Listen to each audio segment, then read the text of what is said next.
Good morning, April 28th. We're streaming stocks, options, futures today.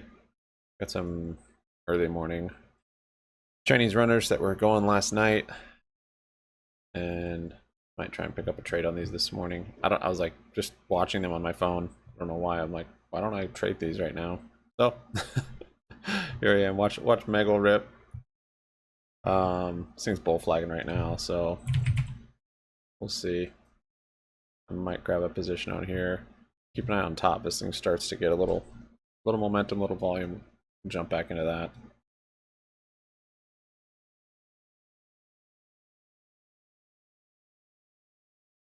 I like the spread much better on MEGL. The spread on top is awful.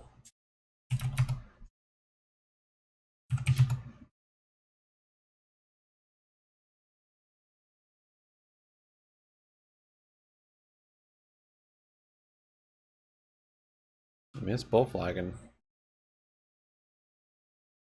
Yeah, I was literally just like watching this on my phone. I'm like, just difficult to trade these quickly on mobile and to see what's going on. So I was like, well, might as well get up and start trading them.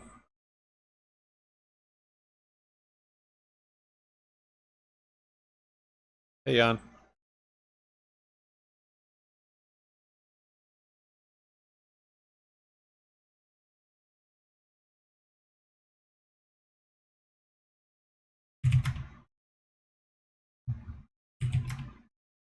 I already have a position on HKD from yesterday.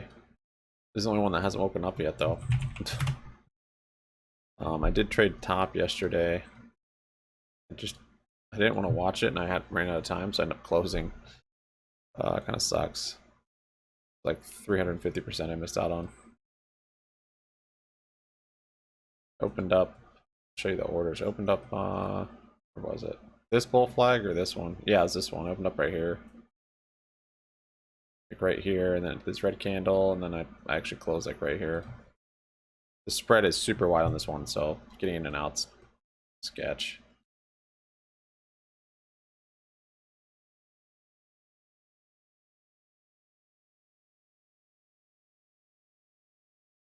You know, no OTC, but do you think we'll see some price action for it? We could, yeah. Yeah, I think we could have a little rip for OTC.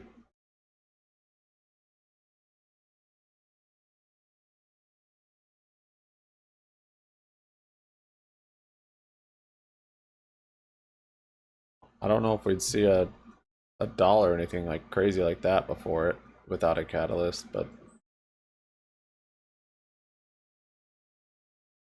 Zip Trader stock from yesterday had a share offering last night. Things down almost 60%.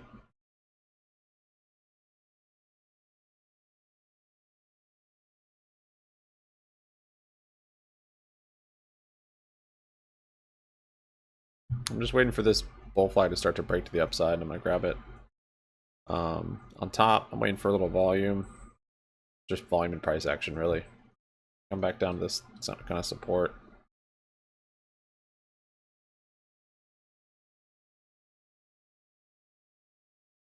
Guten Morgen. Good earn. Did they announce their earnings yet?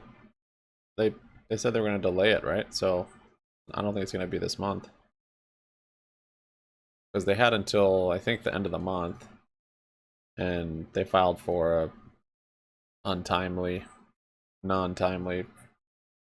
filing, so for earnings. So I don't know if we should expect it this month.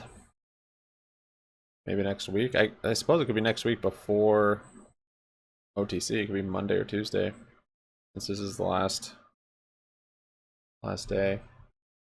All right, I'm gonna start setting up the stream, I guess. Top is going back down. Waiting on MEGL. Somehow below my cost basis on HKD. How could I have even bought it any higher?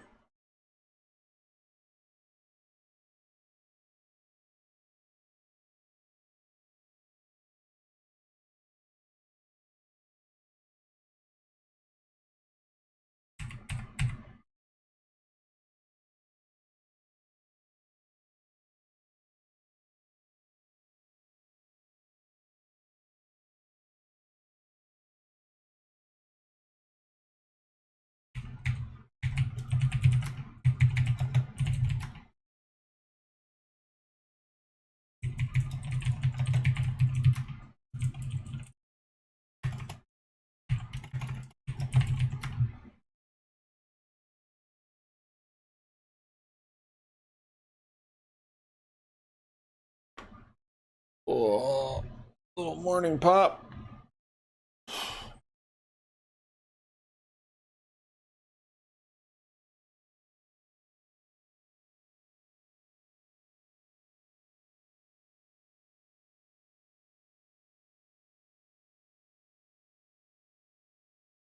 You guys have notification bells turned on? I didn't know I started streaming.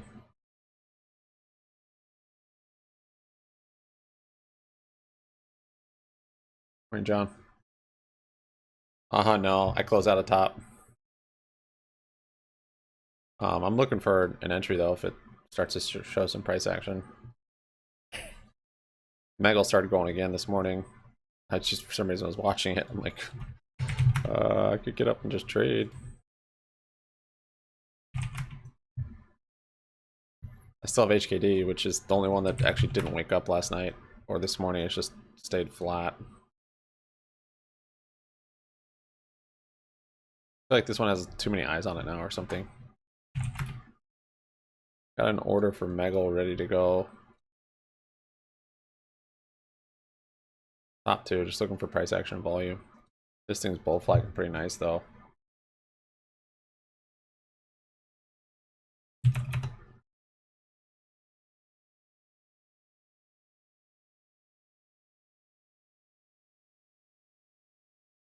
Top my entry, I entered on this bull flag right here. So basically right where we're at, or just below where we're at. So, but I closed it. I missed out on, the spreads were really wide and I was like, this is so sketch. And I couldn't watch it. And yeah, should have. I closed it and then went and had dinner and doing other stuff and then looked back at it and it was like up here and I'm like, oh my gosh. But yeah, sometimes you just gotta change your schedule around for these extended hour runners. And I should have. Yeah, I definitely should have. Missed out on like, I don't know, 6 grand last night. Because I had, I don't know, 25 shares or something. 30 shares, I can't remember. Hey, Bourbon. I haven't put notifications out or anything yet. I'm just figured I'd maybe trade these, so start streaming.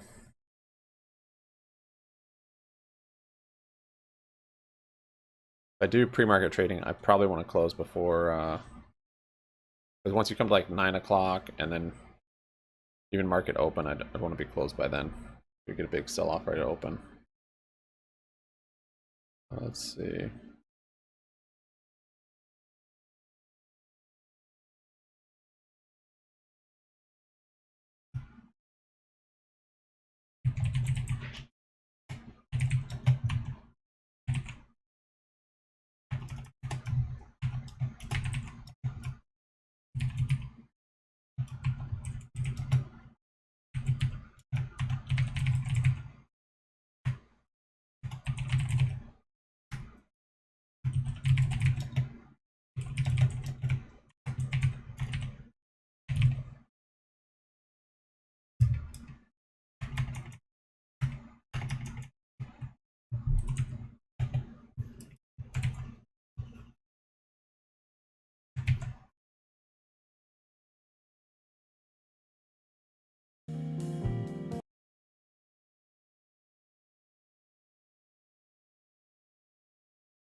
Oh.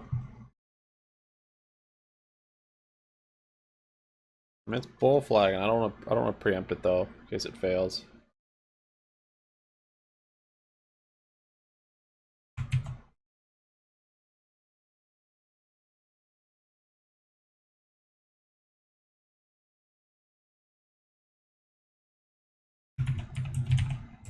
Someone was saying BY earnings are this morning. I don't know why they said that though.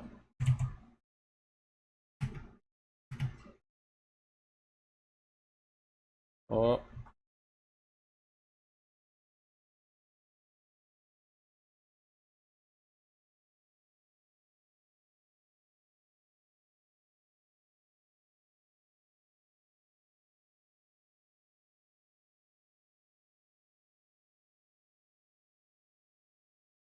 Looking like it wants it.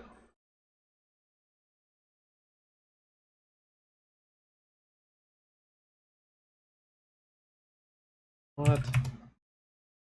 buying power for that even.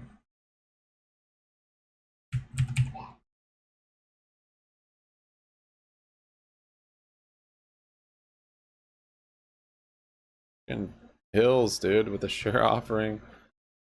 HKD going? Looks like it. No, it's not. What? I'm so confused by TD Ameritrade. Thinkorswim, like, I can't even figure out how to get my cost basis on there.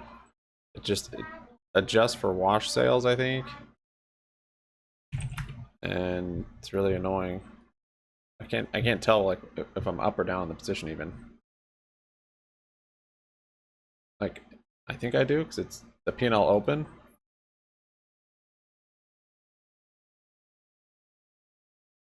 How's that even possible?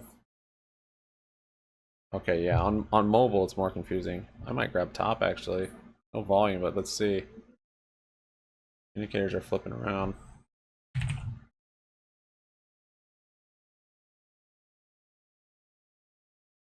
The spread on this thing is just wild. Really don't like. I lost my buying power.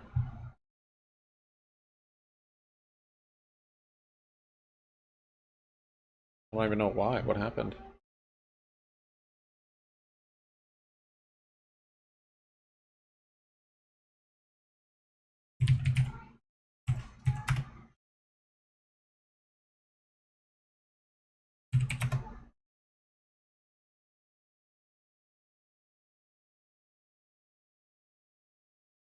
See if it'll do that. Oh, I can't even do that. Yep. Okay, top and MEGL to trade places here.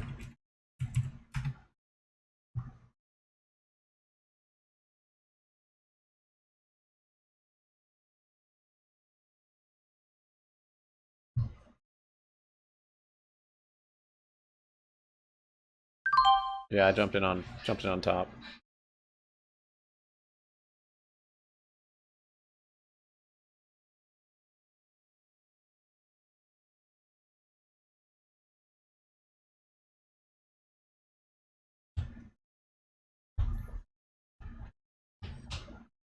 Hopefully some volume comes in. It's looking good, but I don't see any volume yet. That's not good.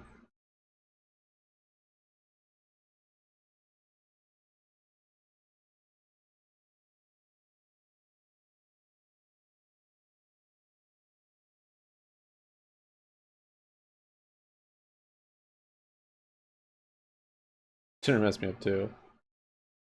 Buying 100, nice. That's awesome. Yeah, after that little bull flag. Yeah, starting to wick here. These Chinese stocks like never have share offerings either, it seems like, so it's a huge advantage. Wait, how many did you get? Yeah, I should have waited for volume.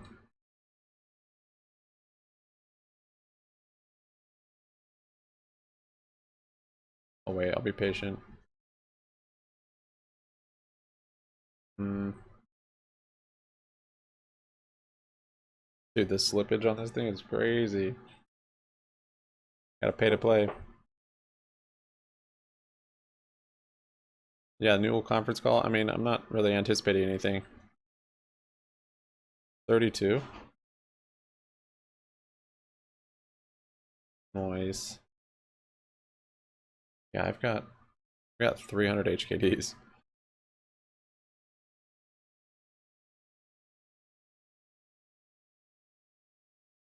Like MEGL's maybe break. I want to see these kind of move, and this one comes down, this one goes up, little inverse.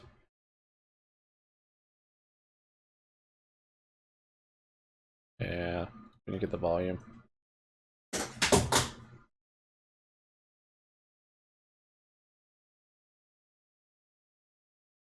I don't like, because yeah, they kind of move together. I was noticing that with HKD, I'm like kind of screwed on HKD. It's just tethered to these.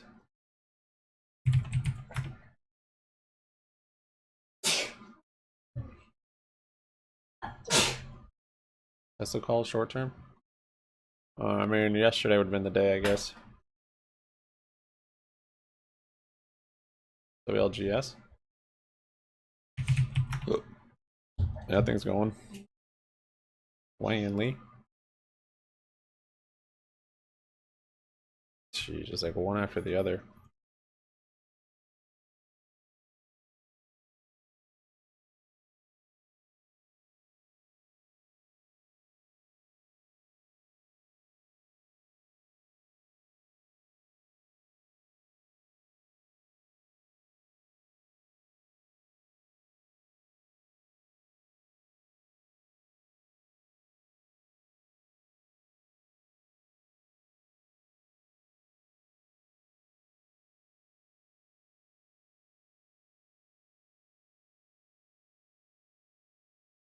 Hmm. Yeah, I'm jumping out of this. That volume never came in. I don't know, it is kind of at that support.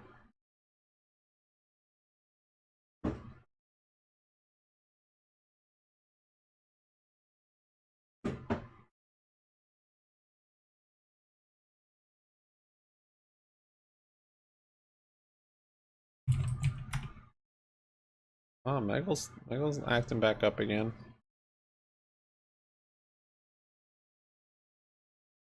Yeah, I saw that IPO.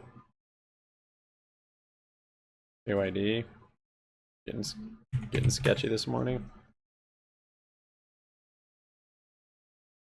Oh yeah, that one recently IPO'd. Dude, I lost like the little follow button over here. Top price action looks good, but it just doesn't have volume yet. I don't know how to follow these anymore. Just have a little thing up here I can follow.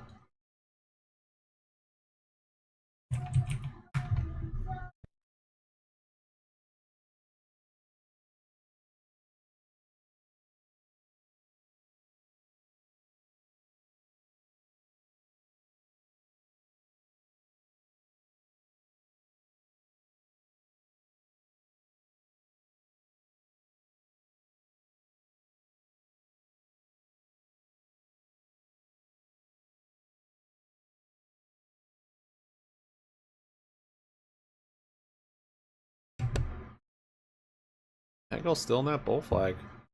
Love this resistance support here.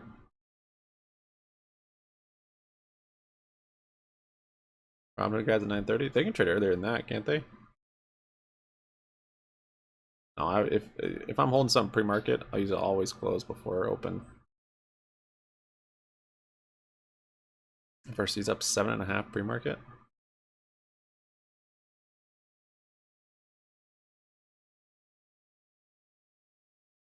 I can't put a stop limit on extended hours on TD. It looks like. I was like, what? That view said only limit. Dude, what? It's actually a SPY doing it. We got those futures contracts still. We've got data in 7 minutes. I'm either gonna get stopped out or it's gonna flush. I need to watch this. What is it? It's job PCE.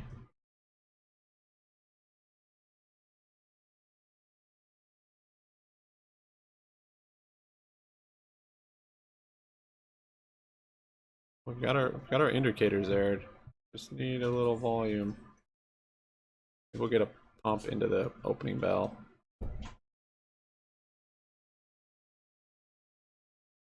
8:30 pump. We'll see. The whole market will probably move quite a bit at 8:30. Oh, already got stopped out? Oh, no way. Alright, I got stopped out on it. Okay.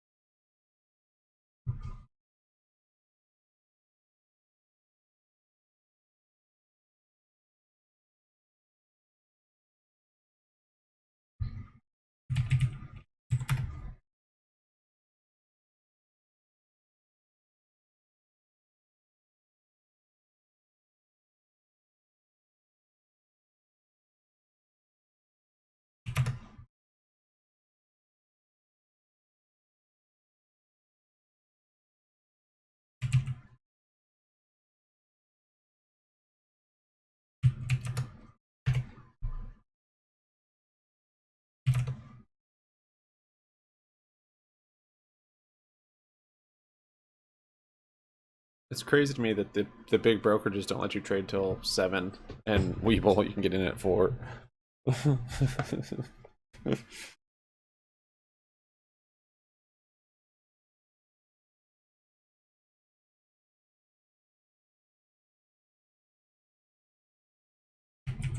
Alright, 5 minutes. WLGS is coming down.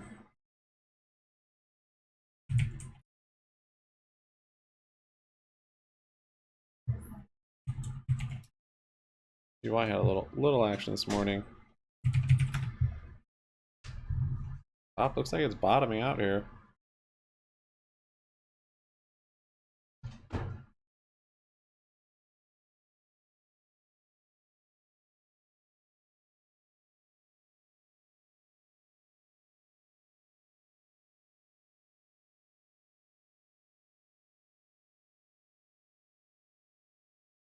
I know, that's too bad, man. Because it's still selling off, right? See how these are going together, MEGL and top? Yeah. I guess shares were the play on that. That's crazy. That happens though. You get the earnings call and it's exact opposite.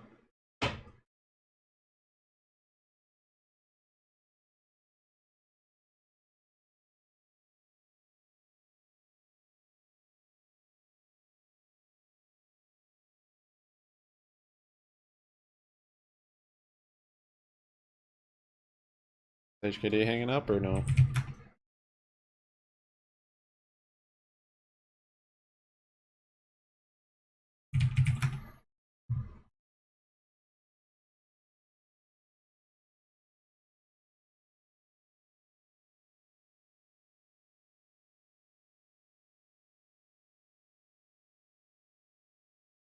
You get back that loss from Hills.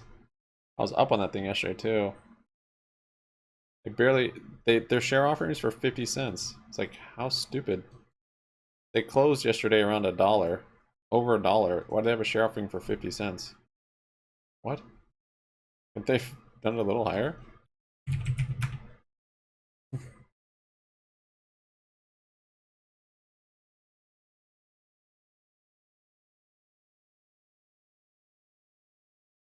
You've got some time on that at least. Oh, I guess just next week. Yeah, and a little morning, if you get a little morning volatility to the downside. But I don't know what the market maker was pricing in. FRC's up 6% pre-market. Oh yeah, there's your JYD. Up 4%.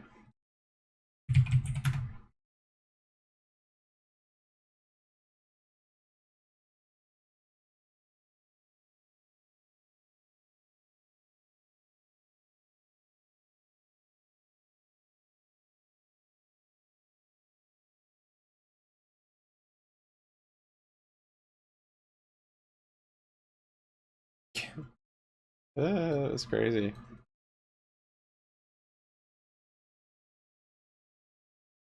Yeah, I was watching this last night. I was getting a little pissed.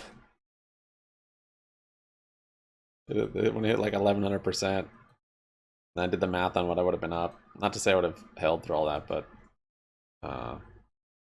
no reason I wouldn't have held to here.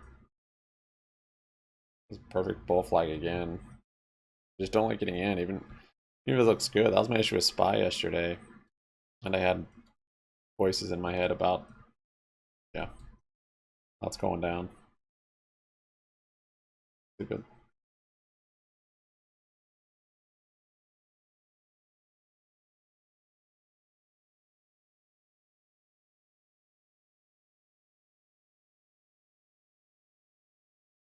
I mean, this was an easy trade up even. The volume was even there too. I don't know what triggered that volume. Have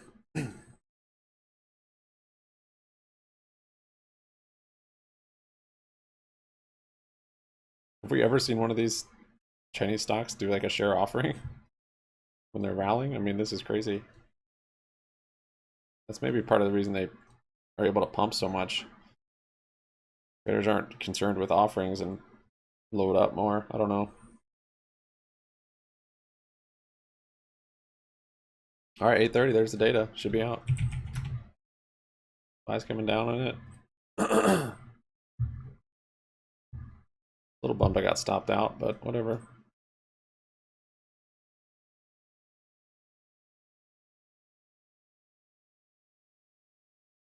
Not much of a reaction.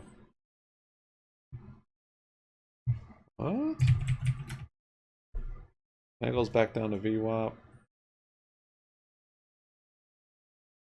Right, April 28th. Yeah, PCE. Core PCE, personal spending, employee index. Really? That's the reaction? Wow.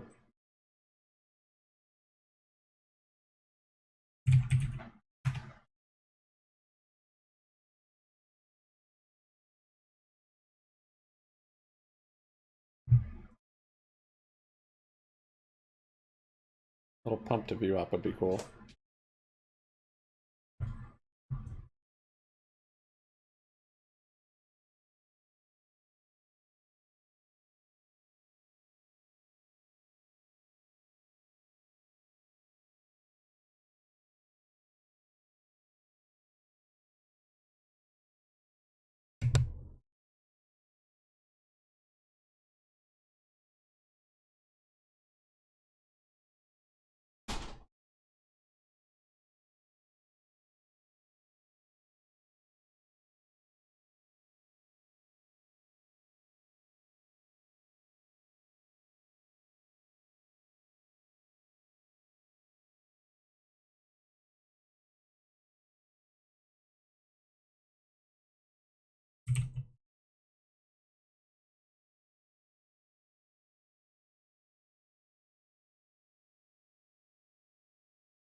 There you go, top.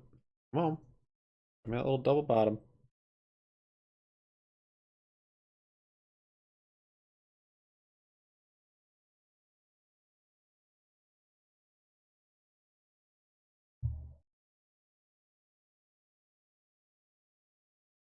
This look good still? You think he still has legs?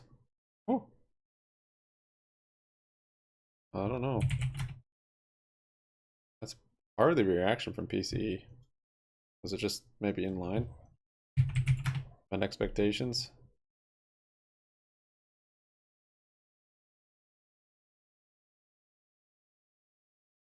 Filter top gainers, it says 230. Yeah. I don't know what 230 is. This one hit 260. Maybe you're looking at free market gainers.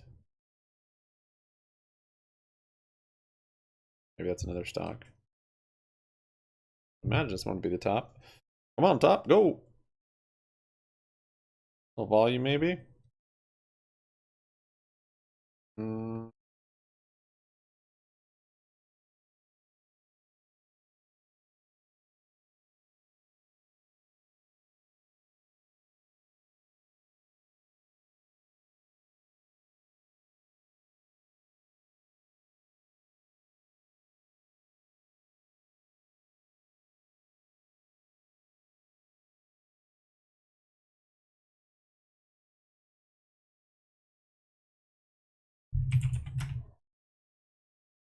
Hardly reaction on SPY.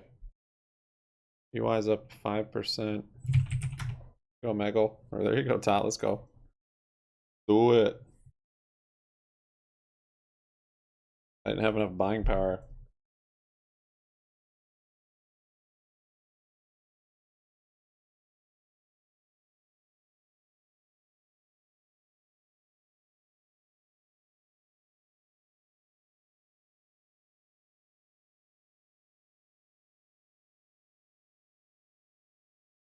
Dude, my cost base is higher than that.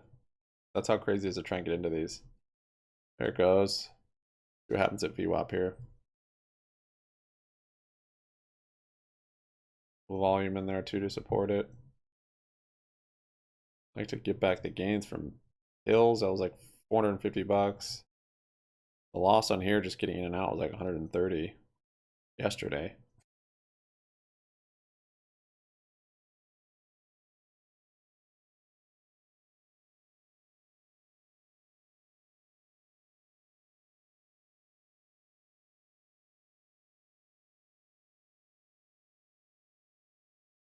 Just came back from drinking. That's true. It's what? It's 8:30 p.m. in China. They're just getting warmed up.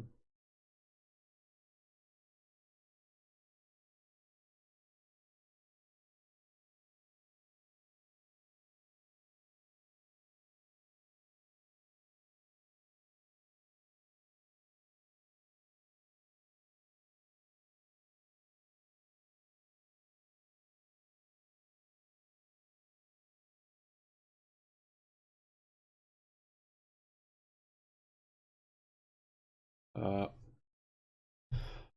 with the volume, I don't get why the spread is so wide. Float's 5 million. I mean, I know it's pre-market, but still. That was a $6 spread there for a second.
No, there's no halting after hours. It's better to trade. Less crime. That's why I went insane.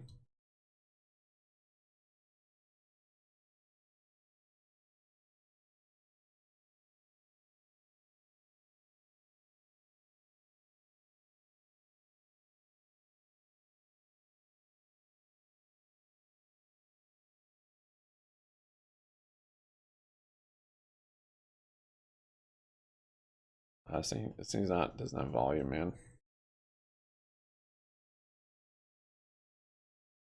Okay.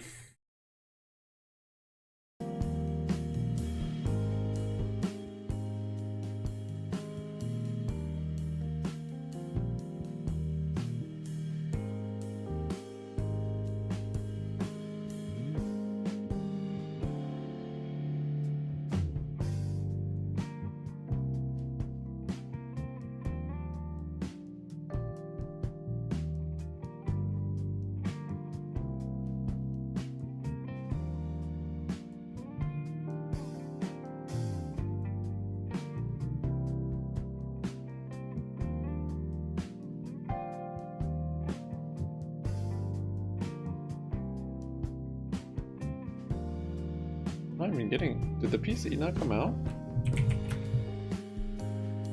What?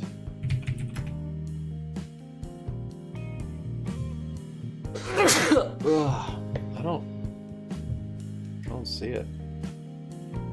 I mean, I don't see any tweets about it.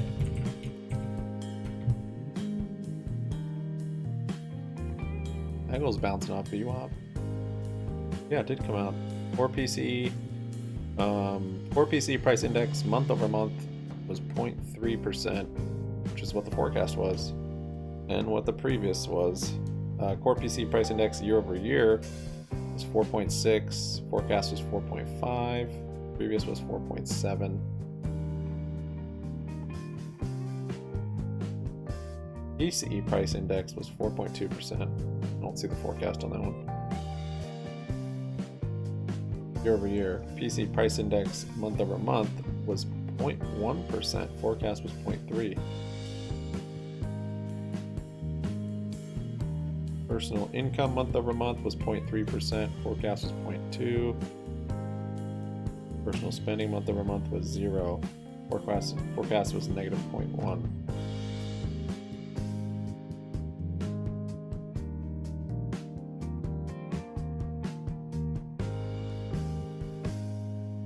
So we came close to in line. not sure. Still surprised by no reaction, really. A lack of tweets regarding it. Maybe this bot is sleeping. More than 1,000 officers, directors at more than 600 companies bought their own stock in March, the highest number on individual and company basis since last May.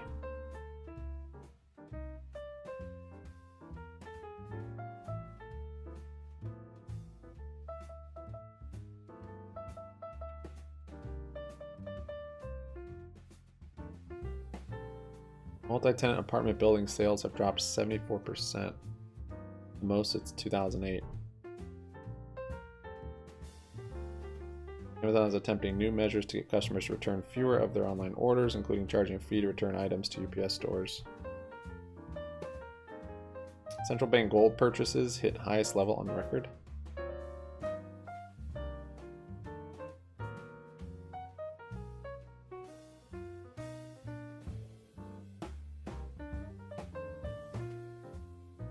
I don't get why people are more inclined to go to Bitcoin than gold. Said Ray Dalio. Germany then talks to limit the export of chemicals to China that are used to manufacture semiconductors, as Berlin steps up efforts to reduce its economic exposure to the Asian nation.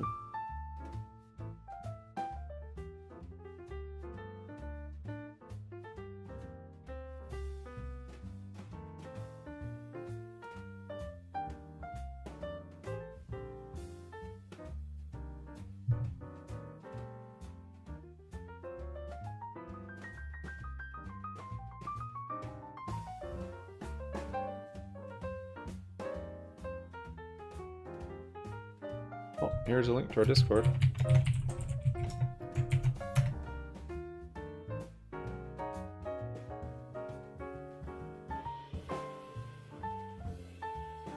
And thanks for your likes, guys. Well done. People are sleepy this morning. A lot of partying last night. Thursday will get you. 11 likes. Well done. Yeah, MasterCard said the Department of Justice is investigating the company's debit card routing practices.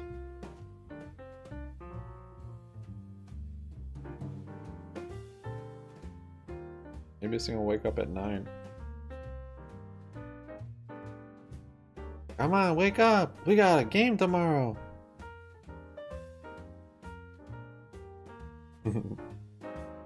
Americans have gloomy view about the future, with 71% predicting the US will be less important by 2050. What a measurement. Yuga Labs CEO Daniel Alegre, the former president of Activision Blizzard, is leading the company's expansion in video games in an effort to revive the NFT marketplace futures, or market's fortunes. Do you guys have a link to Newell's conference call or whatever? I guess we could listen to it. Is it going on right now? Or is it 9:30? China will become the global economy's biggest growth driver in the next 5 years, doubling the US contribution. IMF said that, guys. Not me. Recession is coming and stock markets won't come through it unscathed, per Chris Watling. US pending home sales fell 5.2% in March. Compared to a year earlier, transactions were down 23.2%. Gary Gensler said the law is clear for crypto exchanges, that they must comply with regulators. Deutsche Bank has had 11th straight quarterly profit. Eurozone GDP actual was 0.1%, forecast was 0.2%.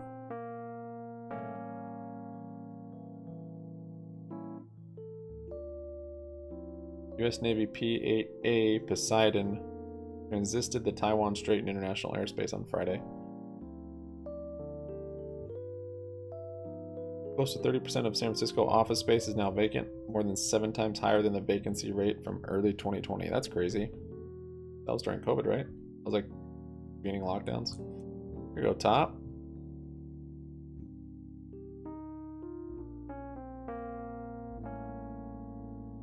Oh yeah, Russia conducts massive airstrike in Ukraine. Several cities hit overnight. Seeing that air raid alerts issued throughout Ukraine, explosions in several cities.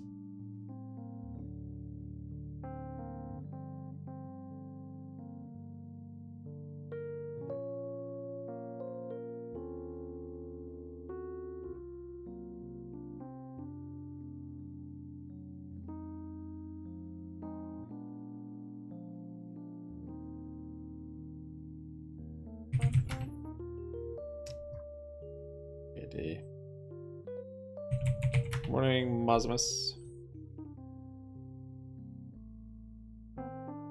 Any stocks, eh? Wait, when it's time. It's time.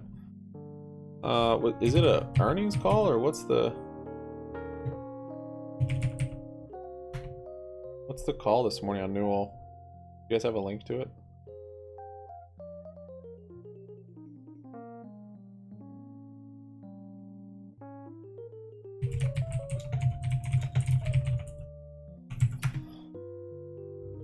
Find it.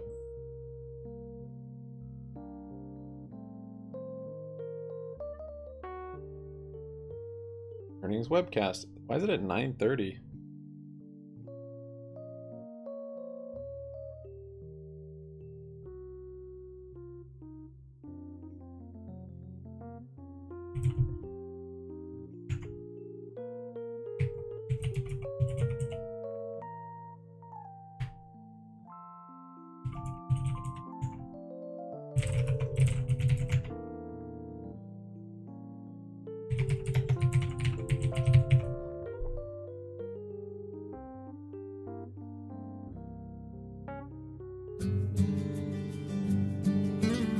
Alright, I'm in the earnings call on Newell.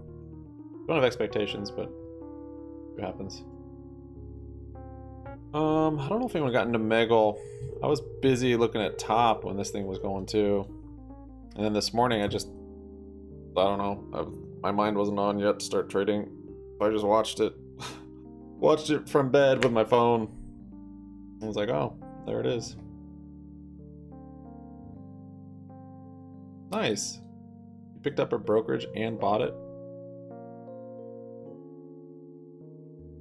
Way to go.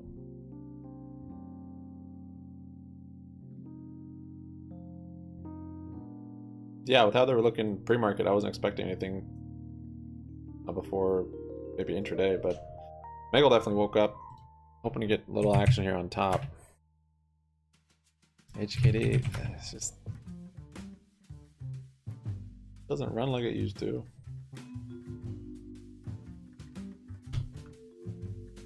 Oh, IBKR, cool.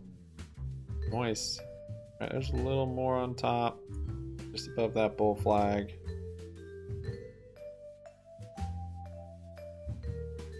Oh, see that spread tightens up when we start running. So keep an eye on that spread. If it... Yeah, see, it just widened up there a bunch. Yeah, I saw a $6 spread in there.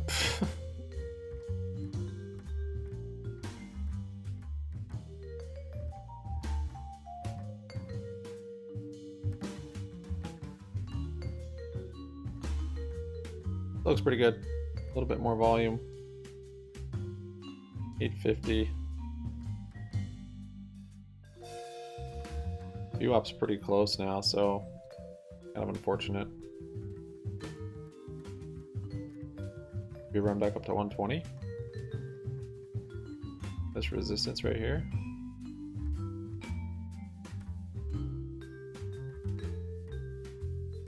Morning, Isaac.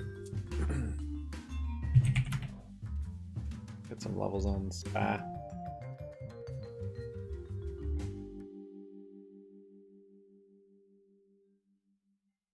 It totally does that too. I was just thinking about it. 2 days ago, it wasn't a range trade. But look, false breakout to the downside. This support. Okay, it comes back up. It does it again. False breakout to the upside. And then it does its move. And then yesterday was the opposite. No false breakouts. Broke out here and just never stopped. A tricky one.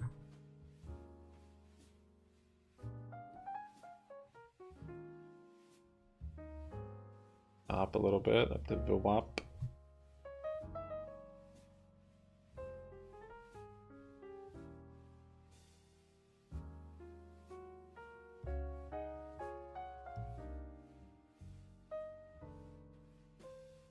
Go 10 minutes to 9.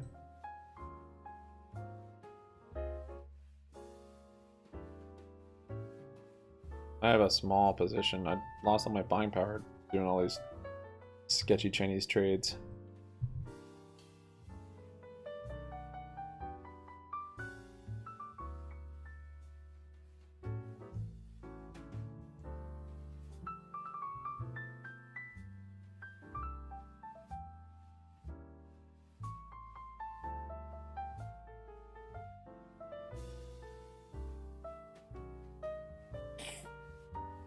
Yeah. Did you not have extended hours trading yesterday? Way too shady. Yeah, I mean, it's definitely shady. These Chinese ones always are. But in a sense, they're less shady because they almost never do share offerings. Probably being pumped by one big entity or maybe a few. So you're on the right side of the trade. It's one you've never heard of. I mean, maybe you have because you've followed them, but you know, it's not something that's hyped by retail. That's what you want.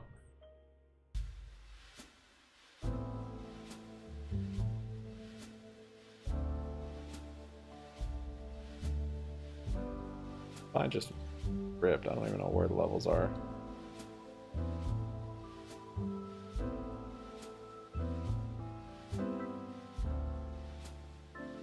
Fine with that for now. There you go, top.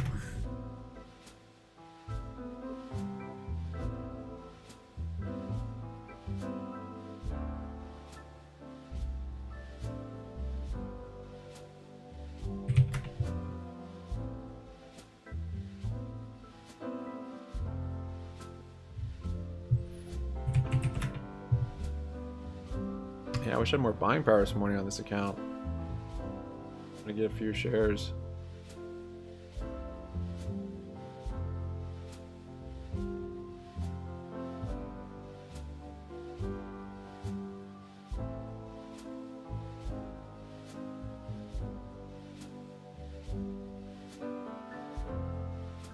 And hours and more control over trades. Oh, we care. Oh, the earnings call's at 9:30, which is kind of weird. You can find it right here, handsome Colby. I'm actually in queue for this earnings call.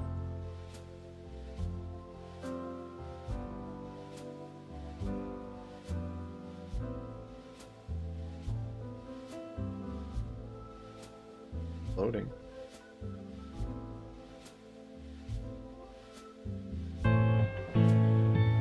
Yeah. I don't know who does an earnings call at 9:30. Just normal for them? Odd. Your little inverted head and shoulders getting set up here.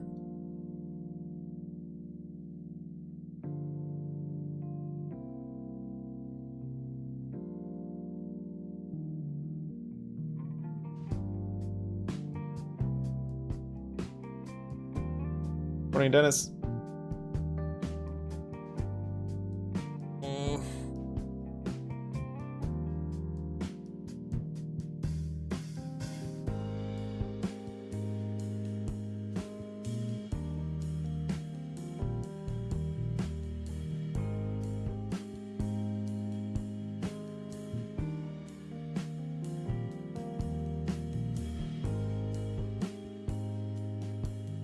No news. No, they just they pump these Chinese stocks every now and then. And the whole Chinese IPO, it really all started around HKD. That's the first I remember of it happening. When HKD IPO'd with AMTD, like here. That was August 2022. IPO to like $8. Ran up a little bit. I mean, ran up good. Like, yeah, the thing, it was good, but not many people stateside were really paying attention to these. Just random Chinese IPO seems sketchy. Like no news on them, like, there's not much information. You know, pretty good IPO day. You know, it doubled, which I could have on IPO, not too bad. And had a big gap up, and rallied some more, and another gap up. So from IPO, it went from $14 all the way up to like 30 just in a couple days. And it sold off and kind of just traded flat. And here it started to wake up significantly, up to $60, and it sold back off, held a higher support, and started going again, went to $80. It's definitely on people's radar at this point. And then at some point it just turned into this crazy thing. Went to $200 there. Next day it went to $450. After hours it went to $500. Consolidated next day. Then at hours it went up to $1,000. Next day it ripped up to $2,500. That was the top. So from $13 to $2,500 in like a few days. And there were other ones doing this too. Actually, around this time, other Chinese IPO stocks were doing something similar. I was buying into them pre-IPO. Some worked out. None were like HKD again, really. But yeah, you had MEGL, you had AMTD, which is like its sister brand or something. This thing basically moved the same with HKD.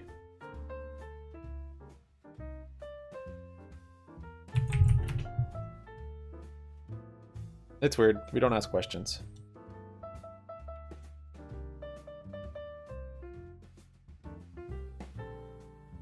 Yeah, top's definitely Chinese, I think. It's, yep.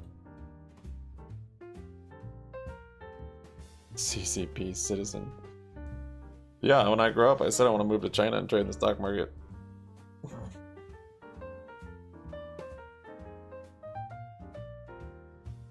HKD's at $8. Yeah, it's picked these up yesterday. This one's been the only one that hasn't woken up though.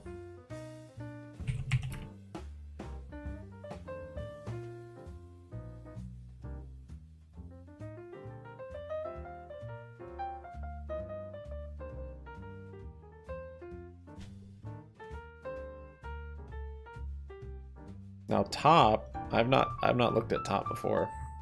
Some of you guys in Discord have watched this one. At least I don't remember watching it. I remember Top Ships, which is a totally different stock. This one, same sort of deal, Chinese IPO, around the same time. See, that was a month earlier.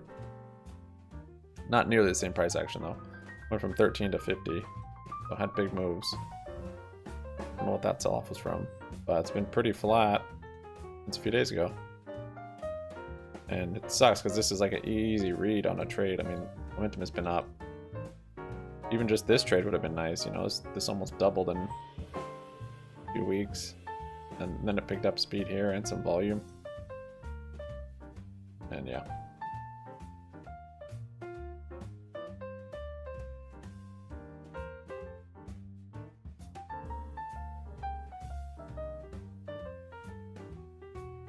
Alright, 9 o'clock, see if anything happens. PCE data really didn't have an effect on the market.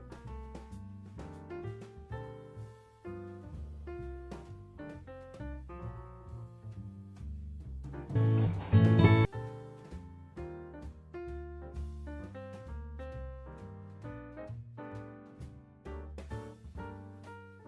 gonna put a poll. You guys can vote.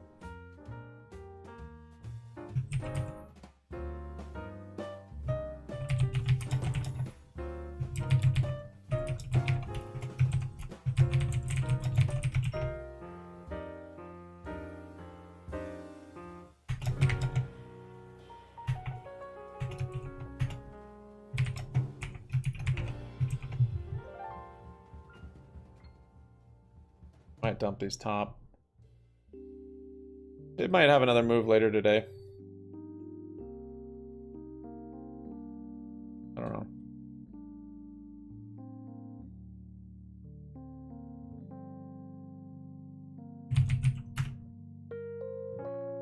MEGL's holding BBBY pretty good.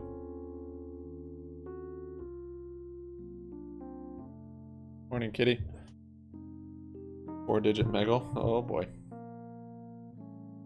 Have exercised at 300, 428 top calls? No. You would have lost a lot of money. Yes, Owen going?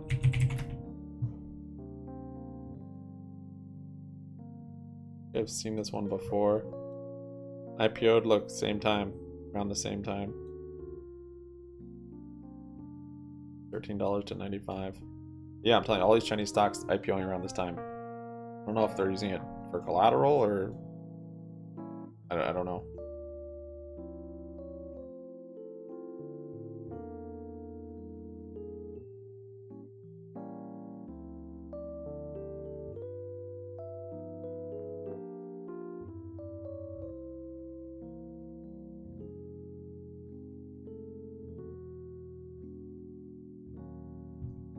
I'll add this to my watch list.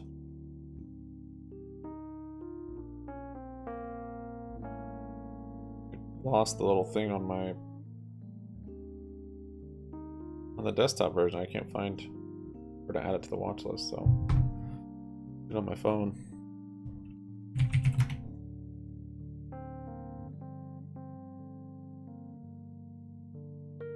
You love CC.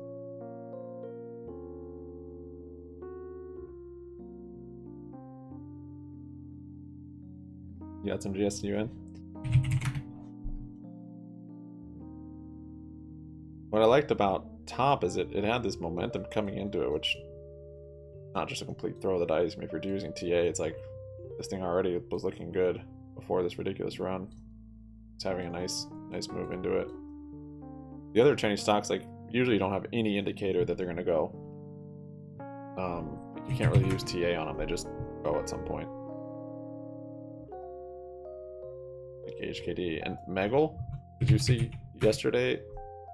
MEGL had like a huge down day with a ton of volume. Look, does that make any sense?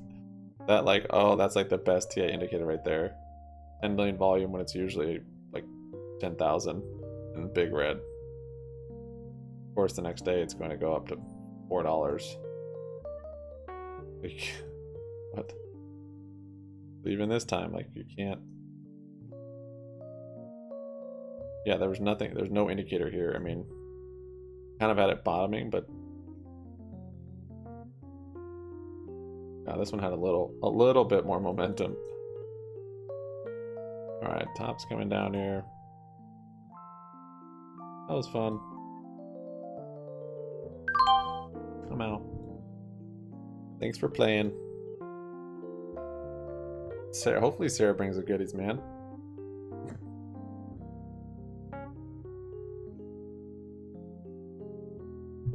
Definitely have Chinese pump and dumps on your radar. The time is right. Be ready to strike.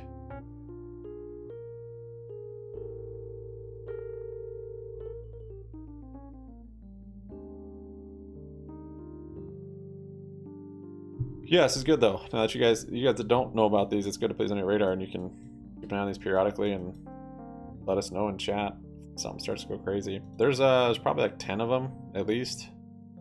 They were like Chinese and like Chinese education stocks. Not all of them are education, but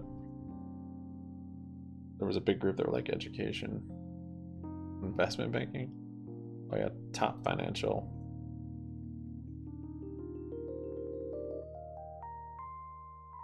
Other investment banking. There you go. There's your trend. You're getting Chinese investment banking stocks going. That's probably why HKD is not really doing anything. This is software. IT is like a media company. So that other one that you guys mentioned probably is a Chinese financial company. MEGL's starting to wake up a little bit. Okay, MEGL.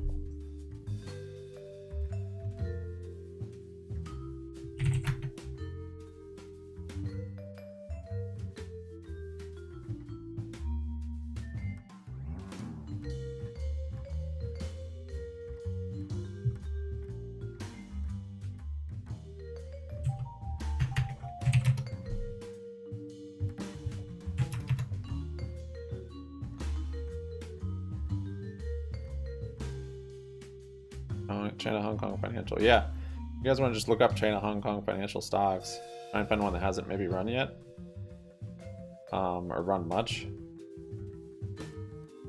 and just put a watch list and keep an eye on them. DJH, is that another one? Top King win. There you go. China. Oh, this isn't a financial one. Oh yeah, okay, it is. Oh yeah, this one of you guys mentioned this yesterday. That for the people that couldn't figure out what the ticker was for Top Financial, they just found Top King.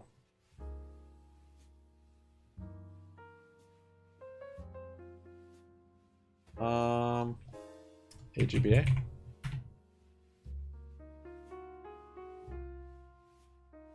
Yeah, another Chinese financial. Yep.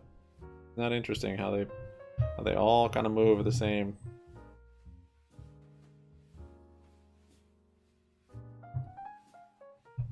I don't know if the Mullen news. No, the last news we had was just that their, I don't know, their battery tech was better than expected or something. So HKD, this one's like a media one. This one kind of moved on its own, maybe. The Chinese education ones, actually even Sarah was mentioning them. I don't know if Edu is one or those. No, this is a legit company. Can't remember some of the Chinese education ones that would run together.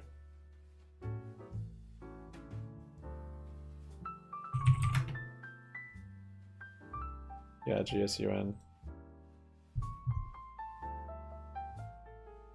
Oh, so this is an education one. That's interesting.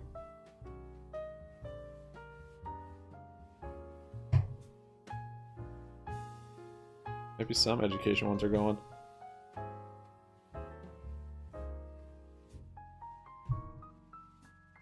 GLS.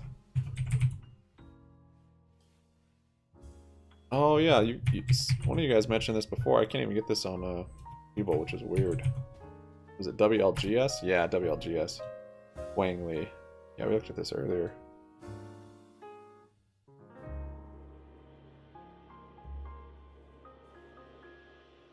Yeah, any of these could honestly keep going today or next week.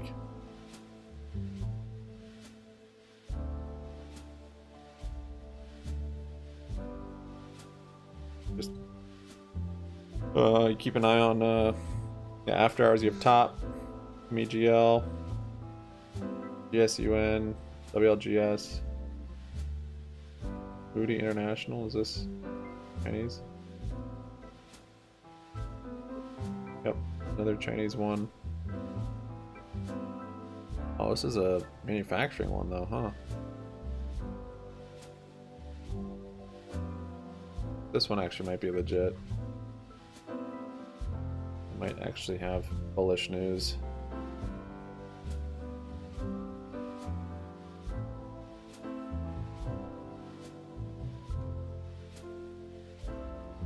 I have a soft spot for HKD, so that's why I just resort to this one. Top made a crazy move though, but the spreads were bad. MEGL, this one really was probably one of the better plays from yesterday, just because a lot tighter spreads on here. You can have the same percentage, but still big, 500%. Speaking of,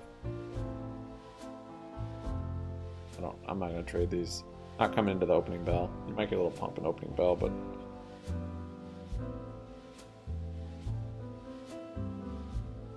oh, you gotta see what happens after 9:30. Let's see. What do you guys want to do? Yes, you guys are pretty even. I'm surprised more you don't want to listen to it. If it pumps good before OTC, I'll probably close, because it's pretty likely we're gonna sell off into OTC. Like, once it starts trading OTC. I don't know. You can try and find more examples, but box D. I think this was box D going into OTC. What else recently went in? Had an 88% drop. Who knows? I mean, maybe, you know, maybe BBY has already had its move, had its drop. Here's Party. I think this is probably dropping into OTC. So 65%. So I'm kind of expecting a huge drop into OTC. So yeah, the more I see these, I probably should try and get out on a up before it goes into it.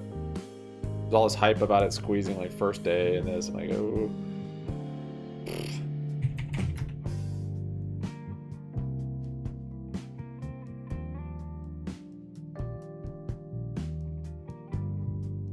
I think out of all the brokerages I use, I'm assuming I could probably buy it on one of them if I did want to buy it in OTC anyways.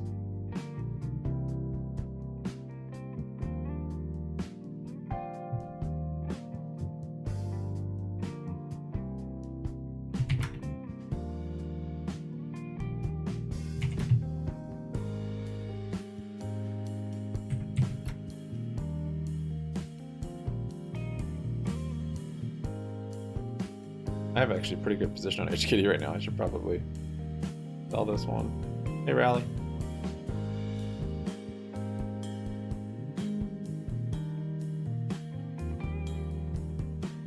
Thanks, guys, for your likes. I appreciate it. Started streaming a little earlier today again. Doing some scalps on some Chinese companies. Tupperware. Tupperware is, I think, going to be delisted also. I think that was what that big sell-off was from. Whatever, yeah, I guess whatever that news was, nothing's changed since then. That was chapter 11, or I don't know. It jumped on buyout speculation, but I think it's probably going to chapter 11 too.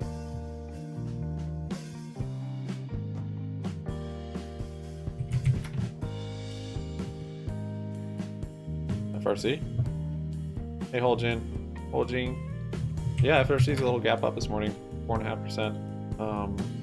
Did they have earnings? They had earnings, right? Yeah, it was awful. Yeah. I mean, it could be a nice little rebound.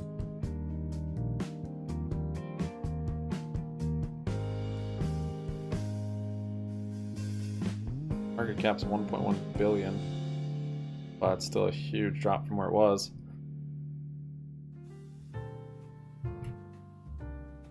See what happens during the day here on FRC.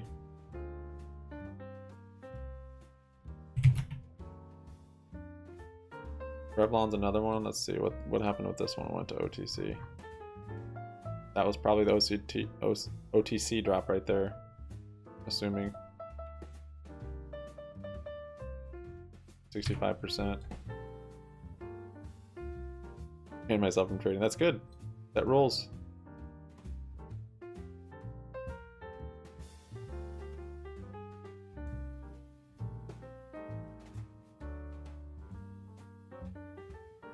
What else is going to drop down? Yeah, I was wondering when one of you guys were going to ask me that. So as you notice how many digits are on here, there's 4 digits below the decimal point. You can get into fractions of pennies. You can go all the way down to... I mean, that would probably add a digit. You can go down to 0.0001. What was one that we were looking at that was... Yeah, there, box D, 0.009. That's not even a penny. That's like, oh, it's at 10 cents. You can keep dropping. Here's a great example for you. So this was trading at 20 cents. And it dropped down to whatever this is. 3 cents. Now it's at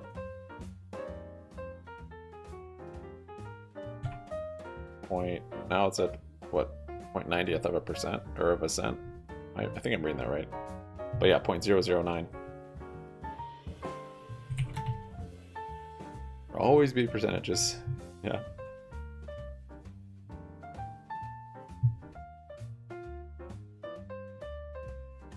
yeah, that's the thing. Like, those of you that are going to hold an OTC, I don't want to scare you off. But you should at least look at those few that I've looked at more, and I guess consider that before you make a decision like I'm going to hold or not. The only reason why I would hold, talking myself out of it because I probably shouldn't hold into it. The only reason I would hold is if I thought I was going to squeeze that first day, like going into it for whatever reason, and or if there's no way I could buy it once it's pink sheeted, once it's on the OTC. So if you're in another country or you don't have a brokerage or whatever that can buy over the counter, and you want exposure and you think, you know, and you're willing to hold it, like it's going to be a longer term hold probably once it's on OTC. Like, you know, if that's you, then yeah, you're gonna have to pick up as much as you can before end of Tuesday, because then it's gonna be on a platform that's basically untradeable for you. You can only sell it.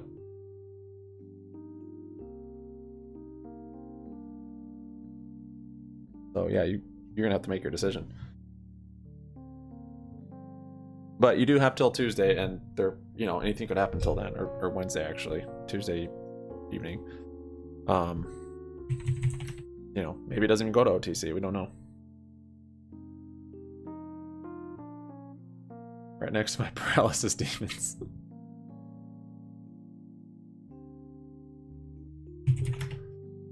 Yeah, GSUN coming up. You'll probably see a few of these pump into market open.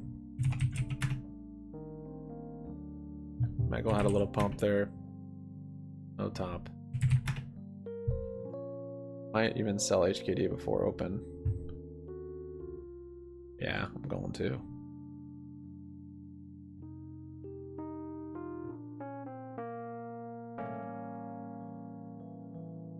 And fun HKD. Thanks for letting me play.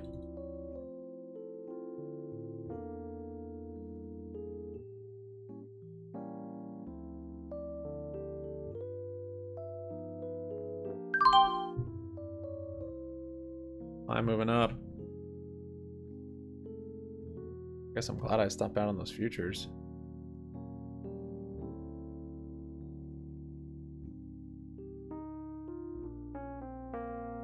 HKD maybe coming down. Top's coming down.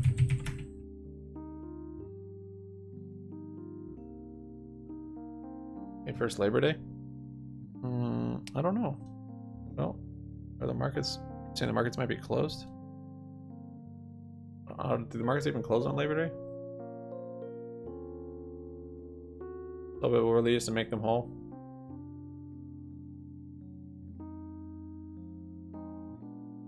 I think it could be a long process. I mean, OTC, that's basically seller boxed. You know, all the seller boxing you've heard, maybe with GME. That's the goal. That's where they try and get it to. And it can just go there to just live forever, and they can never close, and remains on their sheet as a, I can't remember that wording again, remains on their balance sheets as this unrealized sold but not yet closed or whatever. But it's like having a house and using that for margin, collateral, or whatever. You don't have to actually realize the gains. They'll use it. What would be your chain's name if you defect the USA? Happy money! You're in it.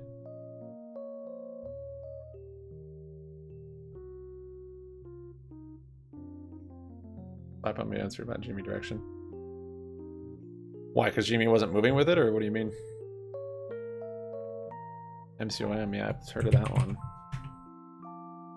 Not Chinese. Yeah, I've heard of that one. I hold that one. Did I close it finally? Yeah. Yeah, this was Hellbiz. Finally closed it, but look at this thing. It's actually popping up a little bit.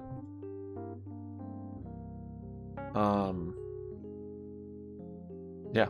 I was so sick of holding this thing. It did the reverse split. I was hoping for a reverse split squeeze. It could still come. Sometimes we'll see him like months after, like 1 month, 2 months after.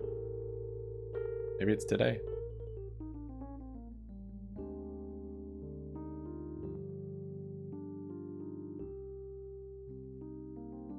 Yeah, that's funny you say. I was like, I recognize that one.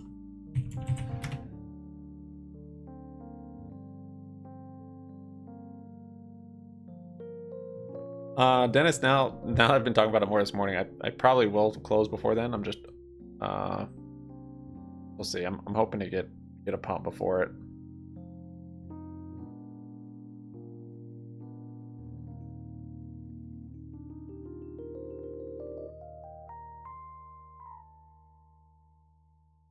You like the long process, trader? Happy you won? It's still money. Don't say happy dollar. 50% runner scalp day trade. I know. I think I'll probably hold over the weekend. Weekend we could get news on it. I guess it could be bearish. The only thing I could think of is that they go to chapter 7 from chapter 11.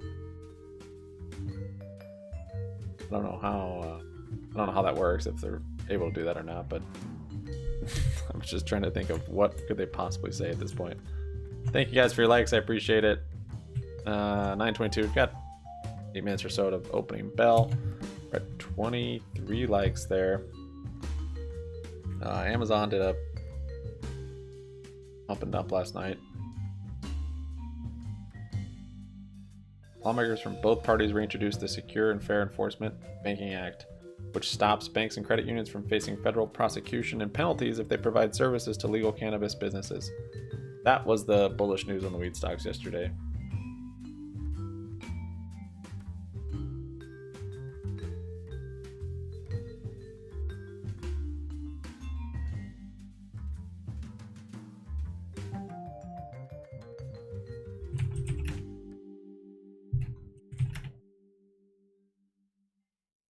AMC finding support? You just want to say, oh, you don't like it. Yeah. Support's up 2.5%.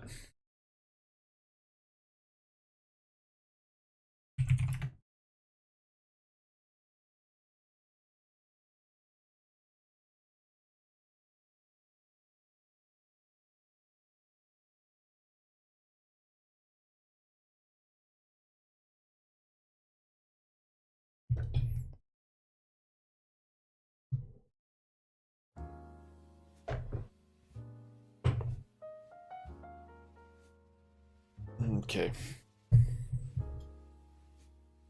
Guys, vote on. Yes, you voted yes. 7 minutes. Is this earnings call for Newell? All right, it was a little loud.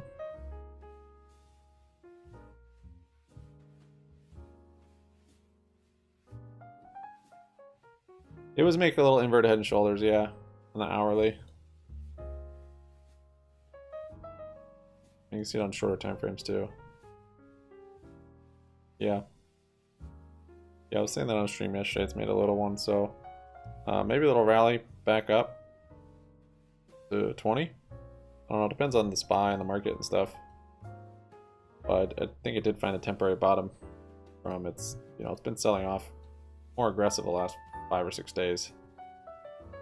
Going so slow, and then finally picked up speed. So let's see a little bounce. Got a tick up on the RSI yesterday also. I got some puts. I'll probably get some more.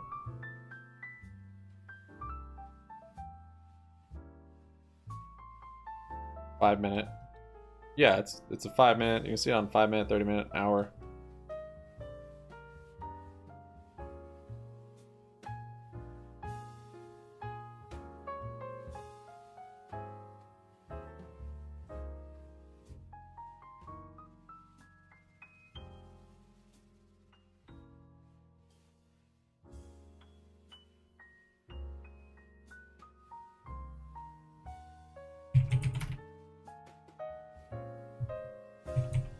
Looks like China's coming down into open. That gas had a spike. Oh, did we get data yesterday on it? We had storage numbers. Maybe that's coming today. When's Sarah's dad? Copy Sarah's trading tips. I looked at the two she mentioned. It was both of them had like huge sell-offs. No idea if that's a bot or what that thing is, but those are pretty consistent. Gap isn't like fully closed. No, the gap's not done yet. So that's why I think it's going to keep coming down.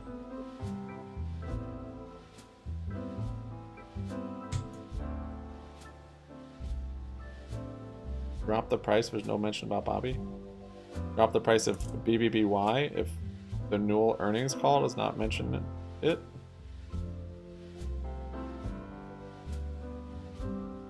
I mean, BY's due for a big just relief rally bounce. So I think any day we could pop back up to 20 cents. Yesterday we had a little move back to what the high from the day before. Not the high, but the resistance. Today we could have that same move, and if we break that, then maybe stop at 15 cents, but I mean 17 cents. Yeah, maybe 15. But up into like the 20-cent range. I don't think would be too unlikely, which is crazy because right now that's almost 100%, but move fast. Any day of the 3 days left, that's right.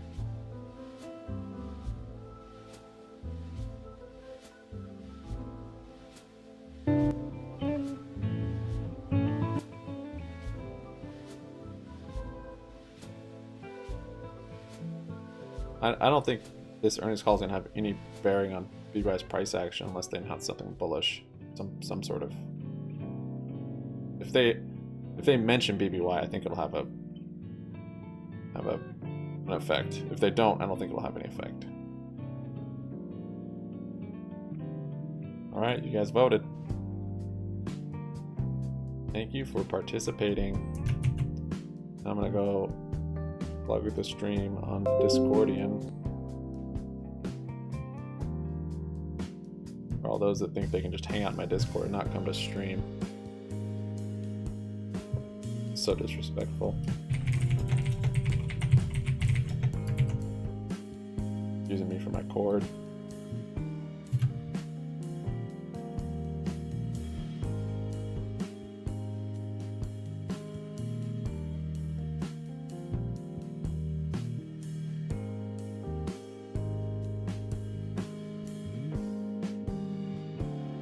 You can't trade futures on Weeple, AOD. That got answered. Okay, let's see. SPY's moving up here. 1 minute.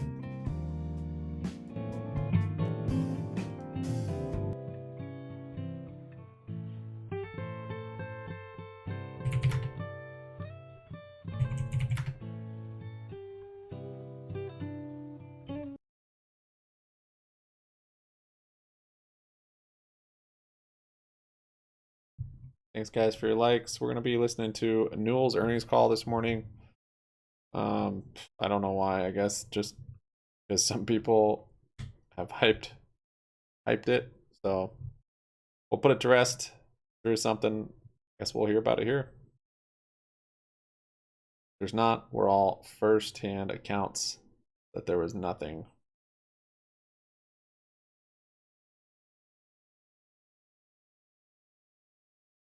Looking back at the year, top medical stocks, they're all up 300%. Jeez. Ding, ding, ding. Wow, look at that candle. Who has their earnings call at market open, though? Still music. 20-cent calls, 100% Bobby. What? They add options? What do you mean 20-cent call? There is no 20-cent call. You fooled me. See what these Chinese stocks do with market open. I mean, they could keep going. Oh yeah, Kala is one. Oh no, that's not Chinese, is it? That is a pumper though, for sure. SPY ripping here.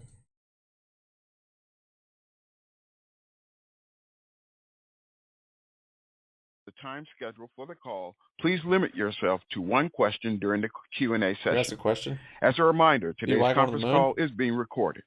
A live webcast of this call is available at ir.newellbrands.com. I will now turn the call over to Sophia Sinis, Vice President of Investor Relations. Ms. Sinis, you may begin.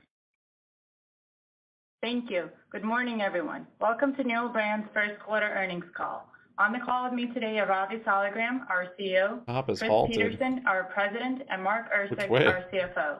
Before we begin, I'd like to inform you that during the course of today's call, we'll be making forward-looking statements which involve risks and uncertainties. Actual results and outcomes may differ materially, and we undertake no obligation to update forward-looking statements. The normal exchange. I refer you to the cautionary language and risk factors available in our earnings release, our Form 10-K, Form 10-Q, and other SEC filings available on our Investor Relations website for a further discussion of the factors affecting forward-looking statements. Please also recognize that today's remarks will refer to certain non-GAAP financial measures, including those we refer to as normalized measures.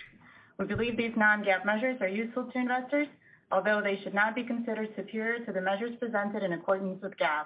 Explanations of these non-GAAP measures and available reconciliations between GAAP and non-GAAP measures can be found in today's earnings release and tables that were furnished to the SEC. Thank you, and now I'll turn the call over to Ravi. Thank you, Sophia. Good morning, everyone, and welcome to our first quarter call.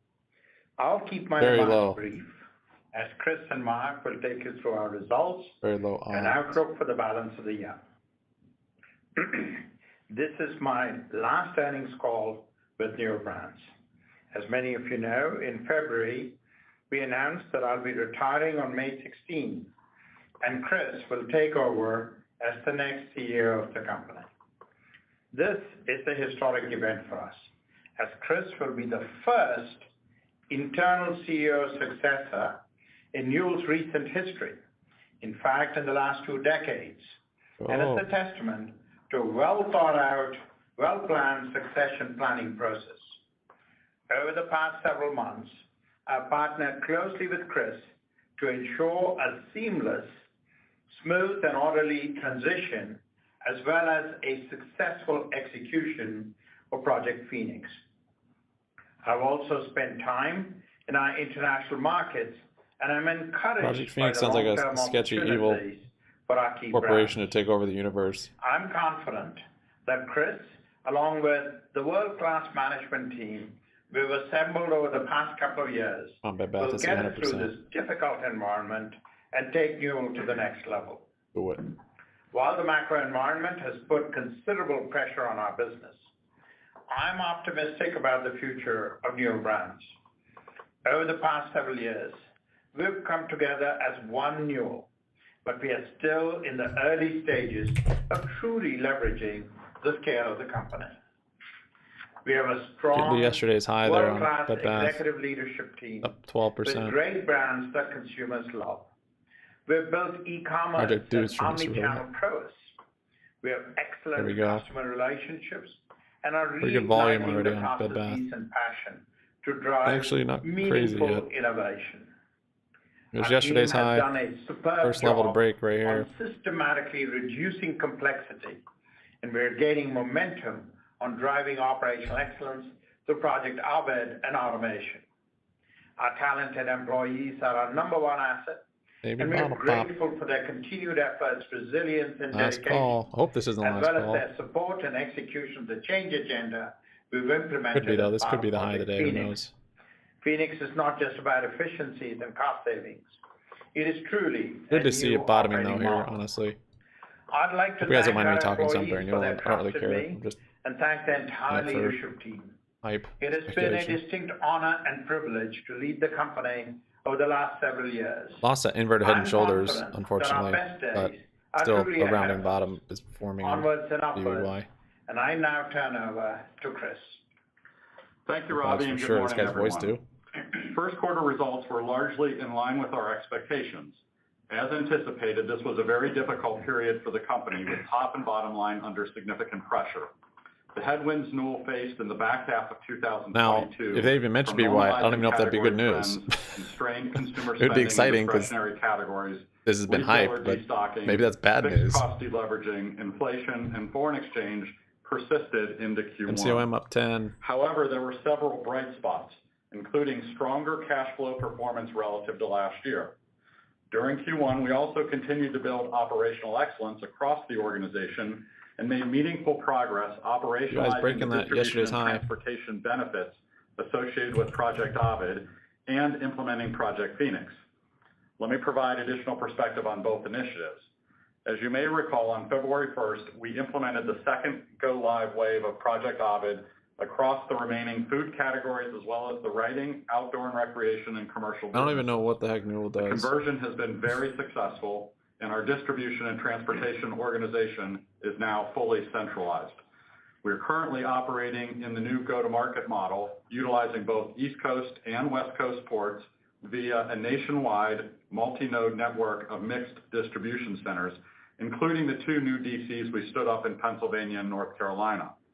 While it's still in the early days, we are beginning to realize benefits from the new model, and in the first quarter, we meaningfully improved fill rates relative to last year, reduced delivery times, and have a clear line of sight to cost efficiencies.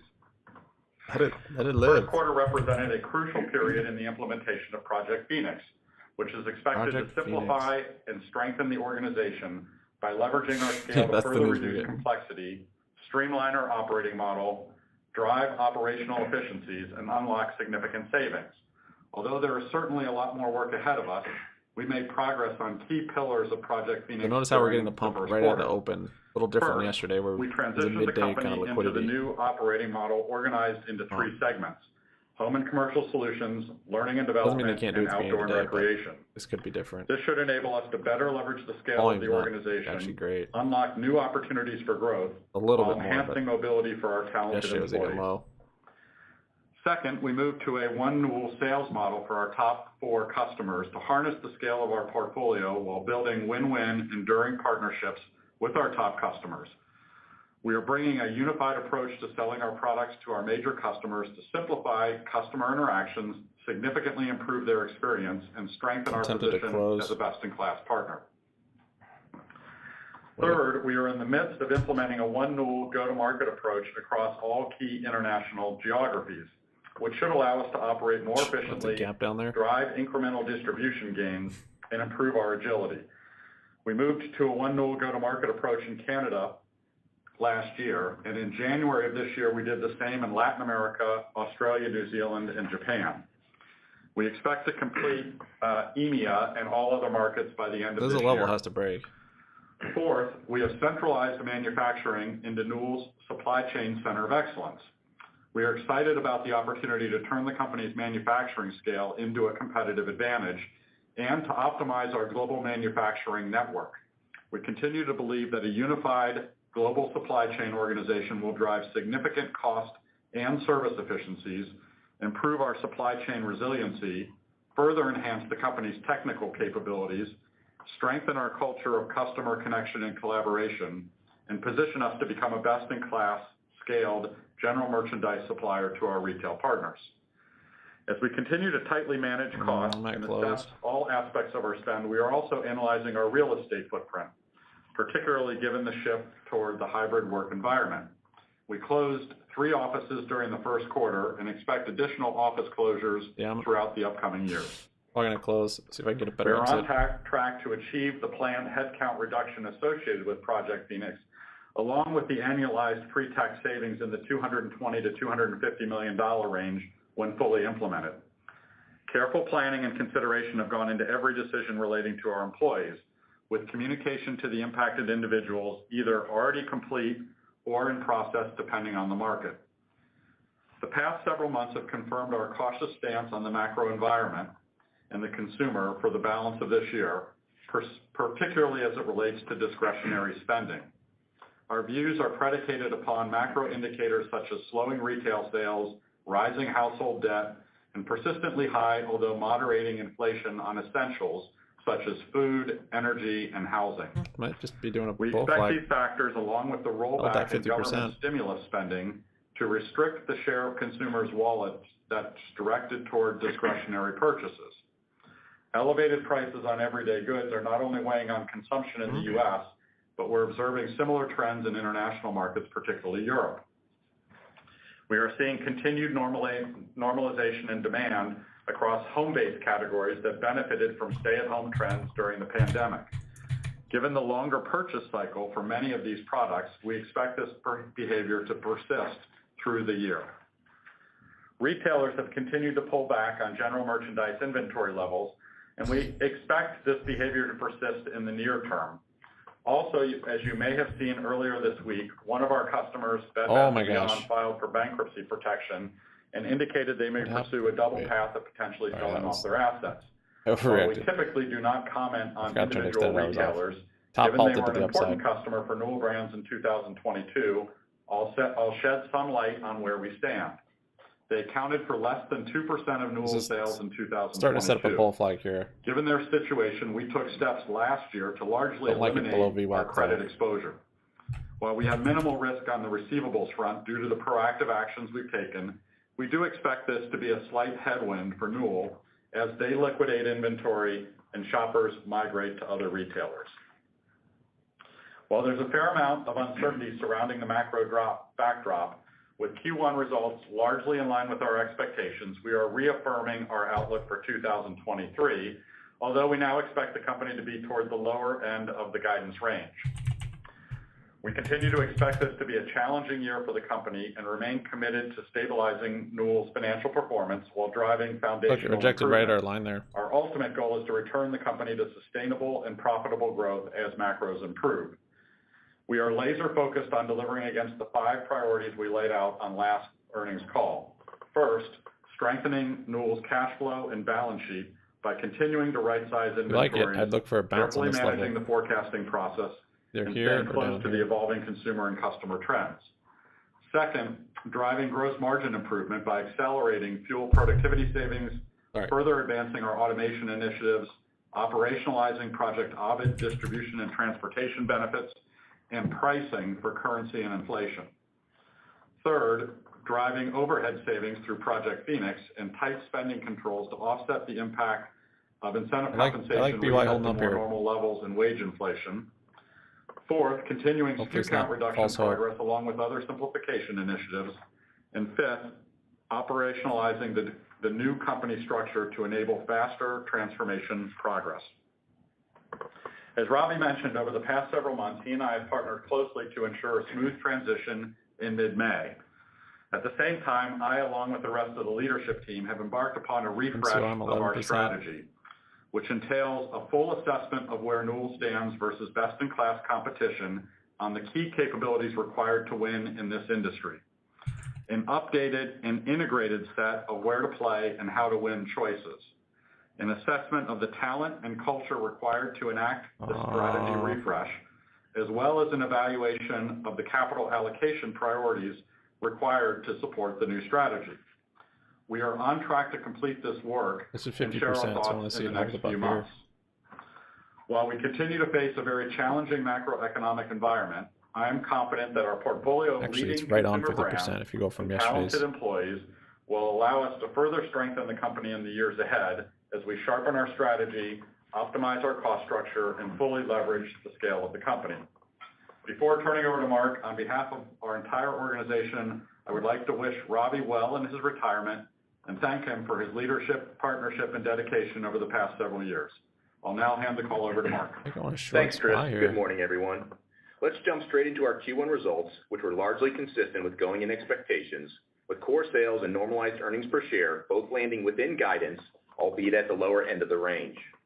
Net sales contracted 24% year over year to $1.8 billion, reflecting an 18% decline in core sales, a 2% headwind from currency, and a 4% impact from the divestiture of the CH&S business and certain category exits.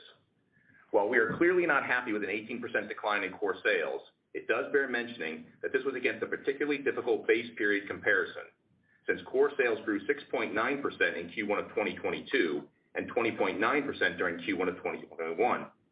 Therefore, on a stacked basis, core sales were up versus 2019 levels. Newell's normalized operating margin contracted 820 basis points versus last year to 2.4%, as normalized gross margin declined 410 basis points versus last year to 27.1%. Fixed cost deleveraging due to a softer top line, along with inflation, including carryover inflation costs from last year, were the largest drivers of margin pressure in Q1.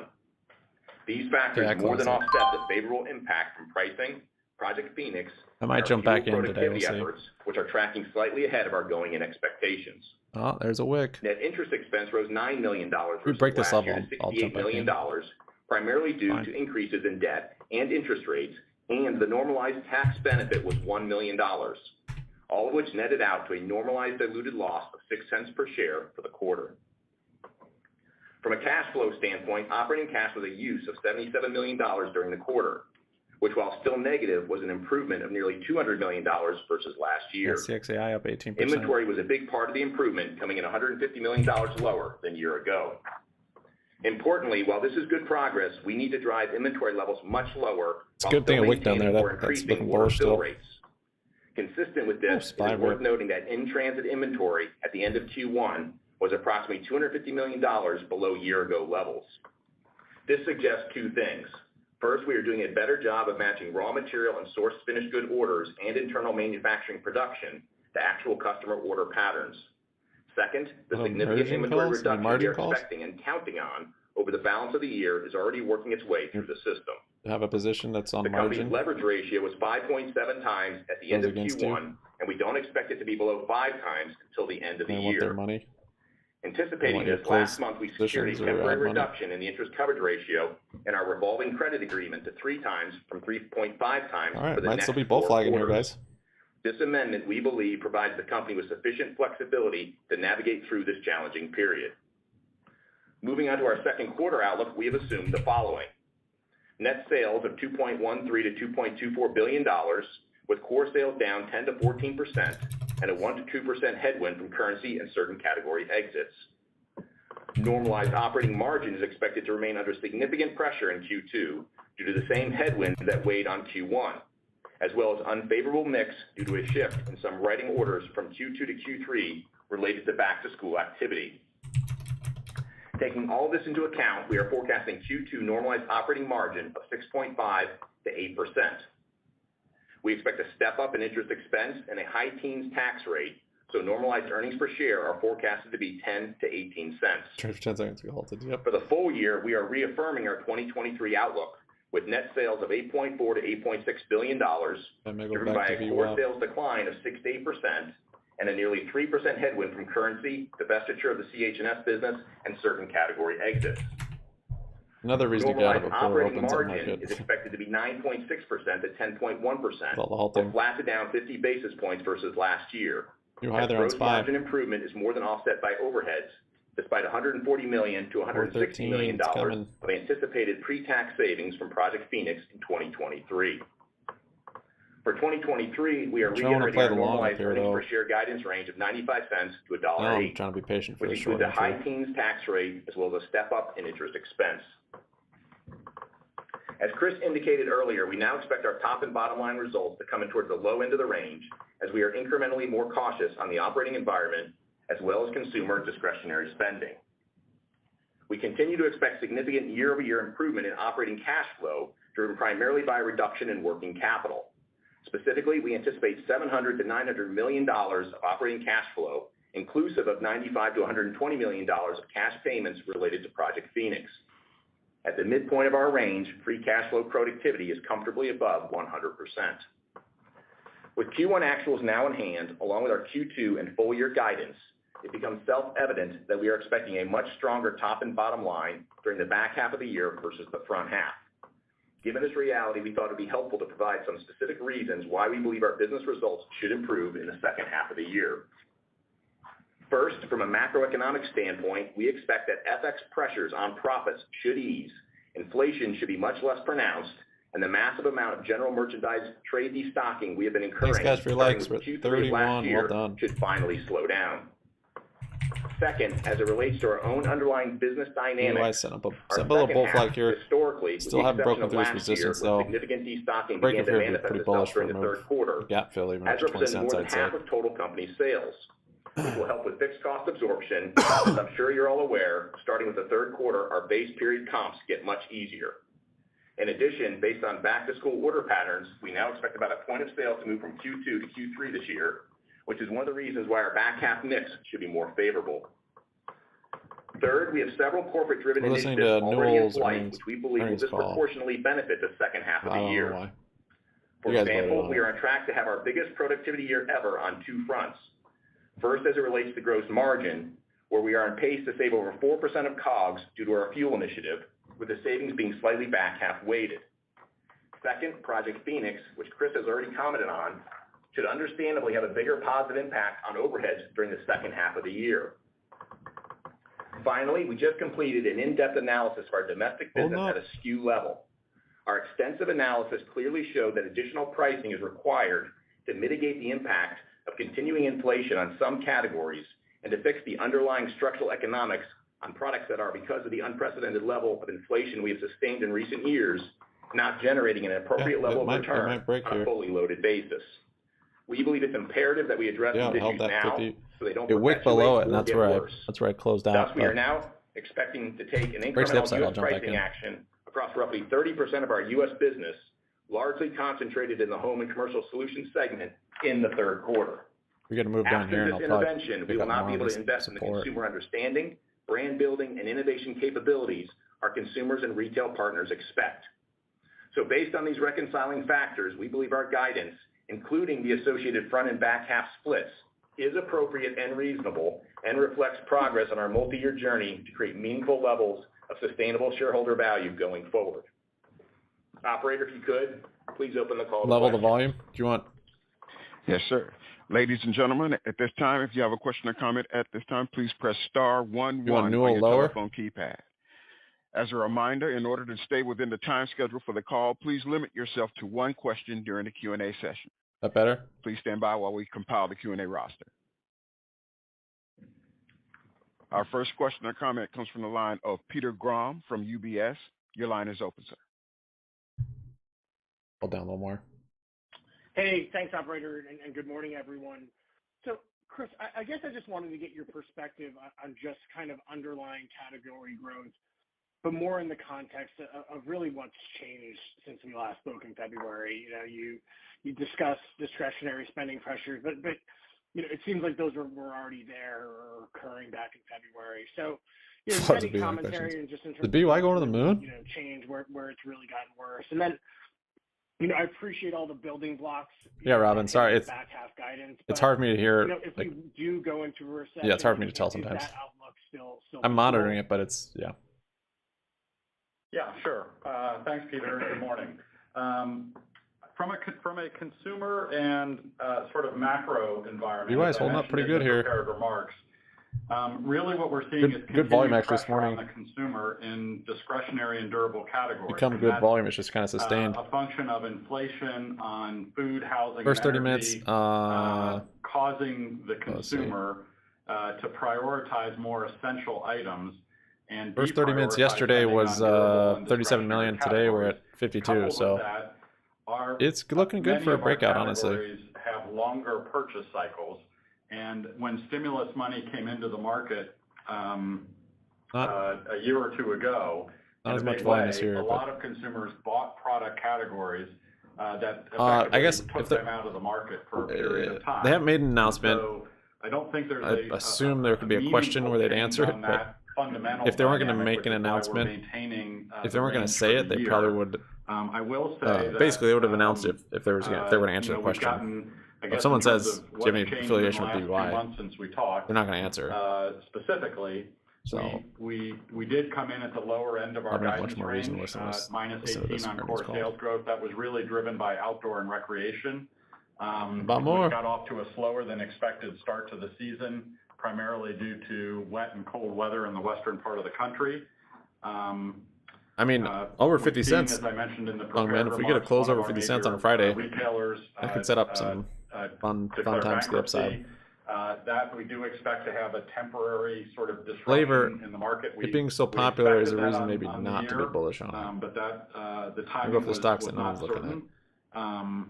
And then from a retailer destocking standpoint, I think, in our first quarter results, probably of the... If we go up all day long, do you think it's going to one-day thing only, or will it continue on Monday? Half of that... I'm going to guess earnings call. They didn't mention anything.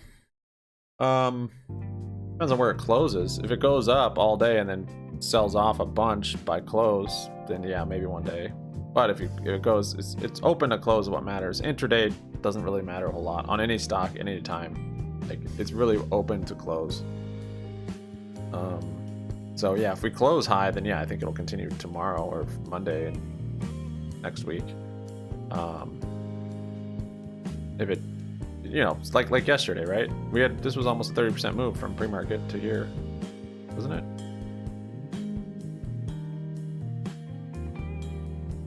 Yeah, you'd say that's a big move. Is it gonna keep going? It's 20%. Well, no, because what happened after it came back down. So the open to close was what mattered.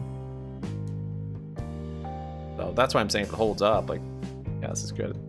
Kind of coming down here though. I might dip by it by end of day. If we get back down here to the 10 cents, I think I'll probably pick up some more, or buy back in rather, just for some over the weekend exposure in case there is news other than hopefully chapter 7. Just, you guys have any ideas of what could be more bearish news? I guess if Sue comes off or falls off, or something like that off a building, maybe that would be bullish. Top is just trying to trade, man. Should just halt this for the whole day. It maybe did actually. It's not even saying halted on Weeble, but it's not trading. Yeah, okay, now it's halted. That's true, we do have a gap. Alright, BY's coming down here. Is a little gap, that's true. There is a gap. MEGL's a wild boy.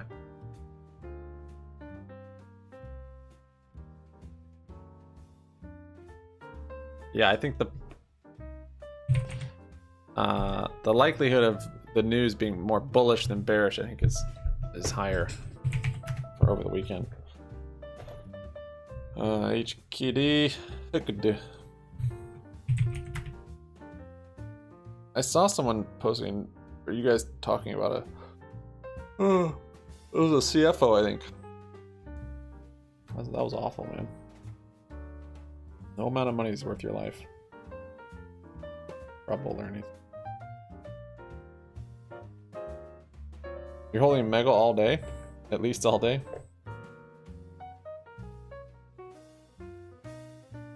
Yes, MEGL is one of the Chinese stocks.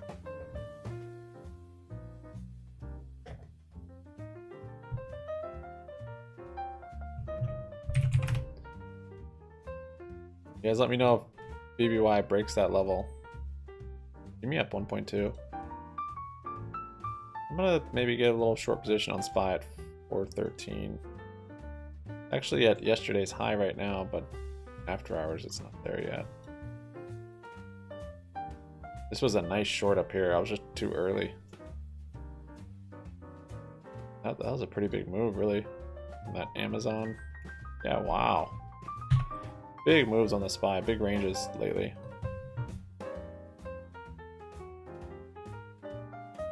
CXAI 18%. Yep.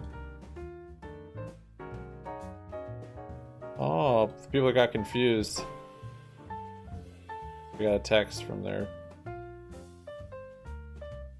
grandson. Hey, buy top.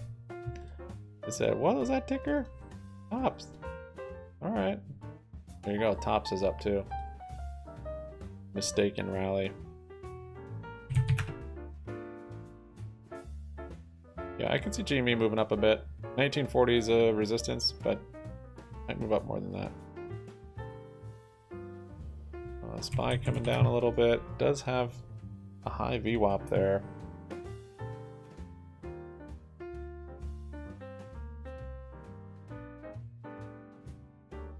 Some would say that's a triple top.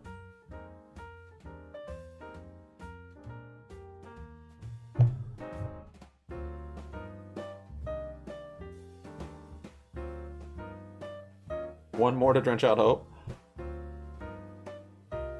Maybe. I mean, that would be bullish into OTC if there wasn't really final news that would be bearish. Because like the charts we looked at this morning, I think it could drop 80% coming into OTC. So if they're expecting a pump, they're trying to dump it, then that would be bullish. Like it. Lige Insurance Agency?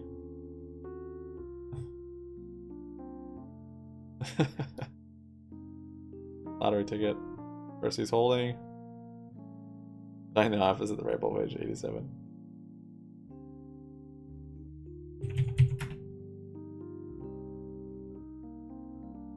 Yeah.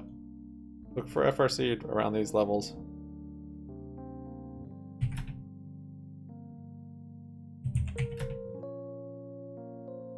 Rumors of Adam Aaron buying BBY? Are those real or are you just joking about that? Those real rumors? Video game lounges.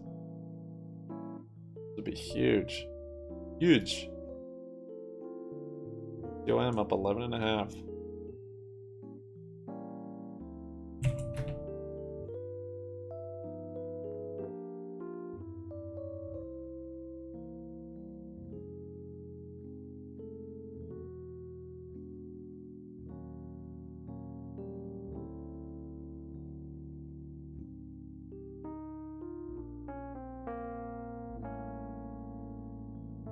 Yeah, it's not bad volume. Not great. Better than yesterday. Not as good as the day before. It's 74 million the day before on that delisting news. But yeah, the fact that it's increasing and it's green is good. Target's 1.5. Win, my friend.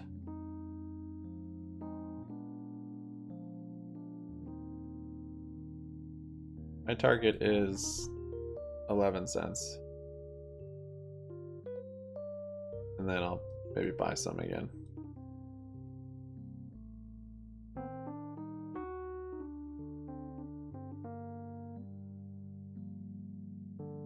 Buy, maybe going long actually.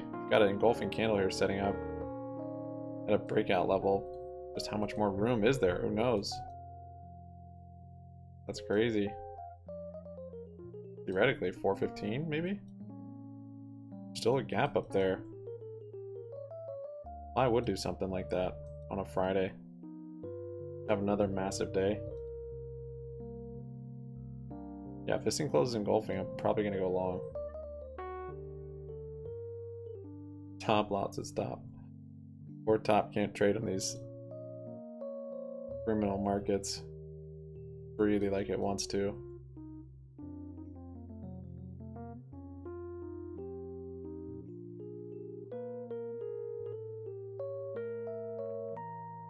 Okay, drop down to 1 minute, see if I can find an entry.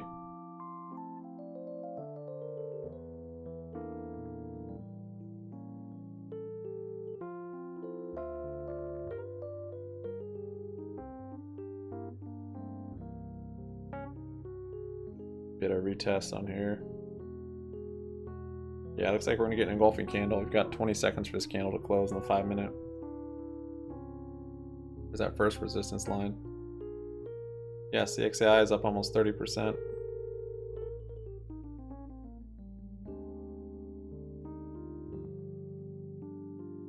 Yeah, we're getting engulfing. Hope it doesn't just take off. Looking for a little retrace.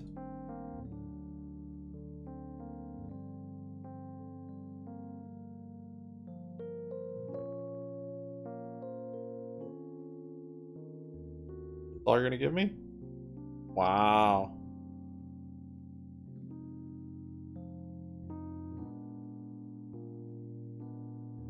Dang it.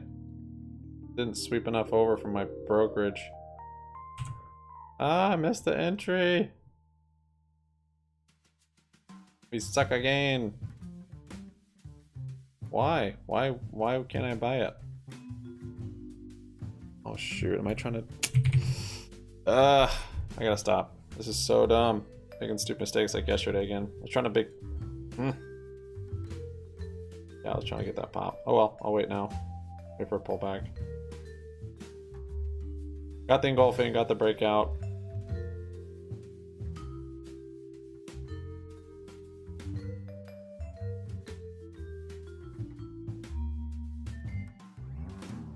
I think probably a move up to 415.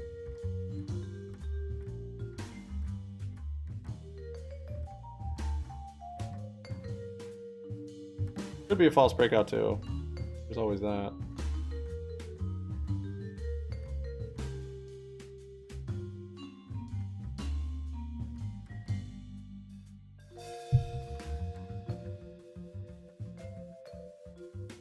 .8%. That's quite low on BBY. Doesn't look very false.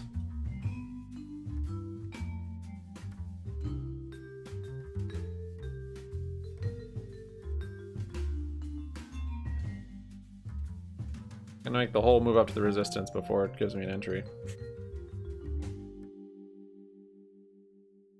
I accidentally had the big ES ticker. The normal mini, not a micro. Ah, CXAI got halted. Whoa. Time to start scaling out. Yikes, Mazimus. Sorry, man.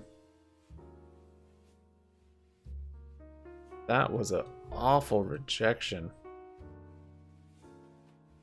Look, it's giving me a replay. Instant replay every time I change time frame. Whoop bam. Whoop bam. Was that your sell order? That was yours, wasn't it, Mazimus? You make it out? Make it out alive?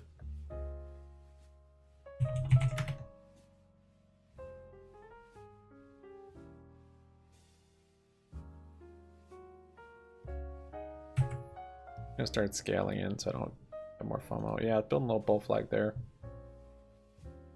Okay.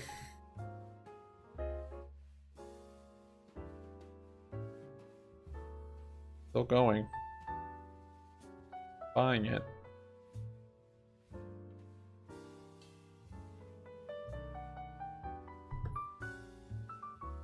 I'll take a retest of that breakout.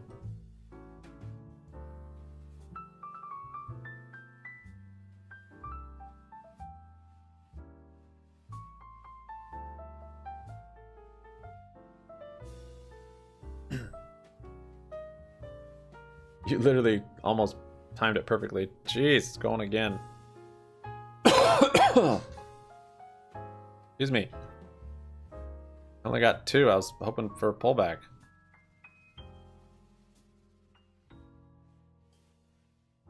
We're gonna have another big day, it seems like. I bet it'll be intraday. Not intraday, sorry. A pump and dump, basically. I don't think we'll close as high. I think we'll get a big move up, but then I think probably towards the end of the day we'll actually have a bit of a sell-off, so it'll wick down. Dude. Ah, why couldn't I get the right fill right here? Where was that? Here. Wasn't even there, it was right here. Look at this thing go, holy smokes.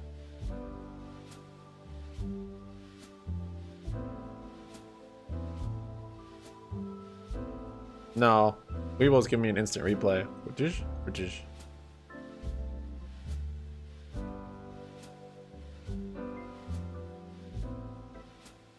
that was crazy quick rejection. What even happened there? What actually happened? I don't see any orders even. I don't know what happened. The last trade was 1404. I don't know why it halted down like that. You've got the ask at 1152. This might actually pop right back up at open, we'll see. And you have the bid at 1656. Dude, SPY, oh my gosh.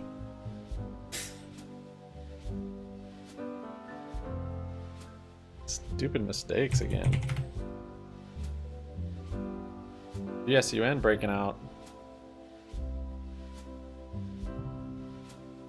This ticker reminds me of that Knowing the Whale song. I don't know, just the way those letters are. L-I-F-E-G-O-E-S-O-N. Sure, none of you guys know that song.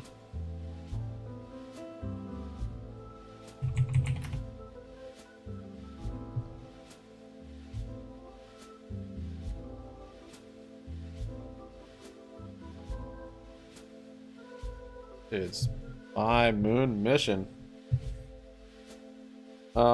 It's a bit of a short squeeze on SPY. I'd say there's probably some stocks doing little gamma squeezes. Shorts closing.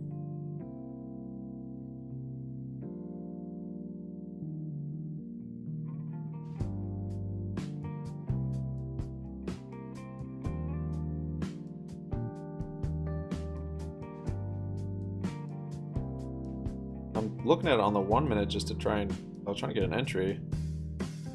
And I got it, but it just getting an enter nat gas again. Jeez, man. I don't think I got enough sleep last night. Woke up at like 5. Went to bed at like 1. Didn't go to sleep.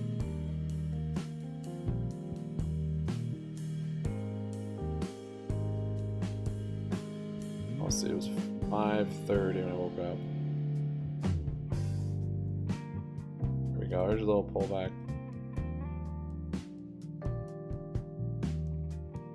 You know that song, Hugh? Shut up. It's funny because that is one of their like more popular songs, isn't it? I don't know. That song doesn't really sound like the rest of Knowing the Whale. Much more poppy sounding, but it's a good one. Profits. 6AI is running again. Was that kind of a fake out? Oh my gosh, yeah, that was a fake out. That's what I was saying, the time and sales didn't make sense. Ooh.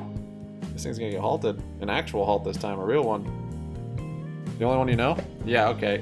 Yeah, it had more of a poppy sound. I think that one got kind of popular. First time I heard it, I was like, Knowing the Whale, like most of their stuff isn't that poppy. But yeah, that one's good. Yeah, CXAI, legit.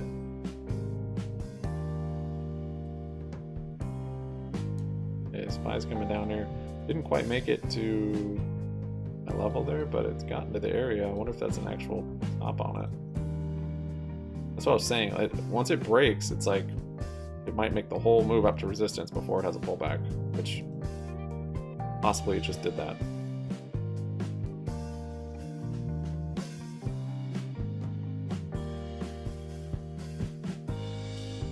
Whoa. Nice move on CXAI. Well done.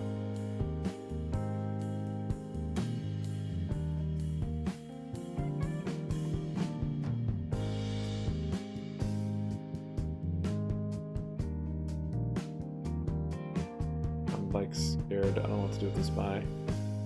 I hate when it does this stuff. Does a breakout, does the whole move up to resistance, and then it's just. Where do you go from here? I don't know. I'm surprised it's not actually halted now, though. This move is crazy. And what happened before? That was really weird. But we looked at the time and sales, and there was nothing. It was 1404 was the last print, and then just showed a halted candle down to like $10. That didn't make any sense.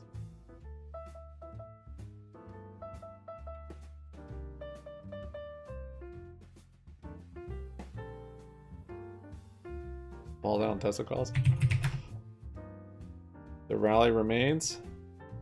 Yeah, get a little gap fill still, or at least to move up to this resistance.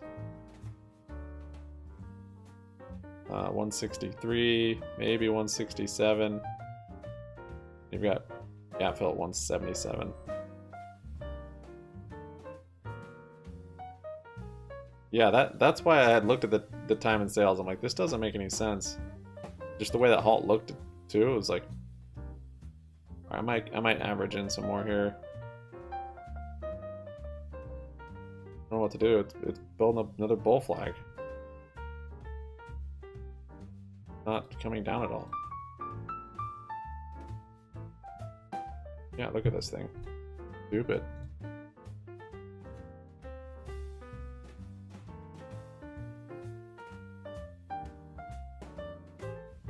I think it might hit that top and might not hang out there very long.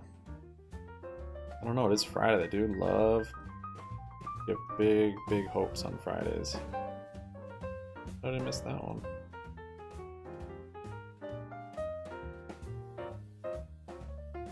Tippity top of the top.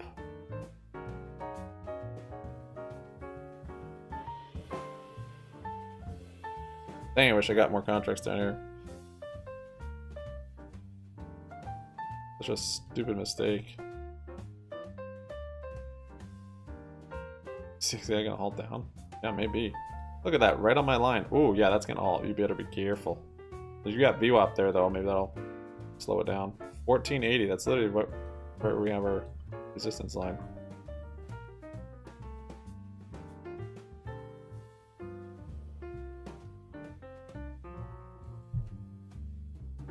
Keep an eye on BY too, guys.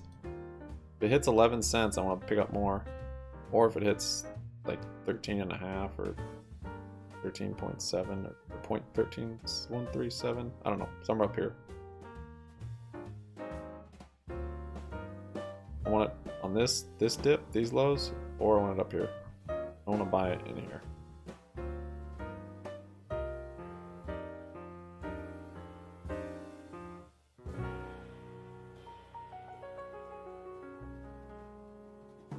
Well, top is actually getting some, like nothing because of pre-market, but dude, the SPY, oh my gosh.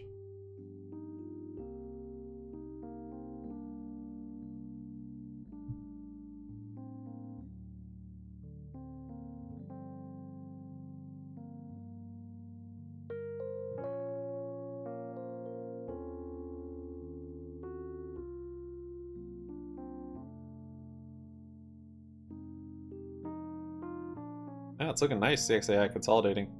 That is my resistance there, though. Breaking that would be large. No, there's not. I mean, this was all just quickly traded, so it might start to get volatile above that price, which would make it less likely to break that, I would imagine. So keep that in mind if you're trying to take profits. I would probably try and take some up around here where it's at. You can always add back in if it keeps going again. Wee woo! Hey, SPY's still going. Dude, what? Almost 0.5%. Woo.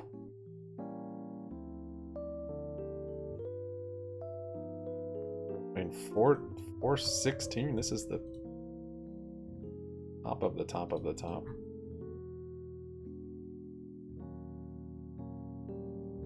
I think we're going for it. I think we're going to go for that very top today. I want to get some more contracts in this thing. It's just had such quick little consolidation. This is the 1 minute. There we go.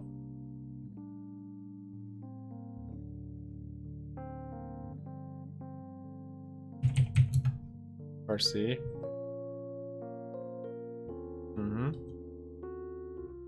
Or dip by somewhere around here. Yeah, I appreciate you guys keep me updated on what tickers are doing what. I only look at, you know, a couple. Makes a big benefit for us as a community.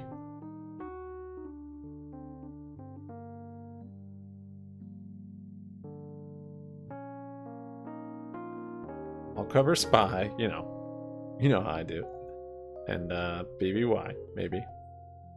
Stay on this level till news. It kind of seems like it might just be flatlining it into OTC. I don't know. I still think we could have a pump. There's new high on the day on SPY. No reason. I mean, shorts wanting to get out, like. If there are ones that want to get out.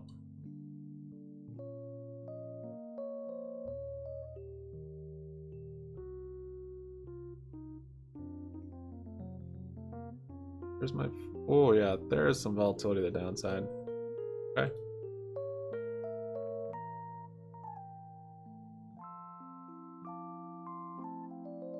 Alright, I'm going to close out these contracts. Little profit.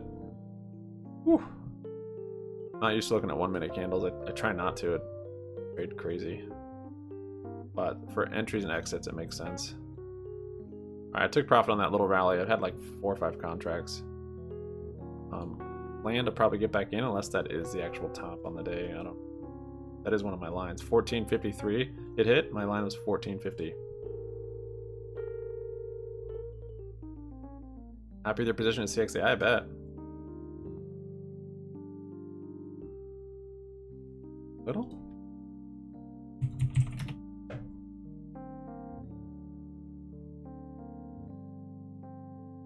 Okay, and now I need to be very, very, very, very, very patient. Re-enter either long or short. Pump, I missed a good amount of it, but I got some. And waiting for... I want to do a retest of this. 413. 6. 413. Here.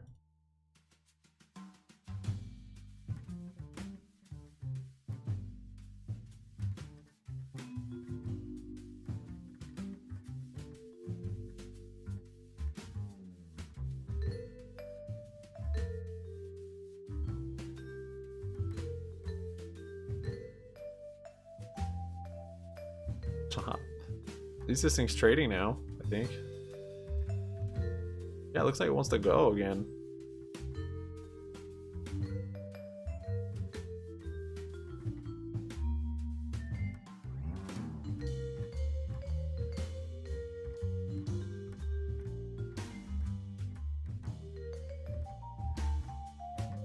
It just... Oh, the float's only 5 million. Yeah, this doesn't have any way to go. It's just we'll get halted.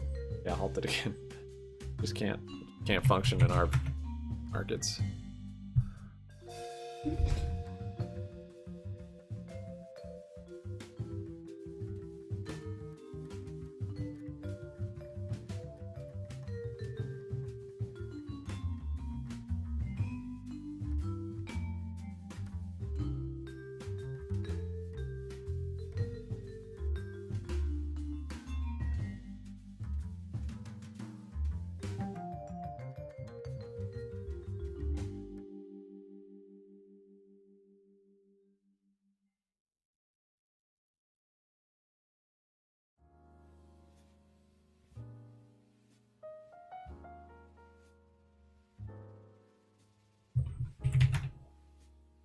Oh, GME. Getting some of the push on from SPY today. 2 1/4, getting back to that 1940 level. Breaks that, I think probably see 20 again. SPY really gonna keep doing that, huh? I'll get more if it keeps going.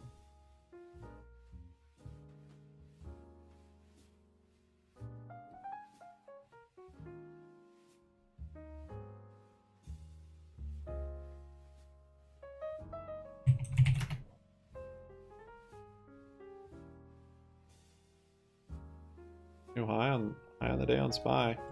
Yeah, I want some more. I got more. Okay.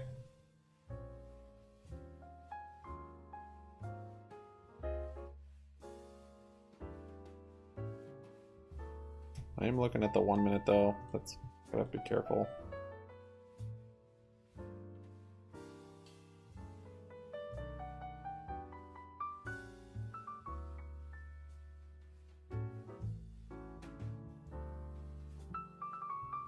$415.08. And the next level I have on here.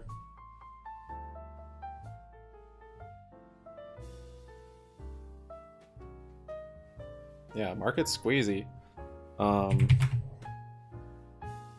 Amy might get some push from that. I don't know.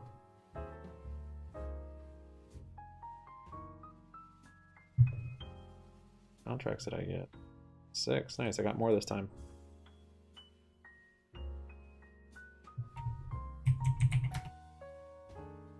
So no one not buying out. Bye bye, baby. We don't know. No one yet.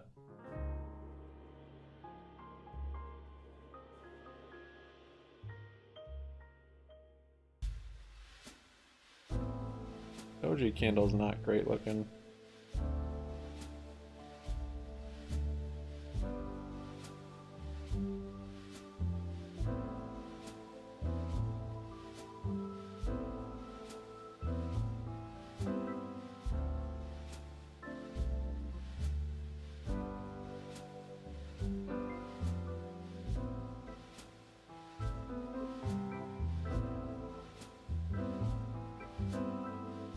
A little retest of the breakout. All right. And we're climbing again. Wow, RSI is at 80 on the 5-minute.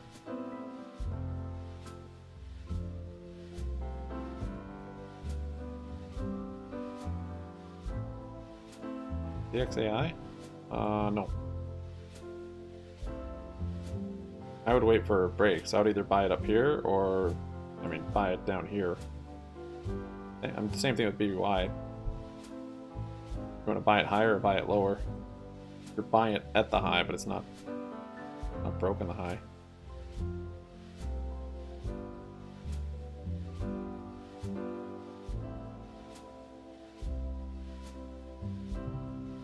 Yeah, wants to hit 10.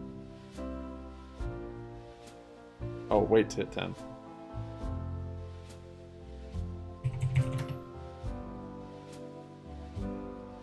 Maybe too excited to get back into contracts. Yeah, I'm gonna close them out. I'll wait.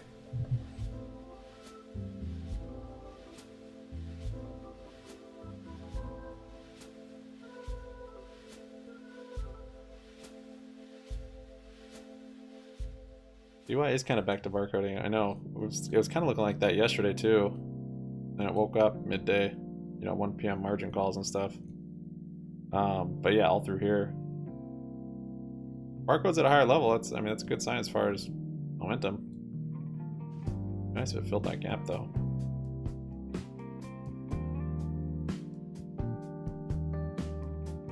Broke? Yep. Yeah, this is where I'd buy.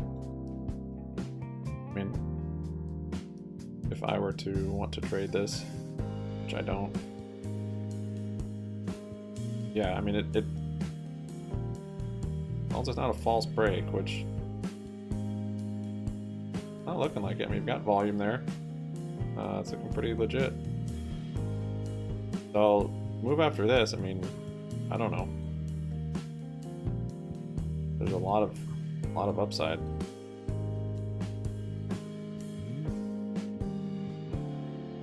Really, it's not until the high here.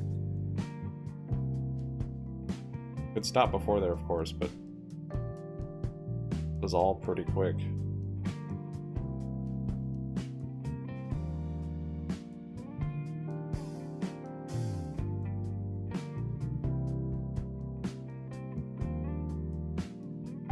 Oh no, you should definitely buy top A's. Look at that thing, yeah. The thing is, it's just the halting. But yeah, this go for. I would probably day trade it. But yeah, it's had a nice dip. I'm just looking at too much stuff. I can't. Otherwise, it's halted again. What is nice about this is it's probably not going to have a share offering, which is basically the only thing that could really kill this rally. Like, 50% drop right away.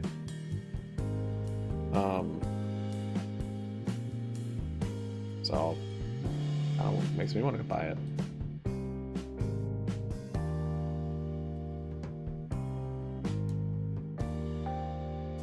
It hasn't slowed up. Look at that thing.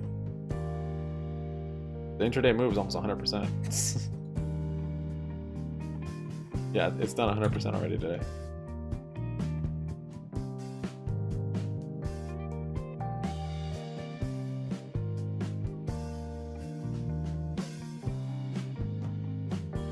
Company be bought out of bankrupt? Yes. My understanding.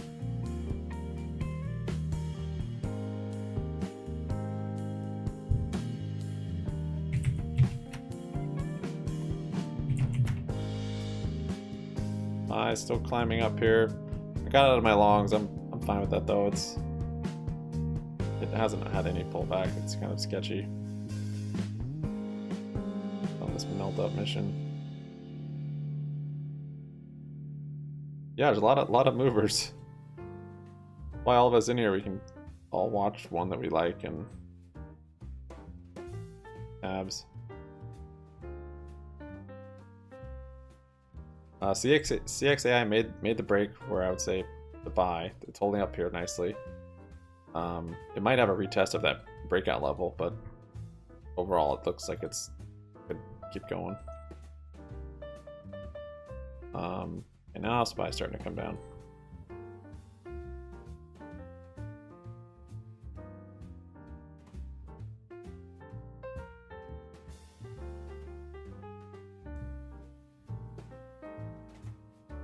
Now we gotta figure out if it's consolidating or if it's reversing.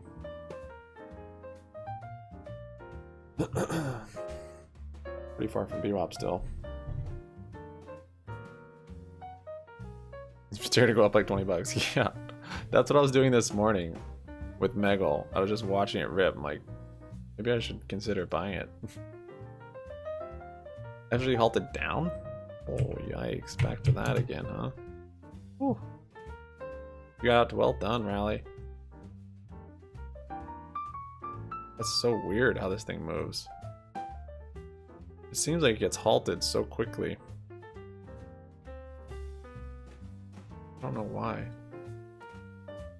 You know what I mean? Compared to like CXAI that we're seeing.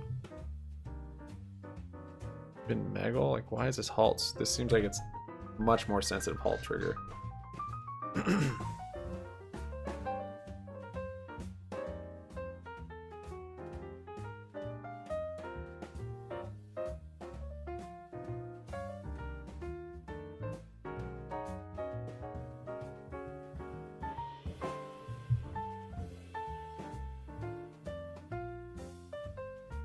That's where your stop limits are for, but something on top is a little sketchy because it could just gap past it. What you could do is buy it and then put a limit sell. When it resumes,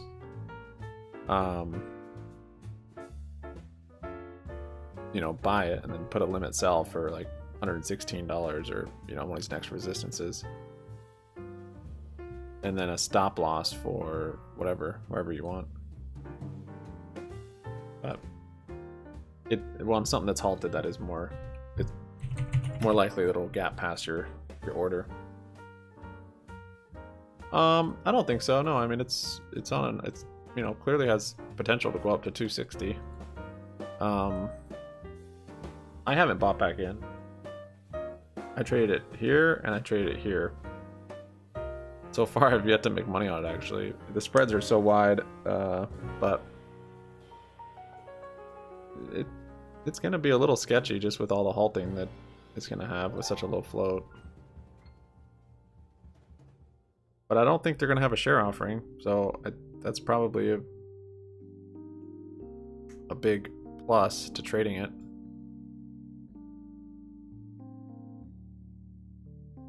Yeah, I would not buy this if you're holding over the weekend. Not doing that. You can't do any day trading? Like, what do you mean? You should be able to do, what, 5 a week?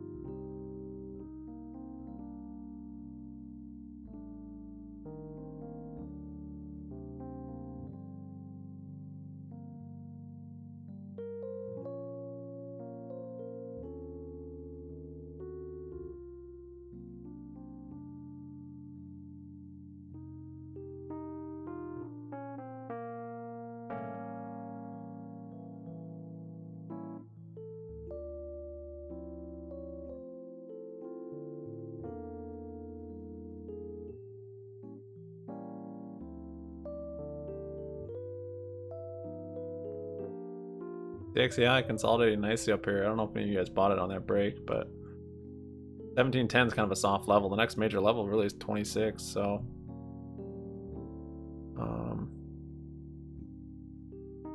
See if it comes down to retest this breakout. Yeah, 3 a week. Yeah, that makes sense. Let's get nuts.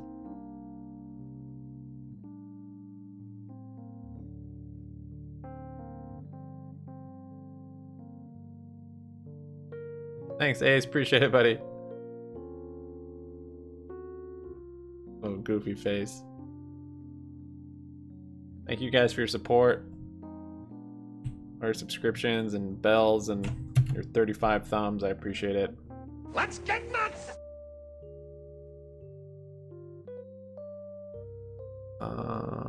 Is tempted to take a short here, but it's just I don't see a whole lot of signs for it other than lack of momentum to the upside.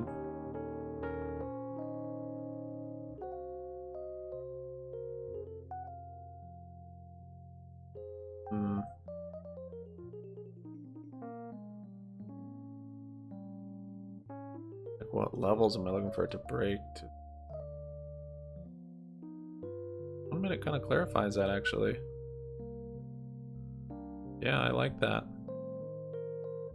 Dude, I took that short kind of late, but that 5 minute wasn't engulfing, so that wasn't a sign for me. And that wick, kind of bullish. There's CXAI wanting to go again.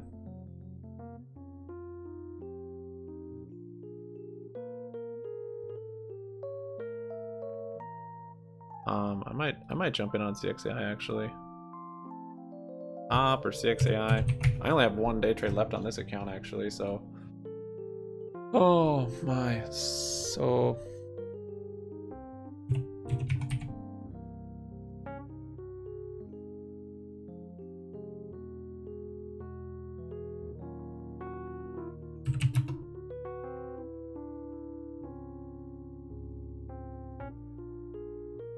Oh, pretty big move there on SPY, wow.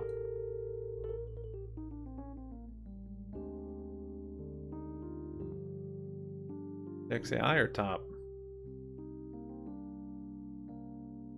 Oh, you're New Zealand also? There's another guy that frequents here, Jason, in New Zealand. Which island?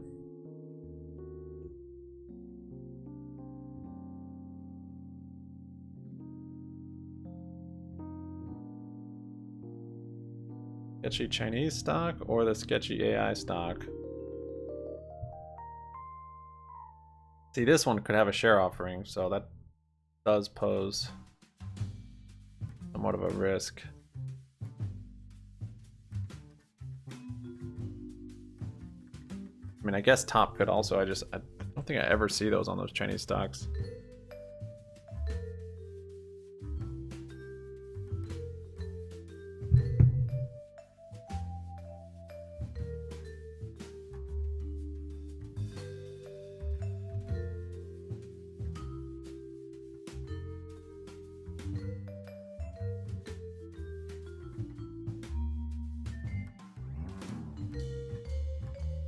But getting in and out of top sucks.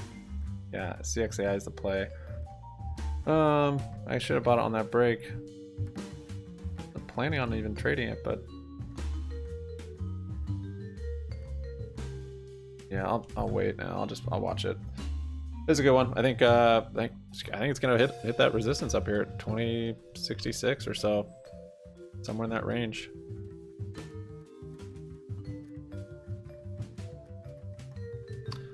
Why would that move back to VWAP, but now it's wicking? Was that it? Was that your whole move down? Yep, I'm out. Small profit.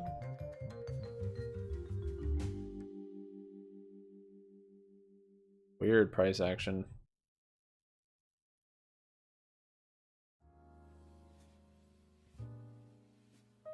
XAI is nice and clean though, just bull flag after bull flag. Aw, dang it. Top getting some red candles? Oh, it's gonna get halted down for sure.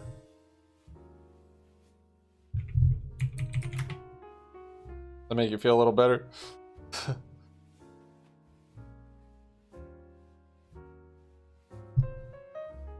About the price on CXCI?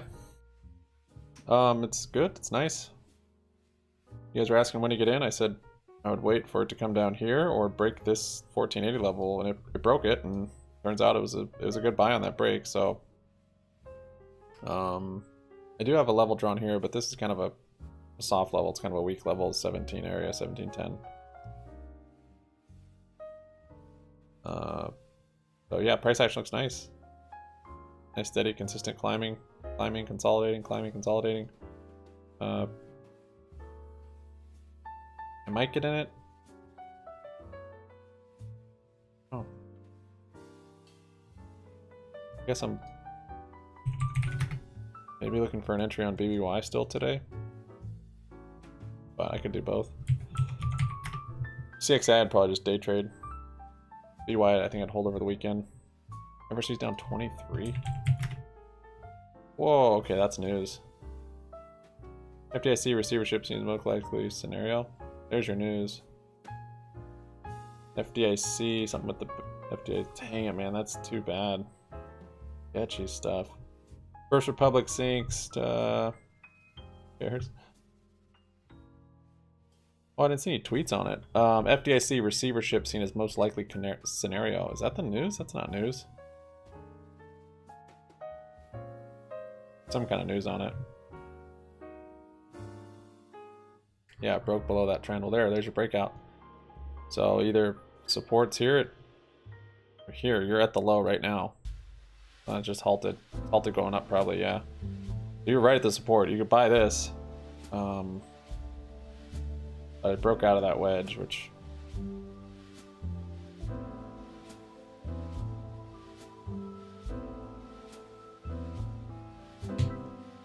Can't trade after hours with it? Why?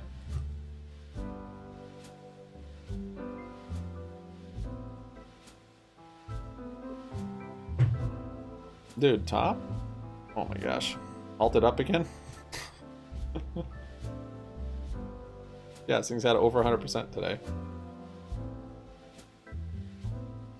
Oh, HKD! You're so bad to me.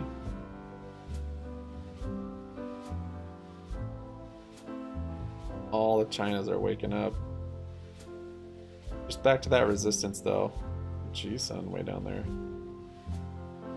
HKD really needs to. If it breaks that, I might jump in. Back into HKD. But I should be getting into top or something.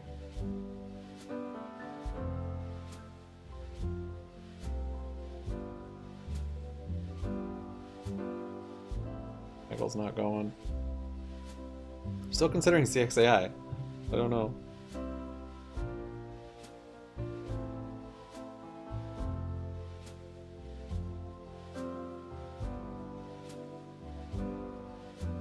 And bye bye baby. Yeah, it'd have to be a spin-off or carve out or something or whatever. New entity. MCOM up 13%. This might be the dip buy on the SPY actually too.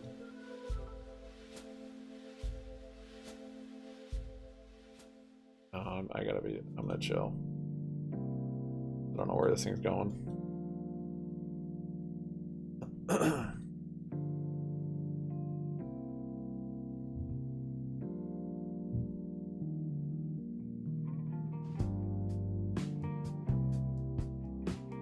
Good idea to stock to just futures. Stick to just futures and options. You're doing well. Don't stop what you're doing, I suppose. Yeah, 6. Yeah, I mean you can see it's just on this aggressive channel upwards. Looks good. Good for that 20.66. Taking your gains and putting them in something you don't trade, though, I think is a good idea. You're making money in options and futures. You're not trading with all of it. It's something that's in a slower appreciating asset. I mean, real estate, really, but it could be just stocks. Good divvy stocks.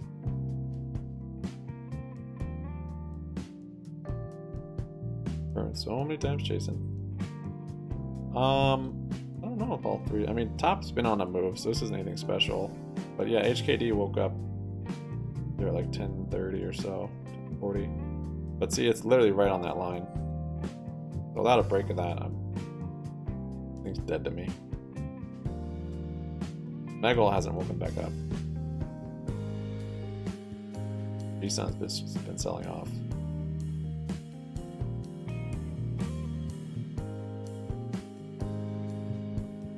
So on CXAI, maybe a pullback to VWAP, I'd jump in, or 1480. Kind of a retest on that. Maybe I just chilling.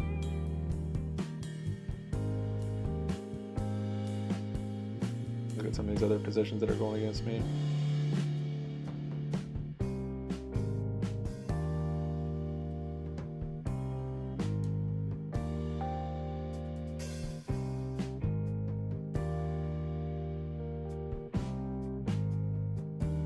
CXI is coming down a little bit. Look for support at 1480. That doesn't hold, then VWAP 1426.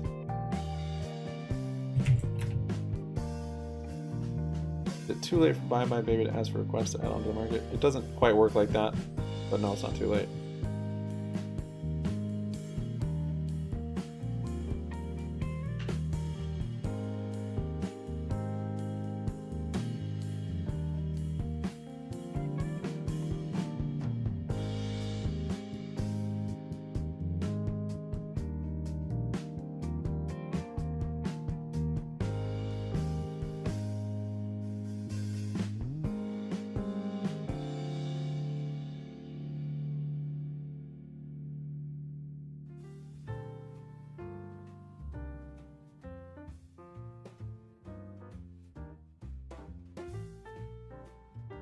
Thing is, when the profit starts taking on top, it's just going to be halt gap down.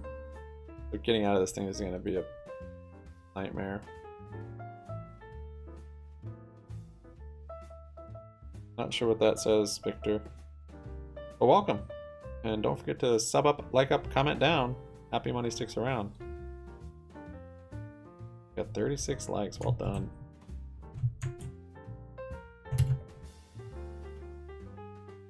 SPY moving up here. Yeah, I wasn't sure if this is in more of an upward channel and that was just a retest and consolidation on SPY, or if that was actually the top. I got out of it. Top resumed. It's at 110. If you want to go long or short, now's your time. Probably gonna get halted one way or the other. Top was pissing me off last night. Ace. I bought in right here. Bought in like 23 shares or something. And I closed it like right here. And then I watched this happen hours later. 124 and it's halted. Oh, is it not halted? No, it's not. It's still trading. Weird. That look halted.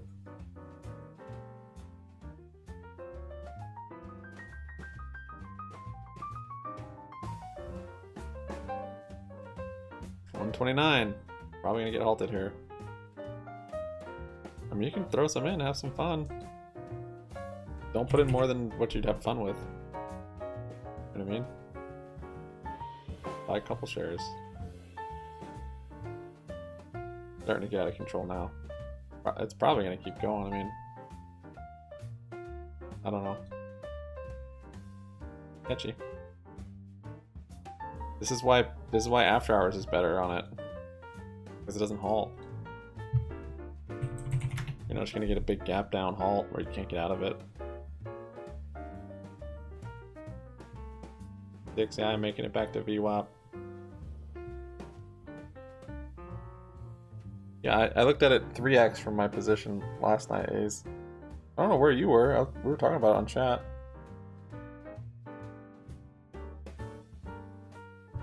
You're probably like hopping borders and stuff.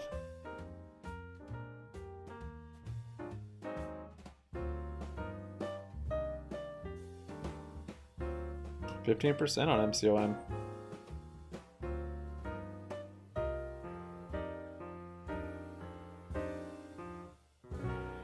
Gonna put all your GME gains at the top.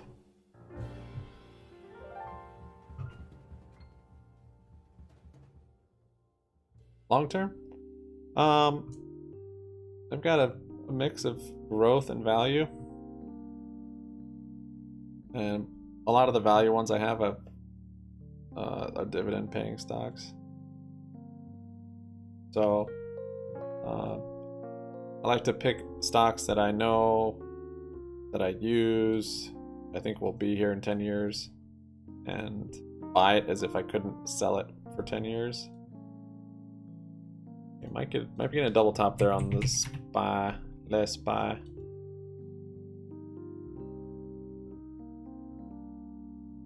I like thinking of SPY as a French citizen.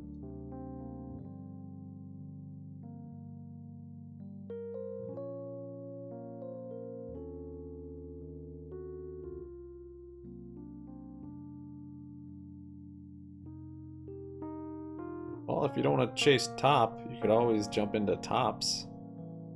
This one also has historically huge moves. This was a reverse split squeezer here. See? Reverse split. Squeeze. Bed Bath might not ever get a reverse split squeeze.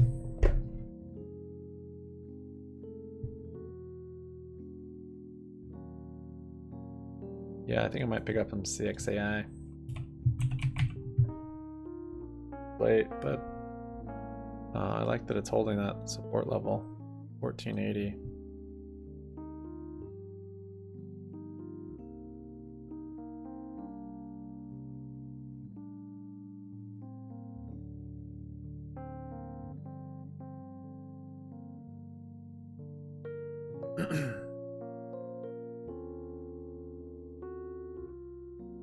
Trying to get a bump.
Ops resumed to 133.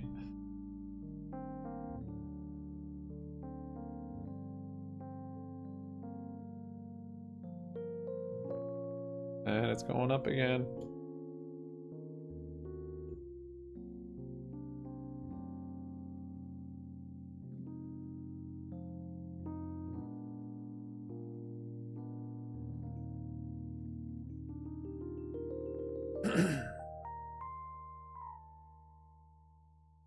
Bullish or bearish on Tesla?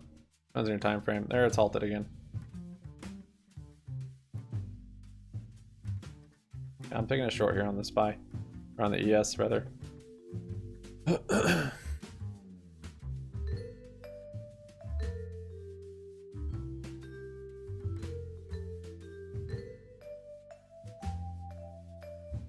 Clear an alchemy lab.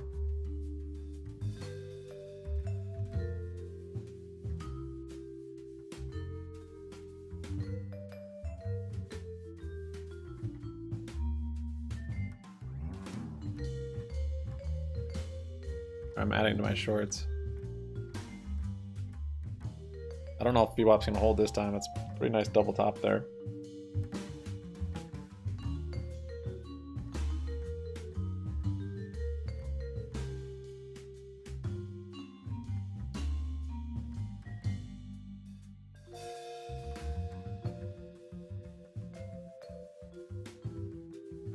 Ah, HKD broke.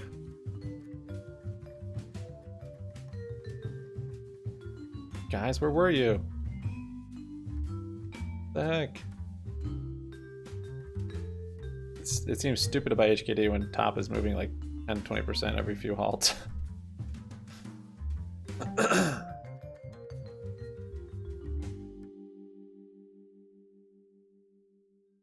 It's now already back. This is what happens with HKD. It goes and it just immediately gets the next resistance. Like there's no time to even do anything.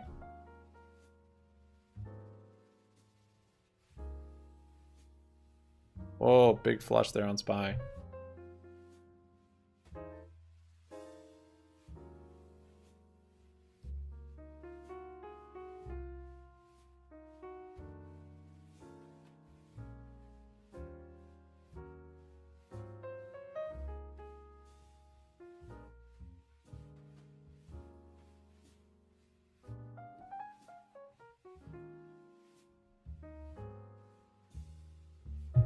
Big old prop taking. Remember I was saying about pump and dump? We'll see if that plays out. The pump was pretty short if that was the top. That was happening quickly.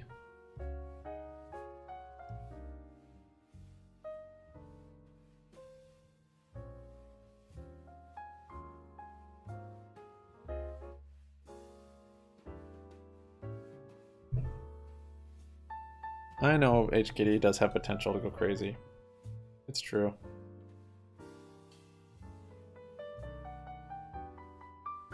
But look, it's right back to this resistance here. Dude, that's a big candle on SPY. I think I might add to my shorts. Wait for a little pullback, maybe on the 1 minute. I wasn't sure if it was gonna bounce at VWAP, but it's not looking like it's going to.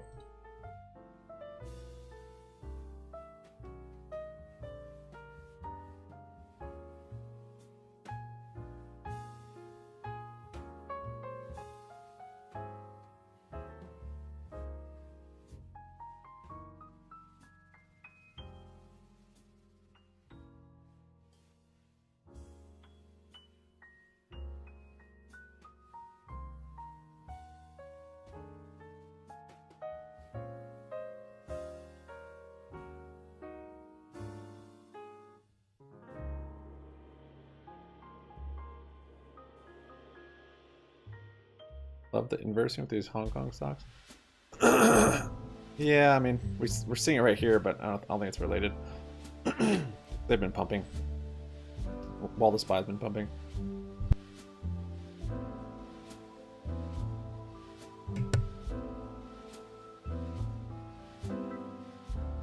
SPY bouncing on that level we have there, 412, 89.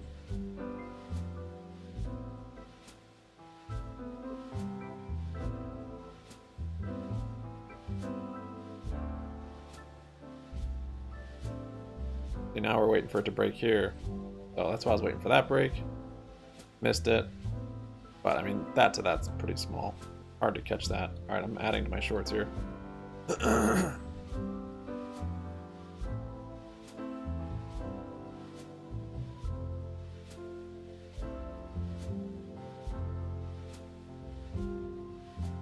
Holy smokes, 144. The gap to halt. Got upside to what? 260, maybe 180. It's getting there. Hey, if you didn't make the run up, you can always short it and catch the run back down.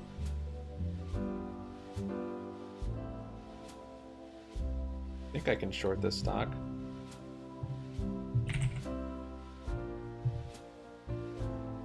Let's see if I'm able to.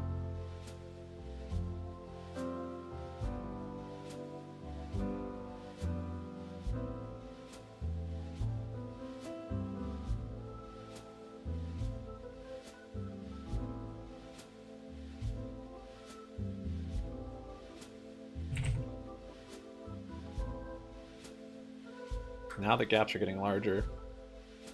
Yeah, you're probably gonna get pretty close. Let's see. Up here, I would probably start taking some profits. It could get to 260, but you have to imagine it's gonna be halting going down too. So buy is flushing. Oh, that is 1 minute, but yeah, still, that's a big moves on SPY. We're getting that pump and dump. Wow, I'm pretty stoked. I traded that. Yeah. Might make up for some stupid mistakes. Top's still trading. 750%. There you go.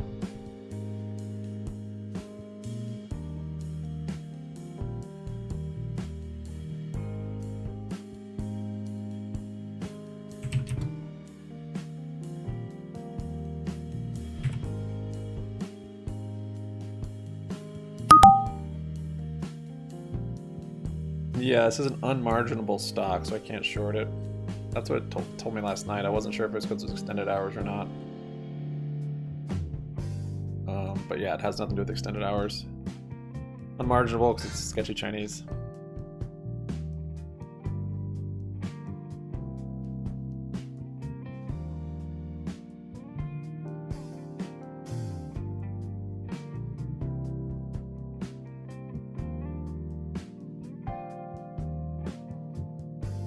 Considering CXAI still, or I guess a late day move. This was the trade though. This breakout to that resistance. I kind of thought it'd keep going. That was such a soft resistance, but no, I have no AMC. Could have, should have.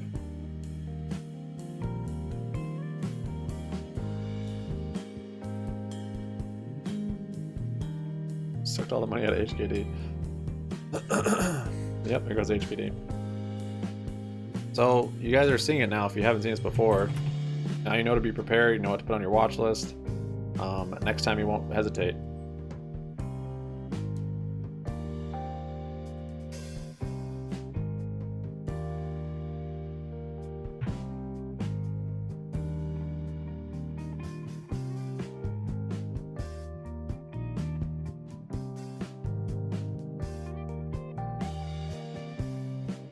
I might just hold these contracts. This might be the top of a range. I guess we still have data next week. We have ISM manufacturing is on Monday, Tuesday job openings, then Wednesday. What do we have? Oh, initial jobs claims on Thursday. It's actually not. It's not really till Thursday. Oh, never mind.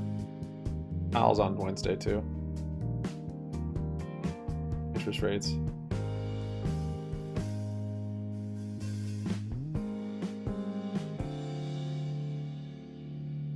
Yeah, I like this. I like this chart for a bearish.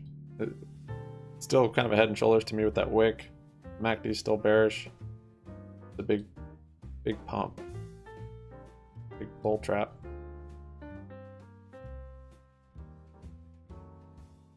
Which options could you have, Bobby, in OTC? Chapter 7 shares are worthless, 0 game over, no M&A, but also no 0 late trading. I don't even understand your question, trader. Which, oh, I thought you're talking about stock options. What options are in OTC? I mean, if there's any option.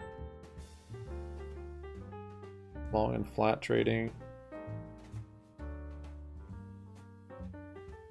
I think if you don't get, if you don't get some sort of buyer to come in, I mean, it's gonna just be seller boxed. You're not gonna. Might pump every now and then, but it's dead. Not petering out, it's just halted up, Ace. Just kidding. Man. But yeah, it is kind of slowing down. I mean, these halts are, it's getting near the top probably, because tell the halts there's bigger gaps and starting to get too squeezy. Look at that volume on the last one. Jeez. Which chances? It seems like there would be a buyer for it. It's just at what price? It seems like it would be higher than where it is right now, based on their revenue and just the fundamentals or the financials that I know. I think 10x from here would not be crazy. Thing is, the macro environment right now is not favorable for, you know, money to be flowing around. But this is when the best purchases are made. We're getting into that season at least. Maybe not there yet, but is it? Yeah, maybe. DXA I might have, yeah, the kind of an afternoon rally.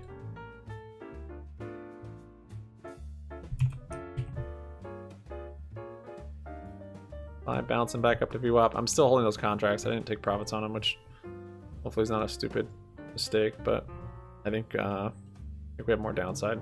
Unless, now that I've got a good entry, I just want to hold it. I'm trying my best not to time it. I got pretty fortunate entries and exits for this little pump.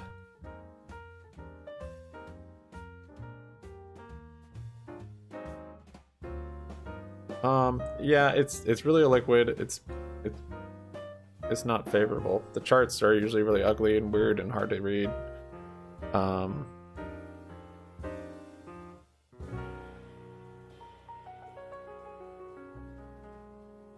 That's a pretty big bounce back to VWAP.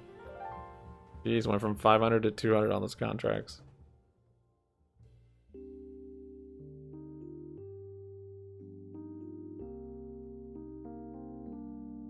Shouldn't break VWAP here too much.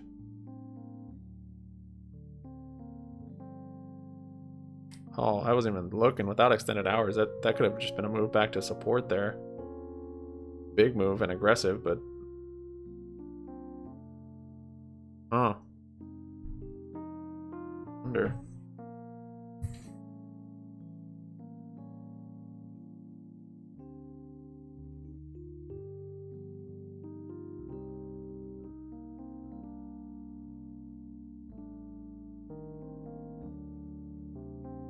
Volatile SPY this morning.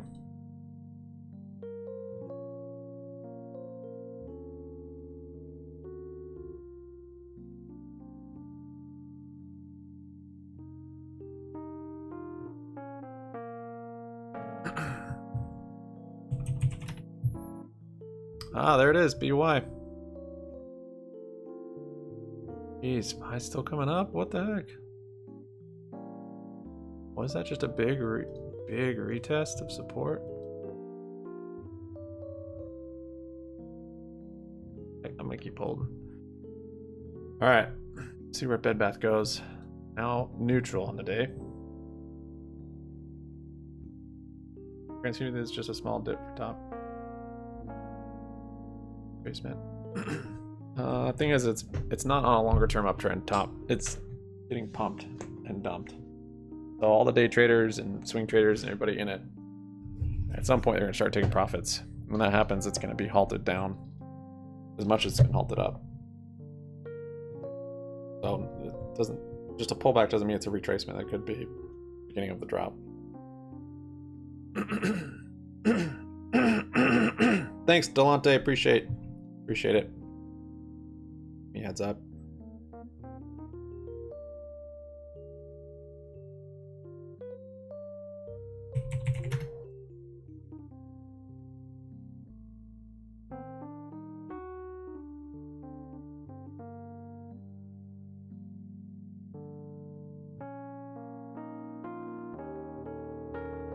What are you doing, SPY?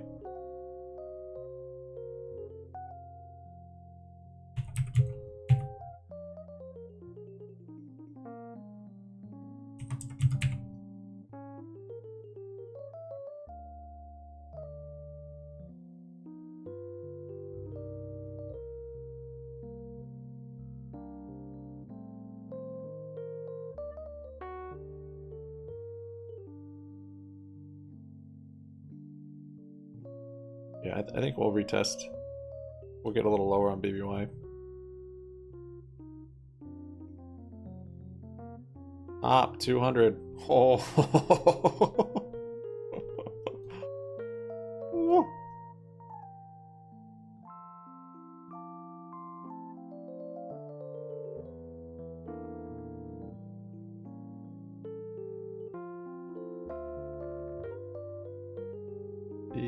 Deception.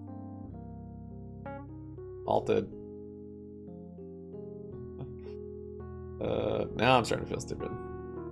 What's up, take on Mullen? An EV company that will probably go bankrupt.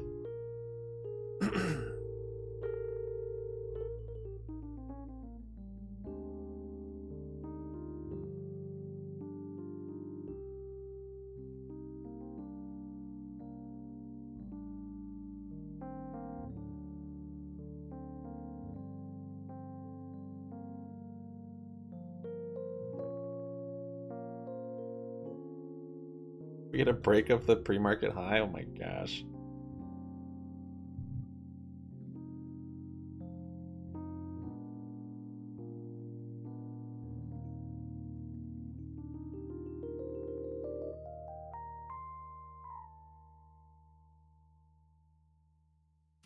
Dude. The XCI moving up a bit.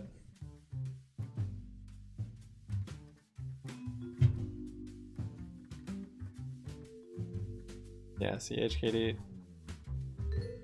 Yeah.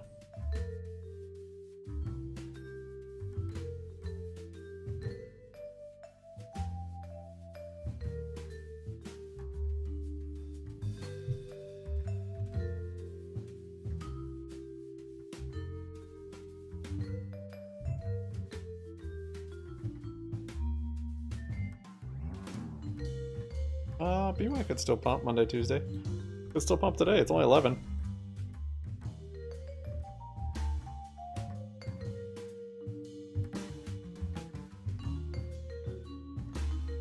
EDU 240.69.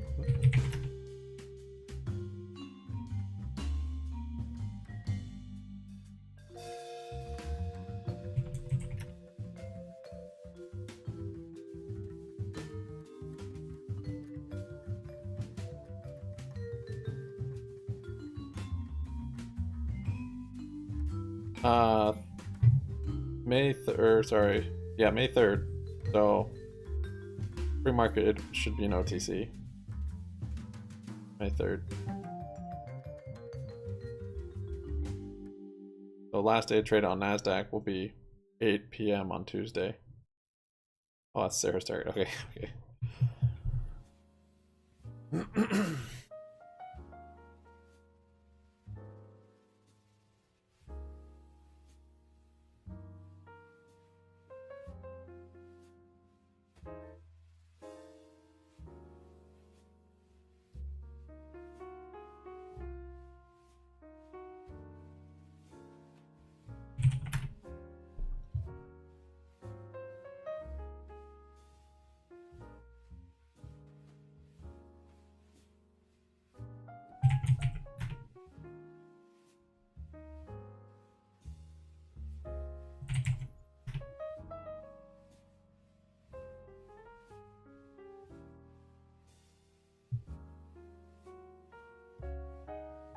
One has been getting wrecked, man.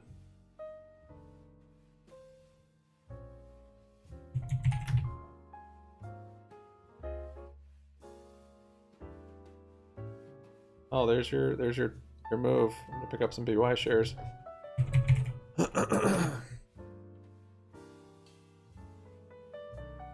11:20. We could make a new low today, given that it's Friday. I'll put an order for 11:20 though.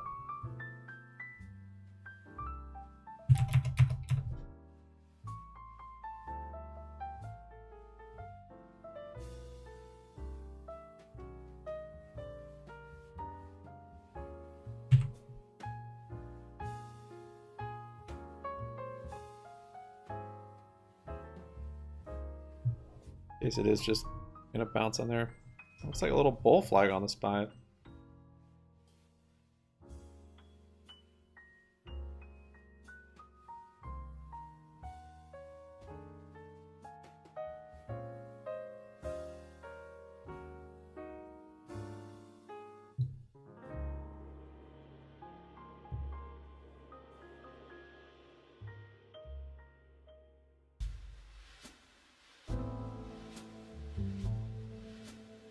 Jeez, behind. Look at that thing go back up. Might be, yeah, it's maybe just in a higher uptrend. And it literally was just, that was a volatile move to the downside for it to just be consolidating, though. That's where it's kind of leading.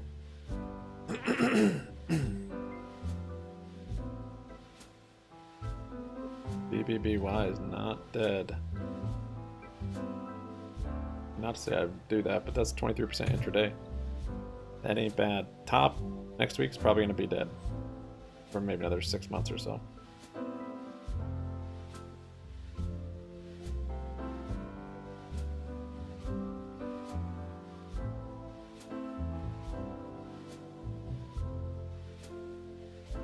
Of course, he's still halted. Why? Yeah, it's halted going up. Yeah, what happened here?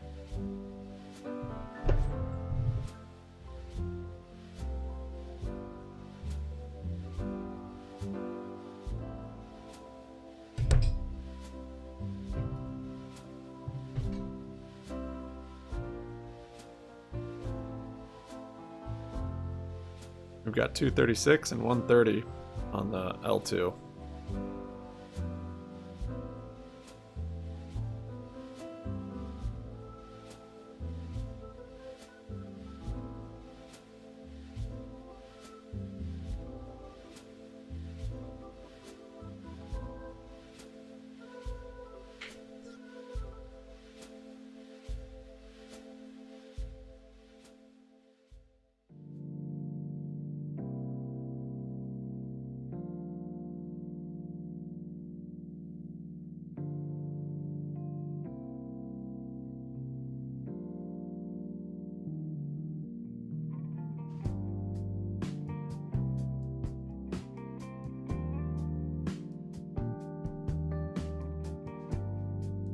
Good to see HKD holding support above this breakout, though.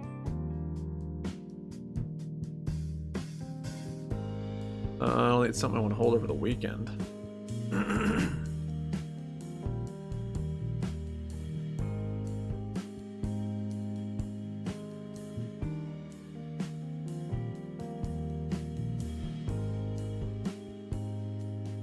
A long time ago, stopped buying BBY.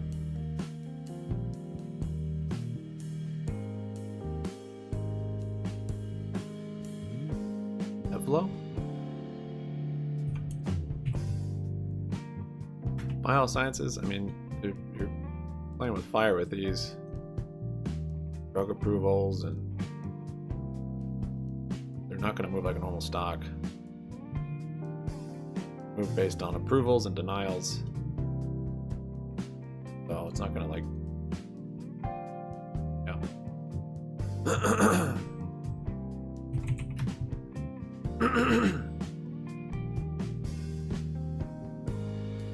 Is that what it was? I didn't even see any news on it.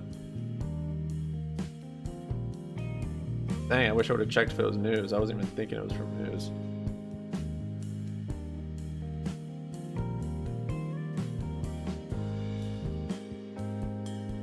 I don't see any news on it, Dink. What are you saying? Fed reports they suck at bank regulating and spy tanks immediately.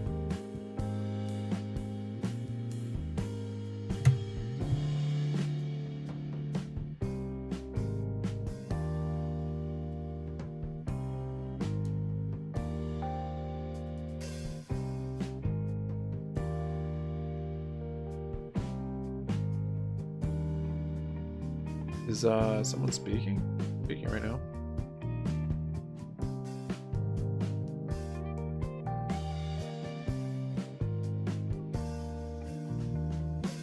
This does look like a news move though, especially with how it's bouncing. About to get stopped back out. Holy smokes, should have taken profits.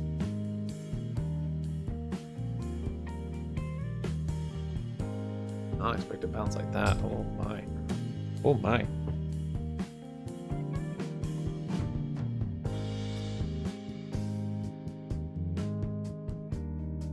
Top's not unhalted yet. That's kind of weird. Yeah, CXI, bull flag.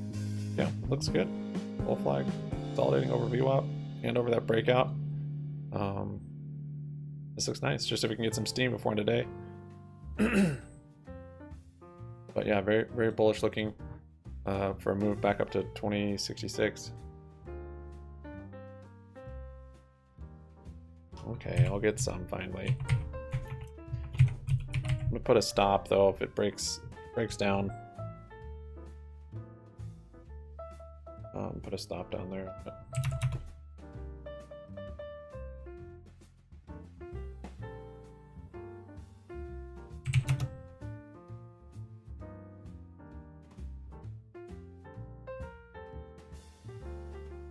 Get excited, just chill out a little bit. Heck.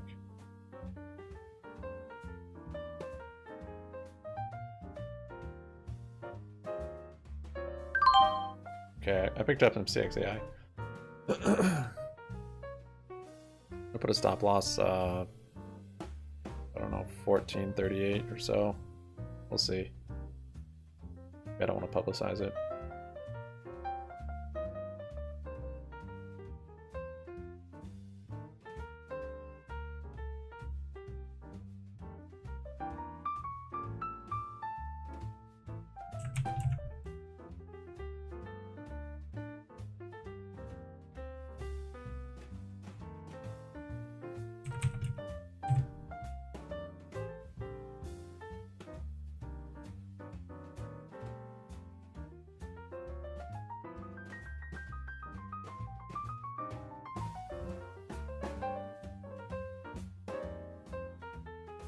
Hyped watching stocks, not buying. Oh my gosh, 1000% on top. 240. Huh. Oh, that was my BBY trigger. BBY hit it. Alright, now I'm gonna wait and see. If we break through here, I'm gonna just wait. Wait, because we might be getting down to 10 cents. In fact, that was probably a stupid buy.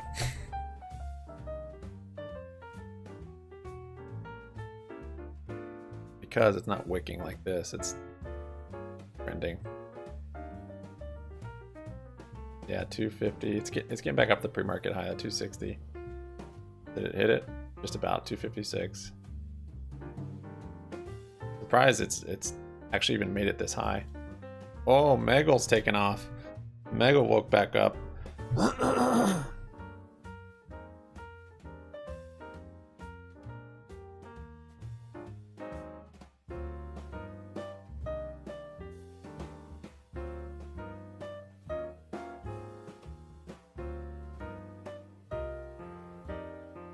That candle, dude. Candle halt. Oh, HKD is also waking up. Okay.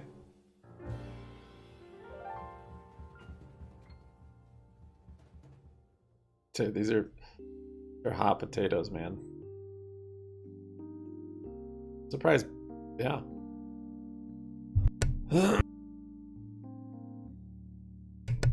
There you get some profits. Yeah, this thing. I'm surprised it made it that high though. And it wasn't, people weren't front running and causing it to not actually quite make it, but it made it all the way to the high. That's crazy. So it's halted down now.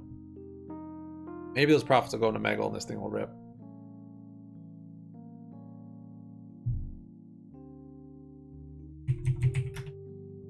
I picked up some BY right here. It's probably a stupid purchase because it's not a wick. I think we'll probably see 10 cents.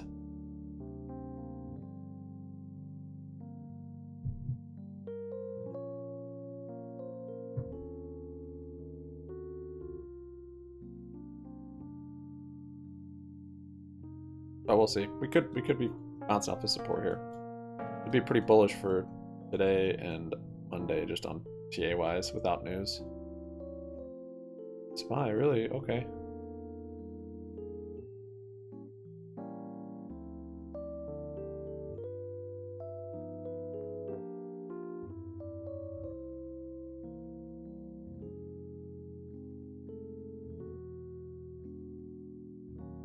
Pops halted down, MEGL's halted up. Picked up some CXAI. G-Sun moving up some. HKD did break out of that level. I guess I'm not buying it. I kind of tied myself to CXAI. The one American non-sketchy slow mover. All profits. Tomorrow's Saturday. Sarah. I mean Monday? Monday? I don't know if it'll... I don't know. I think you're going to get a big sell-off before and today.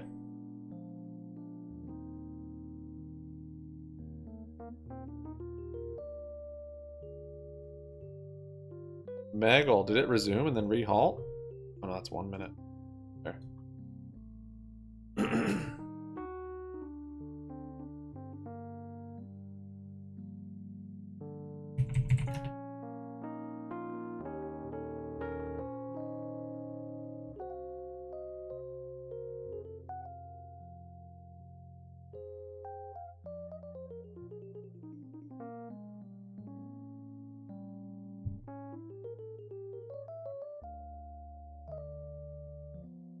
Yeah, it made it all the way up there. Some entity is pushing this thing for sure. Someone, something. The fact that it made it all the way there is like kind of crazy in itself.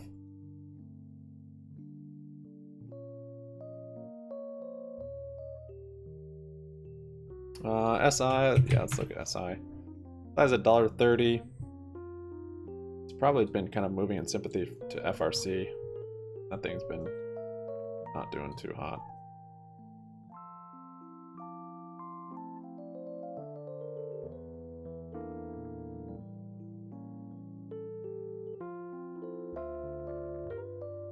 Yeah, maybe like dollar cash secured puts. That high IV. Well, momentum's not really there. It broke that support.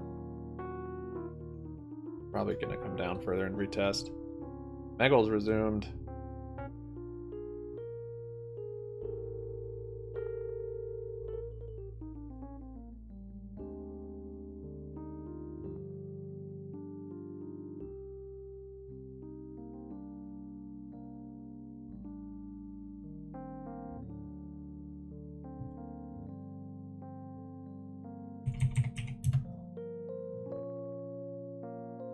The fact that it didn't just wick down here like these days, this probably isn't the low on Bed Bath. 1105 is the low from the pre-market. And we might get a flush even from there today. I think 10 cents could very well be on the board, on the table.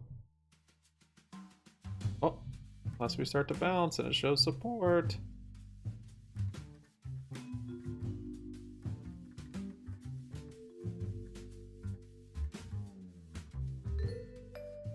Be proud of myself there. That's even better than making money. Exercising discipline. No, really, it is. 100%.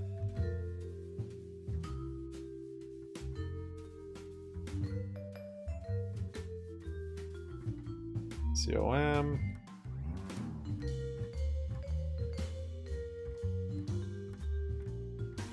Down to 47. A pump up to 50 cents would be pretty substantial without any news on BBBY. So if you want to get out before OTC, you might have to consider taking losses. Not to say it can't be on a pump, but that's a 330% move, so...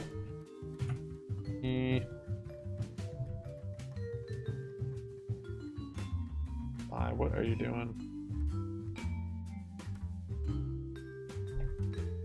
Presumed. Halted going down. Oh, suspended. Uh-oh. That is another concern. Just gets suspended for the day. It might be a halt. This might be an error. But if it's suspended, it's probably done for the day.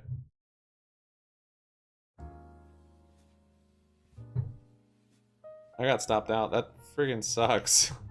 I grabbed this whole short down on the futures. And it's just bounced back. Open for a move. Yeah, this is the risk. I mean, the top. You maybe if you got out on one of these green candles, yeah, you could have done it. If you tried to time the top though, yeah, right, you're right.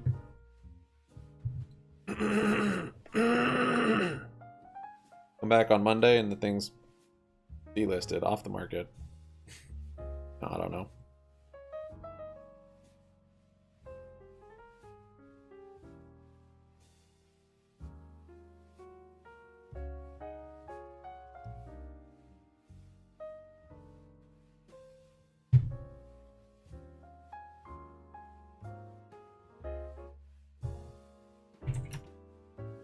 Bummed I didn't take profits on that. Nick, you said this was news? I don't see any news that came out about that caused that sell-off. Bernstein says Tesla has now cut prices by 10 to 20% on its cars since the beginning of the year, yet the company still appears to be struggling to generate sufficient demand. A significant share of the potential buyers remain skeptical of EVs and are not likely to switch. Yeah, BBY is going to come down more. Use my day trade on BBY and hold CXI over the weekend, or hold BBY.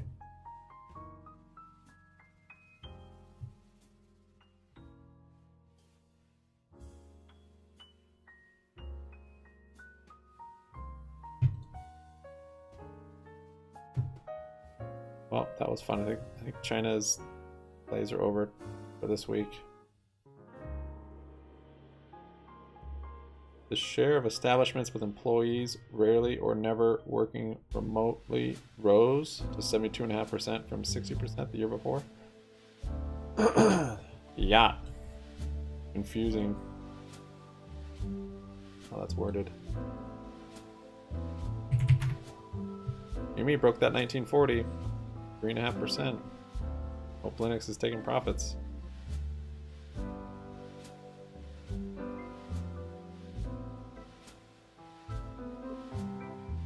SVB bank regulation report. Didn't see any tweets about it. Is that what's causing FRC to crash too? Easy, I seen fakes. Oh, I just got stopped out on CXAI. There you go. There you go. My stops are nice. So it wicks up and rips to 20 now. Rally. Top halted down. MEGL. Yeah, these are probably done for the day. NCMI. Looked at this one before.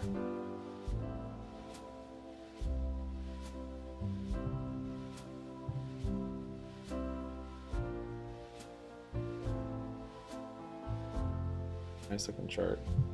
I think it's open Monday. Yeah, I saw that MCOM. It'll move off the huge sell-off bottom. This was all from the reverse split. 81% down. I don't think there's any other news on it.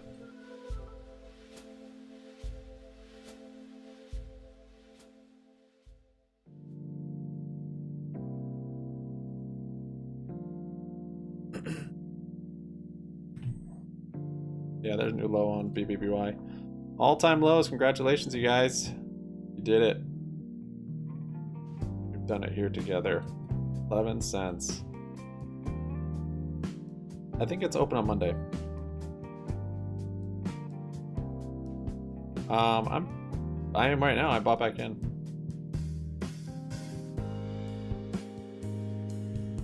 Probably grab some more at 10 cents. Been kind of day trading it. Thought I was being cheeky timing the bottom here today, but then I realized it was a sore mistake when it wasn't a wick down there and it was just consolidating.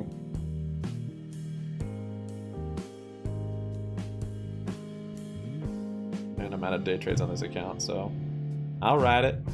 I was planning on maybe riding it over the weekend anyways.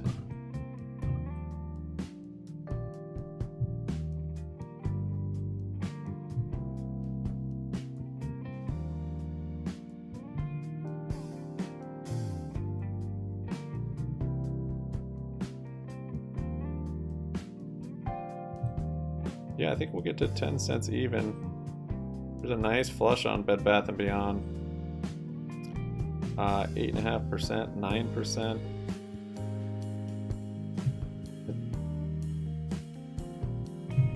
Just shorted it when I closed out this morning. I thought about it. Thought the range was pretty small though, but considering that it is a Friday, makes sense. Flush it on a Friday.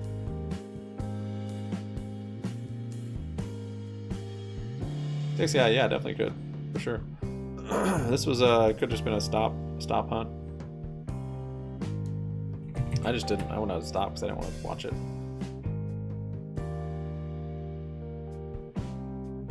If they don't support OTC, you just can't buy it. You'll be able to sell it. You still own shares of the company. It's just traded on a different exchange.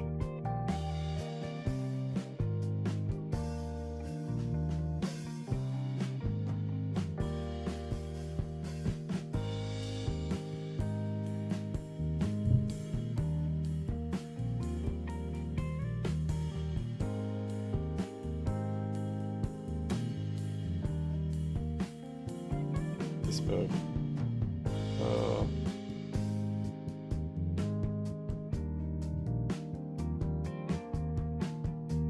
Can you get margin on MEGL?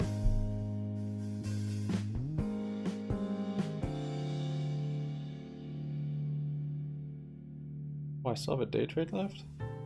What?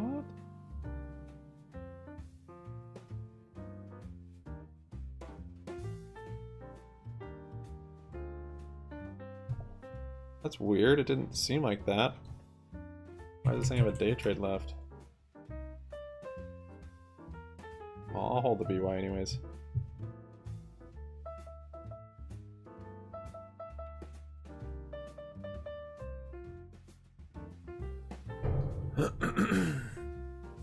Told you about top last night. No, Sarah, I told you about top. I said, where were you on that one?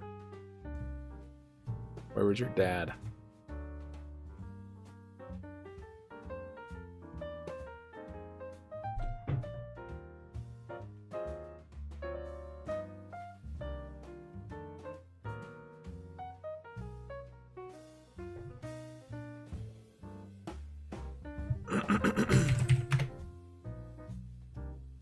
Can't go lower than this again. How true that is. That might be our wick, but not hopefully yet. I think it's gonna want to even 10 cents. See.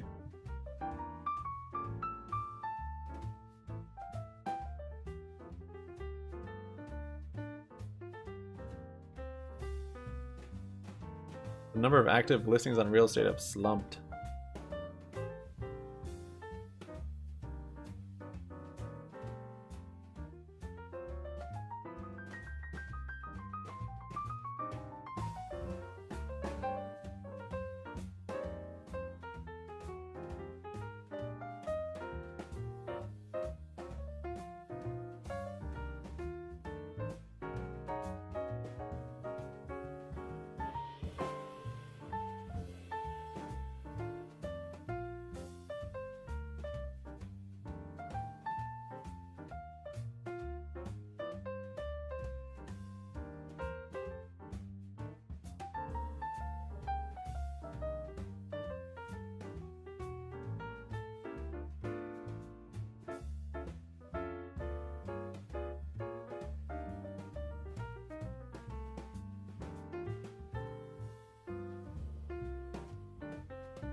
that we have, as well as other drivers, AR, VR, or some others that are out there. So, this is a position that we're going to take our time and build out slowly, but we expect the second half of the year to be far stronger and that strength to continue into 2024. And so, thank you for that. So we will continue to watch Applied Materials and all those names that you're watching. And I think about the consumer, as you said, we're waiting on Estee Lauder. Something like e.l.f., Eyes Lips Face, has been great in the makeup department, right? That stock is up over 60%. Estee Lauder actually down slightly year to date. You mentioned a name like Coty. Let me check that one out. That's up 37%. That's pretty great. And how about Ulta? I mean, I'm there, right? Ulta, 16%. The truth is pretty good for the most part for these names, right? Yes, I think that's 100% correct. And, one of the things that we saw in the initial GDP report was that disposable income and even real disposable income is holding up far better than expected. And I think that will carry the consumer through the current quarter. They were also rebuilding their savings rates, so there might be some added firepower there. I think a guest you had on a few minutes ago talked about MasterCard's comment that the consumer is resilient. I agree wholeheartedly with that. But we do have to be a little careful here. When we look at some of the MasterCard spending pulse data, it really reaffirms that people are continuing to travel. People are continuing to eat out. Those right now are the bigger areas of spend. Why would it drop 50%? Clothing and other areas, not so much. And also consumer sentiment, 63.5 today, coming in right in line. So I guess that was okay. Not a disappointment there. I can see it going down. Chris Versace, wonderful to see you. Tematica Research, thank you for setting us up for next week and some of the ideas that you like for investors. Thank you. Okay, coming up next, George Sillis is standing by. He'll take a look at First Solar.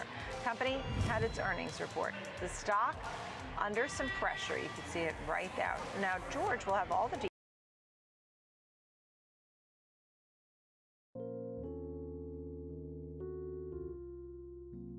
His whole map is it.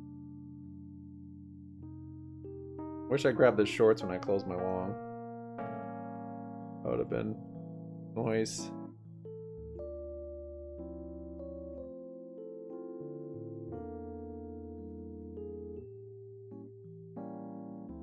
MEGL's not done. Suspended also. These things are all in trouble. Oh, this says halted now. Why is this thing suspended too? Now it's saying halted. Weird. Well, this resumed and halted again. Okay, now it's just saying halted. Yeah, you're right, MEGL. MEGL wants it.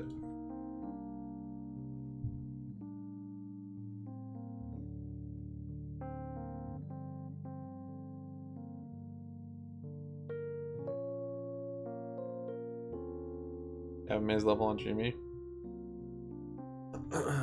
Gavin May. That guy. I mean, it's hit every level. What do you mean his levels? Literally just moved down. Passed through everything.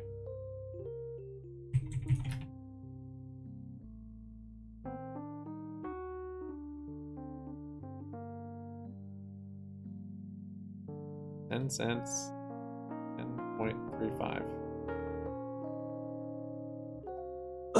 Get down that 10 cents.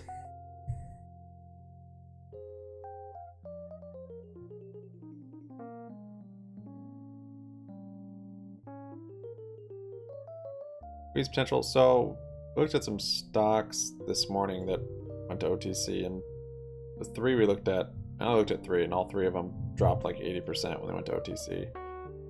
So that's been kind of my expectation that it will drop, but this could be an exception, not the rule, I suppose.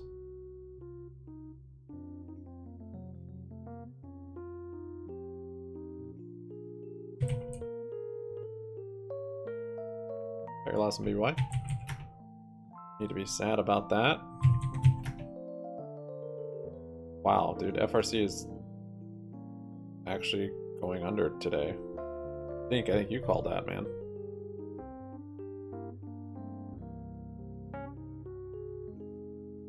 How is the SPY pumping right now? What the heck? I don't think it can happen sooner. Wednesday pre-market. We're just gonna start trading OTC. All right, 10:30 might be low for Bed Bath. Tempted to average in here.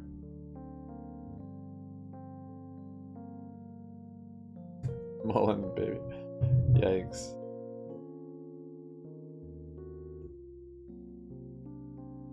However, we did just break that support, so that's not a good sign.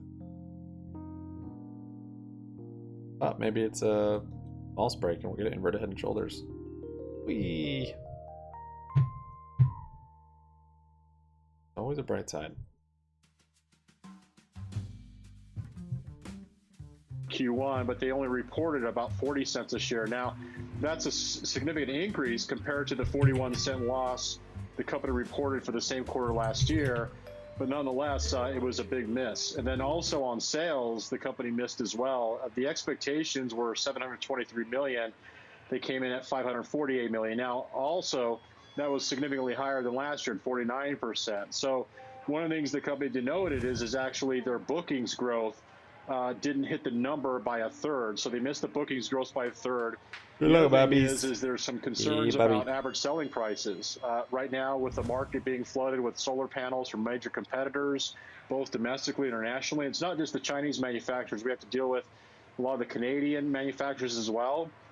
And I think this is one of the reasons why Morgan Stanley actually re-rated the stock at a neutral rating. And if you look at Credit Suisse, they also have a neutral rating on the stock with a $170 price target. So I think it's a situation where the company got a huge boom based upon that fiscal stimulus that was embedded in the Inflation Reduction Act. Because if you look back in July, the stock basically from a price standpoint gapped higher, and so we had a situation of a gap and go where you were trading this one earlier. Occurred, there's a continuation pattern, and that's typically the case when you see your horizontal stocks that are growth stocks like this stock is start to make some nice solid trends to the upside. You're right at one now. Right, understood. And you know, this recently hit this high of 221 and then has this gap down. And as you said, they're talking about breaks where you're at right now. It could probably move up to 35.20. You almost feel like we're not getting back to that 221 number anytime soon.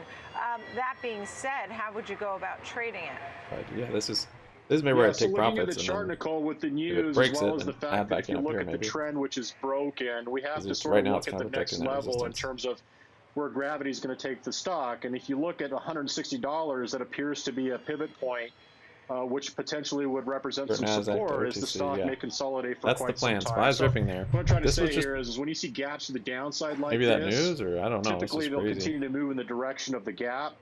But that's not to say the stock will eventually consolidate. It might find some footing again, perhaps next quarter when they report. So with that said, we can put on a bearish trade in this case. We're going to go out to June with 49 days to expiration, and we're going to buy an in-the-money put vertical. In other words, we're going to buy a 175 put and then simultaneously sell the 165 put. So altogether, it would cost a trader about $4.50 a share or $450 a contract. So ideally speaking, we need to see the stock below at least 170.5 because that's our break even. And if the stock actually reaches 165 or lower, we would achieve max profit of $5.50. So we're paying $4.50 to make $5.50, but the stock has to hit 165 or lower between now and expiration in 49 days. So if you think it's going to be still bearish and a continuation to the downside, this is certainly a suggestive trade. BBBY bouncing a little bit, or at least a green candle off the bottom there. George, so it just consolidates. Great to see you. Always wonderful on the disruptor for us. Appreciate it, George. Thanks. Coming up next, time for our 360 round, and we'll be breaking down all these tech earnings. There's been a lot of them. We'll take a look back at names like Amazon, Microsoft, Meta, and more. Trading 360. We'll be right back.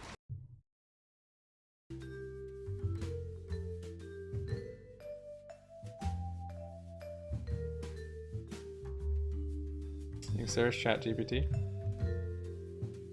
Maybe.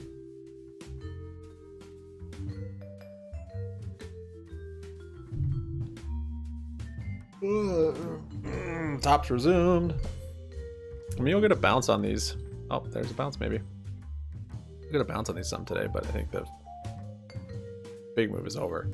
You might have a bounce on VWAP or any level here. Just all to the upside right now? Maybe. That's funny.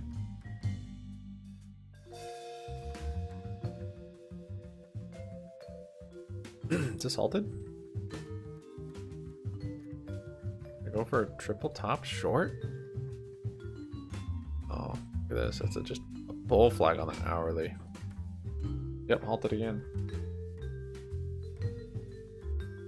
Halted again to the upside. I guess a dip buy there would have made sense. Wow. Or not. Let's see.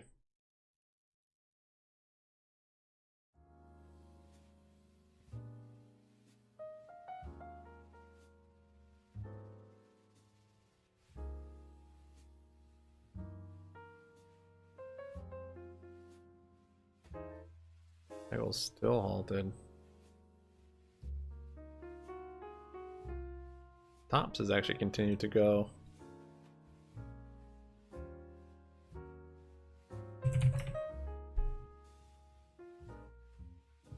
Sold this morning. Nice, me too, John. I picked some back up right here at 11 cents. Well, too soon.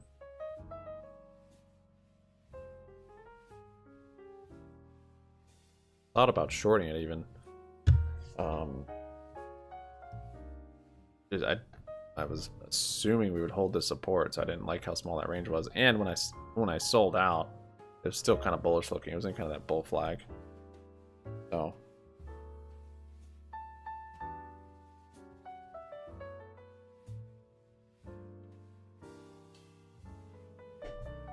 yeah, I sold mine like somewhere around here. One of these wicks where it broke the bull flag. I was down on it, but whatever. I got a better entry for the weekend. GME needs to fix her. I got you stuck on their website now, huh? You look at the websites of all these sketchy stocks you're trading. They're awful. Awful. You know, online, like what we saw out of Meta and Alphabet are still pretty benign. I think Meta had a 4% increase in ad revenues.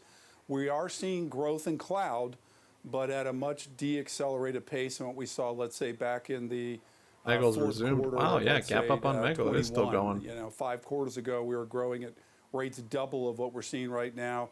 Obviously, we had Amazon come in last night and 16% AWS growth rate. They were doing 40% in the fourth quarter of 21. Just give a difference.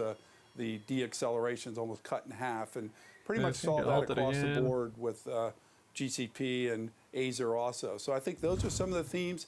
And then obviously the cost cutting, the restructuring costs. We saw that with you know, huge expected restructuring costs coming through, especially with Meta and Alphabet. So I think that's the theme right now, Nicole. And I hate to say this, but I don't know if we're going to see much of a glimmer of light going into the second quarter. I think it's going to be somewhat of a repeat of the first quarter. Kind of the pre-market high. I see, and yeah. As I look at some of these names, like a name like Meta, which has been up about 100%, week to date is up 11% for Meta. Microsoft this week was also a gainer, and that was up about 7%. Gene, what were your thoughts? Yeah, I think I have a similar story. I do think earnings, if I take a little step backwards, I do think earnings came in better than feared. We had a very better than feared earnings season. We saw that the beats came in better, had better than average returns. Misses were not as bad. Earnings really could be a bull seems to be not as bad as it was envisioned. But what worries me is that going forward is the perspective. I do feel that we're a little bit cautious on the going forward. You know, lots of the managements that talked about a soft landing scenario. But keep in mind, January economic data was pretty strong. This helped drive first quarter earnings, but the economy has slowed down pretty fast, especially February and March. So we think that this earnings season was pretty consistent with what we're seeing in the overall market, that basically new economy stocks, and I know that's a phrase we used to use back in the late 90s, are doing much better than the old economy stocks. Everyone's buying stocks related to the AI fever, the chatbots, and then with tech, this big rotation into sort of these safety stocks, these big mega caps, these high quality stocks. And I think with tech, where you're seeing is this big year of efficiency, lots of cost cutting. So overall, similar to your other guests, I am, earnings were okay, have been okay so far with about half the S&P reporting earnings, but I'm a little bit cautious on earnings going forward. And one more point quickly is that in a recession, on average, earnings fall peak to trough about 19%. They're only down about 13%. So I do see a little more earnings choppiness on a go-forward basis. Yeah, thank you for that. And when we look at this, Dan, and think about Meta, can they monetize all these platforms? We've already heard some good news there. In a name like Microsoft, is there a chance for appreciation of that stock price? Meta, Nicole, is a stock that's very interesting. They have a lot of things coming down the pipeline that they could monetize that they haven't had a chance to at this point. They have Reels, which is equivalent to Stories for Alphabet. So that's something that is very exciting for them. And you've probably already reported that they're also coming out with kind of a Twitter-like app. They've coded Barcelona. I'm sorry? Yeah. We're interrupting Nicole. And then the final quickie. I think I gave you too many questions, but I'm glad you were both here today. We had so much to discuss. Dan Morgan, Gene Goldman. I'm going to have to leave it right there. We will see you guys again soon. Thank you both. Thank you, friends, for being with me all week long right here on Trading 360, 11 a.m. And I'll see you at 2 p.m. for the I mean, you've got it. You've got it in a lot of places. Market is next. Happens every now and then with a Chinese stock or some biotech stock or. Yeah, I know. That was always the case. We're holding GME, hoping for this event, and then we'd watch HKD run thousands of percent and this and that, and it's like it doesn't have to be with GME, it can be with anything. Make money. Your capital. All right, I might flip to longs actually.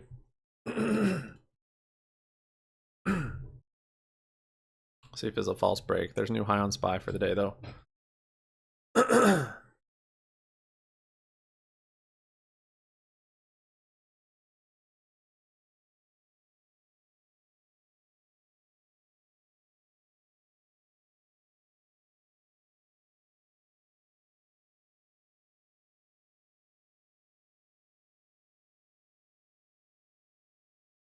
Look at what they did to our poor boy.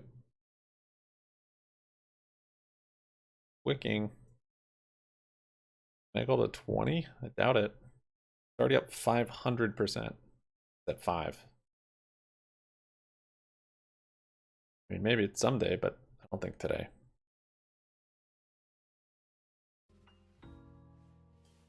Alright, maybe it's a false break.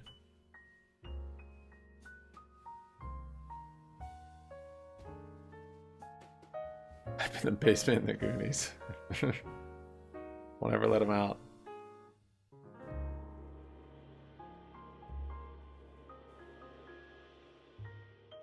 Babe Ruth? Baby Ruth? Was that the name?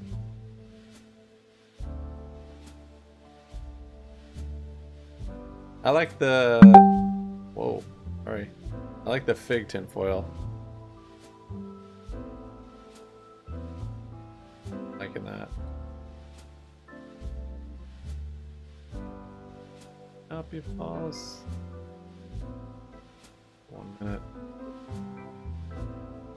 Yeah, set up a bull flag up here. Alright, I'm flipping. What? I didn't flip?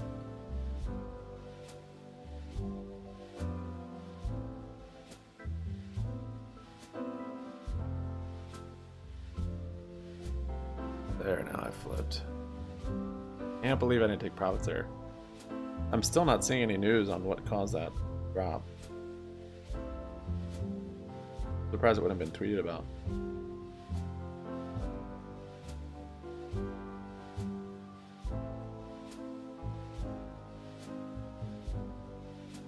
Oh, yeah, from a chug, that's right.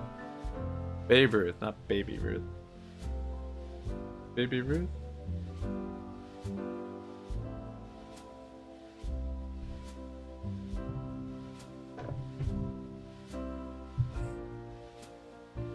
MEGL's still going, though, yeah.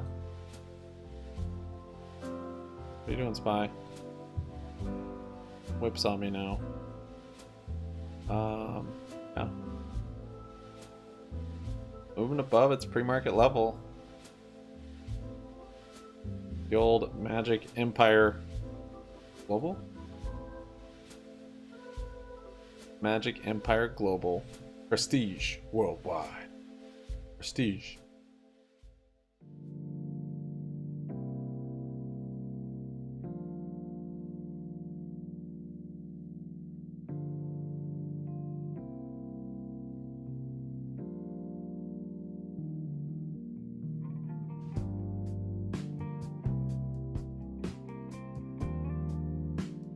I might just be chopping around the rest of the day, honestly. I don't know. After the big move yesterday, it makes sense we just kind of consolidate today. Missed my exit on this awesome short, unfortunately. Caught this long. Missed that exit. Moved all the way back up to the high.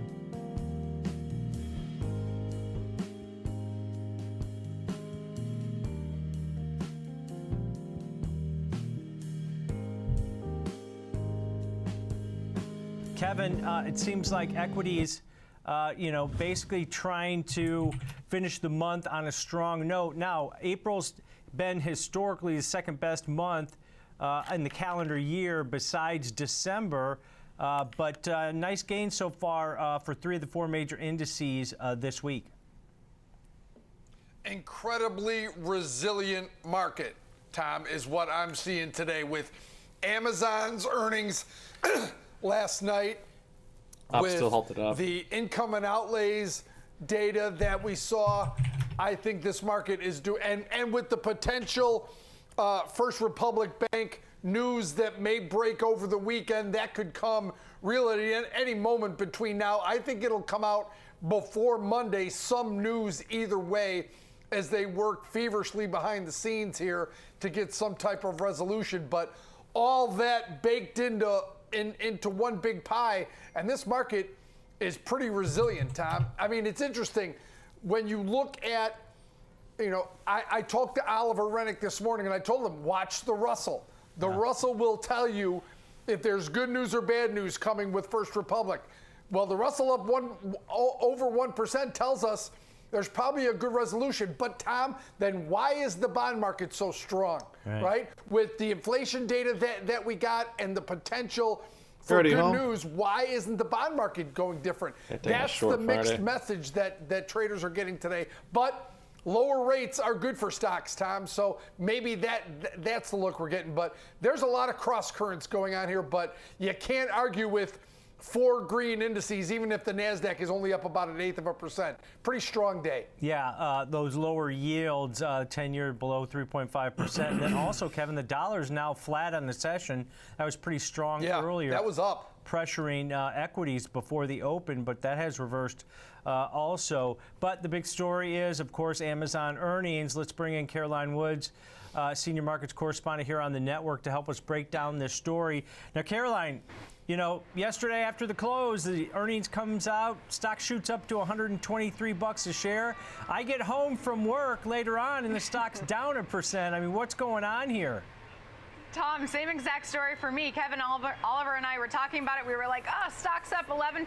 I get off the subway and boom, those red arrows came. And, that's because the Amazon CFO basically said that the deceleration that they've been seeing in cloud growth hasn't bottomed out yet. And that's all it took for the stock to reverse course. So they went from up 11% immediately after earnings to down about 4% right now. But let's run through the numbers because overall, this was a really good report for Amazon. They didn't put a date on there, so I don't know if it's per share on revenue of $127.4 billion. Amazon Web Service, the cloud business revenue rose 16% to $21.3 billion. That also came in higher than expected. It was a deceleration from the previous quarter, went from about 16% growth, from 20% growth to 16% growth. But on the call, Amazon CFO said, as expected, customers continue to evaluate ways to optimize their cloud spending in response to these tough economic conditions in the first quarter. And we are seeing these optimizations continue into the second quarter, with April revenue growth rates about 500 basis points lower than what we saw in Q1. So we should expect lower Q2 figures, and that's sending shares lower. But going back to Q1, advertising revenue came in at $9.5 billion. That topped expectations of $9.1 billion. In terms of e-commerce, online net sales of $51.09 billion also exceeded analyst expectations. Amazon said that it did see a moderation in spending on discretionary categories and shifts to lower price items, but did note healthy demand in everyday essentials, especially beauty and consumables. So similar trends to what we've been hearing about the consumer. Now, in terms of outlook, obviously they gave that kind of cloudy picture for AWS, but for Q2, Amazon said revenue will be $127 to $133 billion. Consensus is for $129.8 billion. So that is a nice surprise to the upside, and it suggests sales growth of between 5 and 10% from the same period a year earlier. However, operating income, the forecast there was a bit lower than anticipated. Amazon expects second quarter operating profit of $2 to $5.5 billion at a midpoint of 3.75. That is below analyst expectations of $4.4 billion. So, yes, bye-bye baby, you know, that was the other little bit of a weak point, but overall, obviously, investors focusing on the negative today. Shares down about 3.6% right now, and now about 1% lower for the week. Caroline, this is a company that, in my opinion, is in a little bit of a crisis mode. They've got expenses that are going up. They're going to have to work on headcount and other ways to cut expenses. They've got margins going down at an ever-increasing rate. They've been going down for several quarters in a row, but they lean on AWS. That's their growth. That's their margin. That's what, in many quarters, makes them profitable, even in the past. They have to have AWS not only doing well, but growing, Caroline.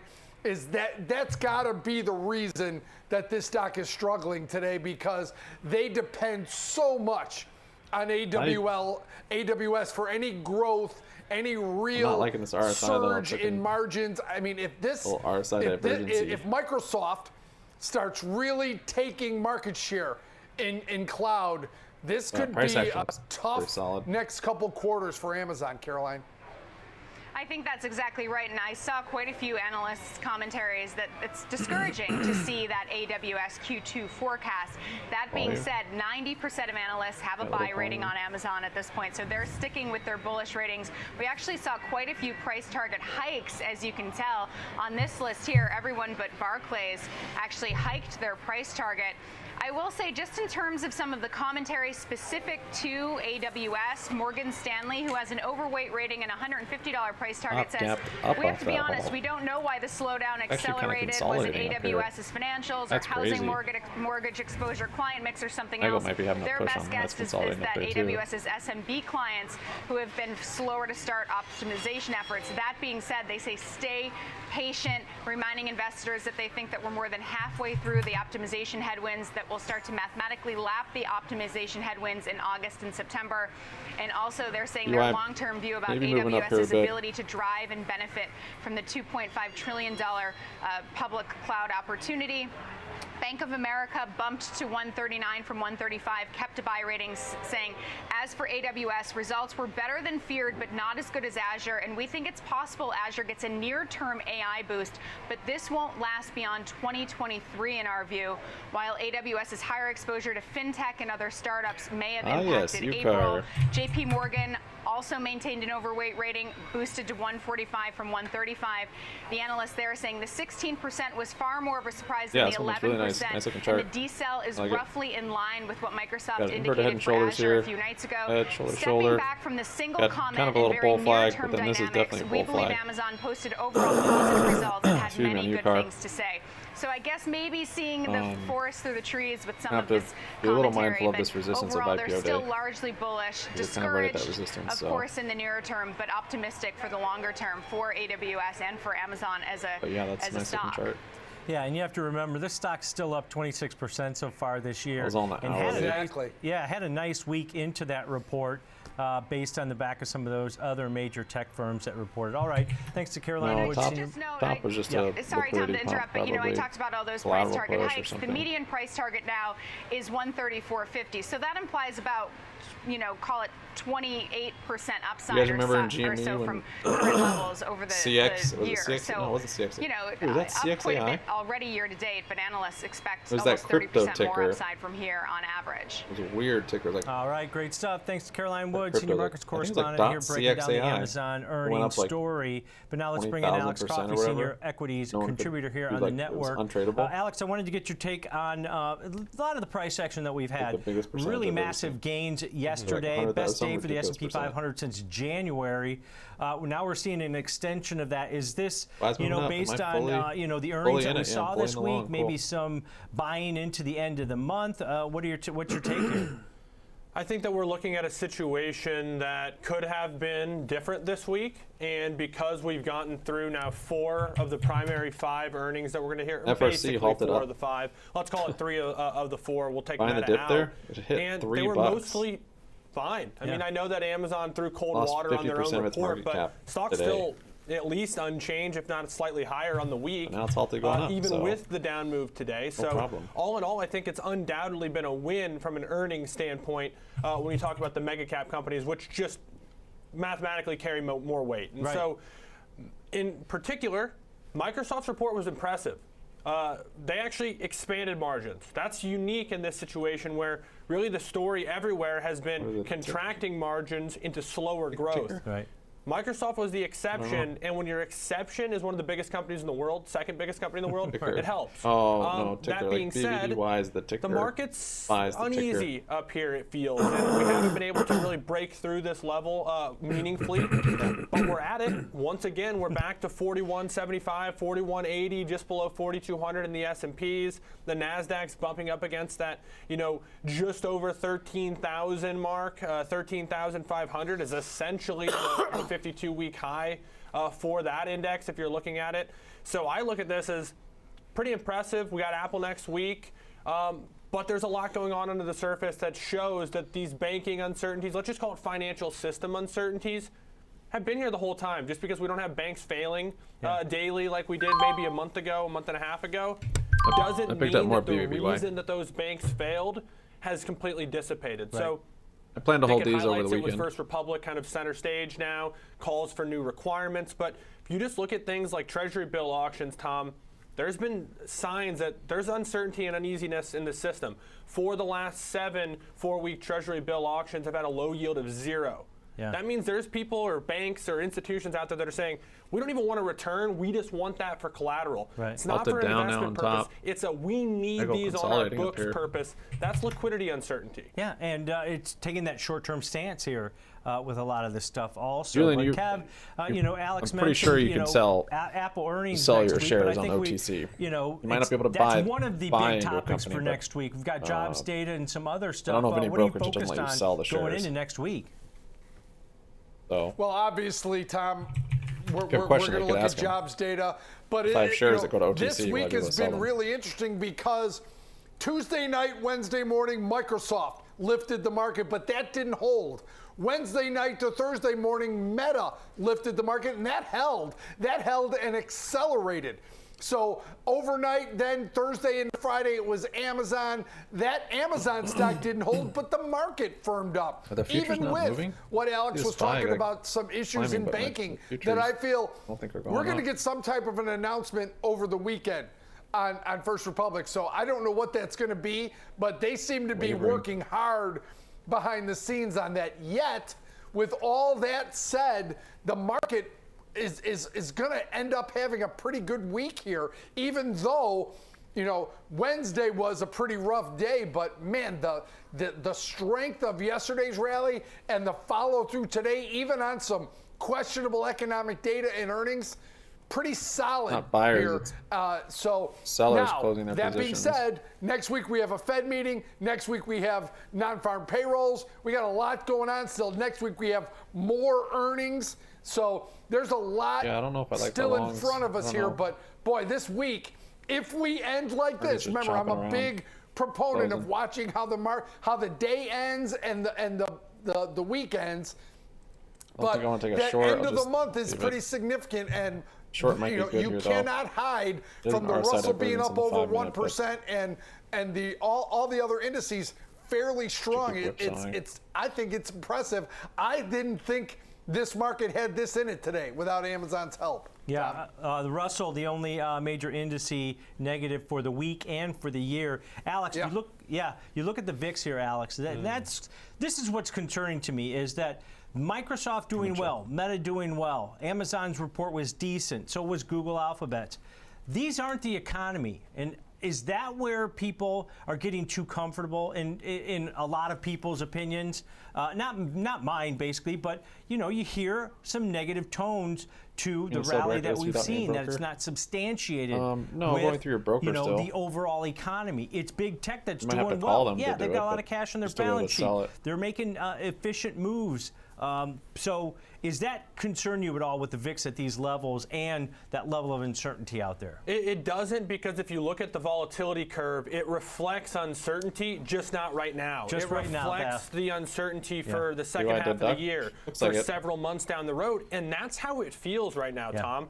The risk, I know we have Fed next week, I know we have jobs reports next week, we got Apple. There are risks in the near term. But it feels like we're going to get 25 basis points next week. The market thinks we're going to get 25 basis points next week. And the market kind of feels like they're going to sort of start to take that off ramp or at least move towards a pause. Job data is consistently sort of getting worse. The risk now feels economic downturn, okay? Well, that doesn't happen overnight. And the VIX is looking at a shorter term time horizon. They launched that new VIX one day. That thing's pretty volatile. That thing pops around. The VIX one-day product that's launched. All right, guys, we've got to take a quick break here, but when we come back, we're going to take a look at an earnings.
Yeah, that's what he's saying. Sell it now and then buy it back with a brokerage that allows OTC.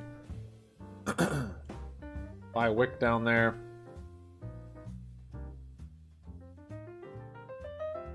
See if it's bouncing on this support or if it's actually at the top.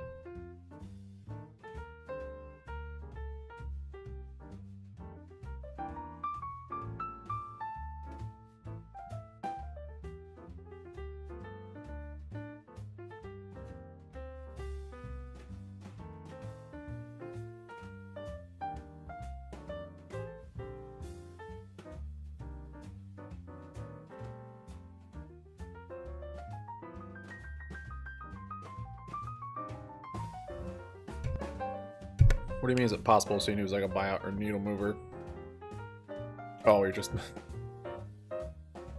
hoping for something other than bank news? Yeah, hopefully.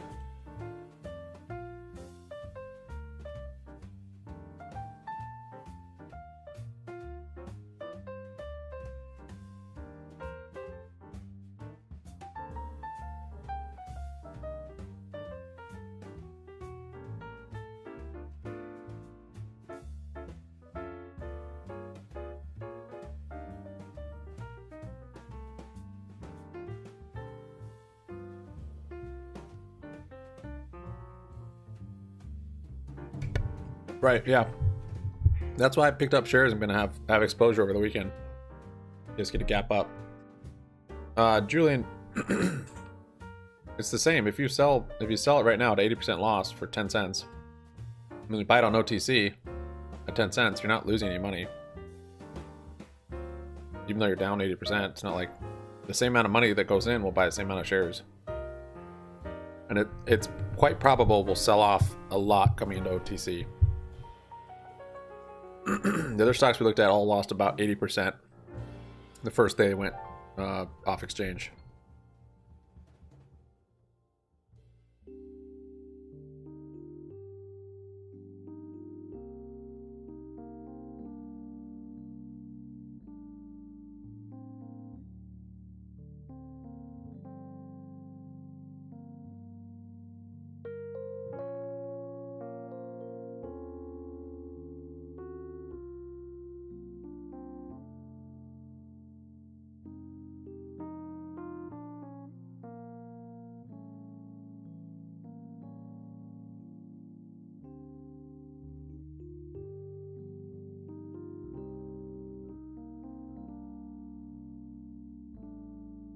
Around event, a situation where there have been outsized moves, but there's also been a fair amount of kind of non-event type earnings events recently as well.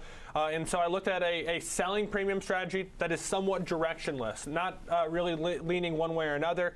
A true neutral strategy here, Tom, is we're looking at selling the 70 straddle on a stock that's trading 70.15. So essentially right at it.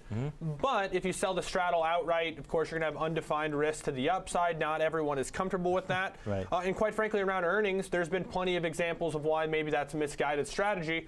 Just think back to Netflix down 40%. Basically any Meta earnings announcement. So not to say that that'll happen for ON Semiconductors, but for many, that's an uncomfortable risk. So I did define the risk by buying wings, $8 wide. Okay. The reason I did $8 wide, Tom, is I wanted to be outside that market maker move. I wanted to collect a credit that was large enough to mostly capture, if not entirely capture, that market maker move, or kind of what the options were pricing in, because quite frankly, that's a one standard deviation event. If you're inside of that, well, you're no longer a high probability strategy. And so when you're looking at premium selling strategies, one of the things that draws investors or traders to those is the fact that they can have a situation where they have a higher probability of success than 50-50. And so by having that wide net cast over the stock, you can do so. By buying those wings, you can do so with risk definition. And so this is a situation where it pays more the more unchanged this is. So I think that element of it is interesting as well with this iron butterfly situation, where basically if it's exactly unchanged or right at 70, well, then it's going to basically be able to collect, a lot of that 470. It's hard to say that you'll collect all of it because a lot of things need to go your way. Right. But also because it's a big chunky credit around 70, you can see those break evens from 66.30 all the way up to 74.70, 330 in risk here, Tom. That's if it's outside those $8 wings. Yep. Let's break this example trade down. May 5th weekly cycle. You see the risk profile there. Selling the 70 call and selling the 70 put. Buying the 78 call.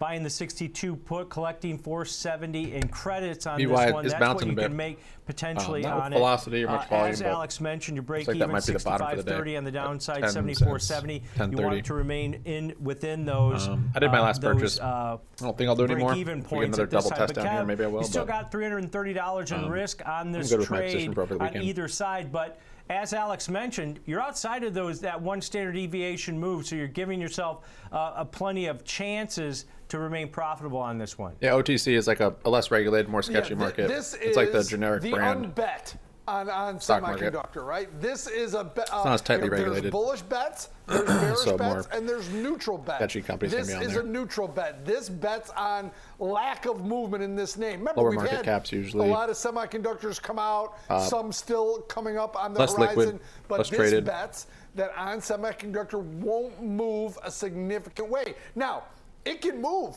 a couple dollars in either direction, and you're still profitable on this trade. So make sure you don't lose money on any movement, but the closer to $70, the more profitable you are. The break evens are about 74.70 and basically 65.30 on this spread. So anything above there, and you're in a profitable area. So when you think of it like that, Alex, what he's done here, he sold that straddle, then he's made it kind of a big boy iron butterfly, right? He's moved those strikes where you're basically just controlling the big risk that he mentioned. This is a very popular strategy, but you have to have the ability to understand the risk involved. It's two $8 spreads, but you're collecting almost $4.70, Tom.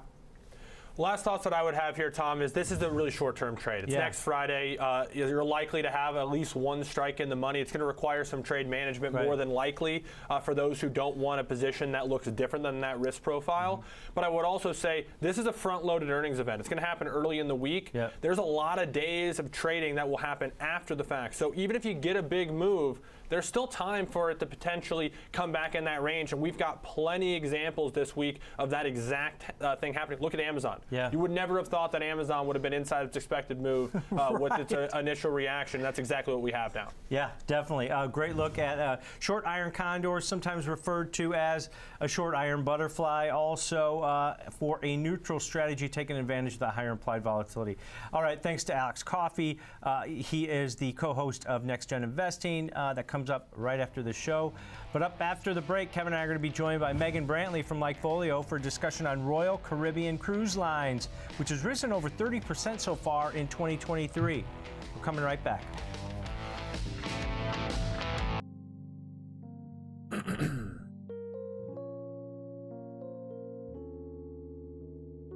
ChatGPT is once again allowed to operate in Italy after resolving data protection issues.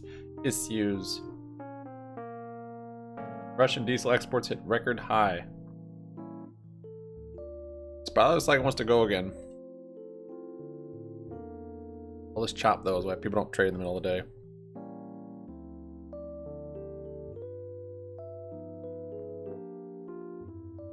PayPal is introducing crypto transfers from Venmo. Number of realtors reached an all-time high of 1.6 million in the US in October. Aw, Bed Bath. Projecting right at that 1120. Looks like we might get another retest.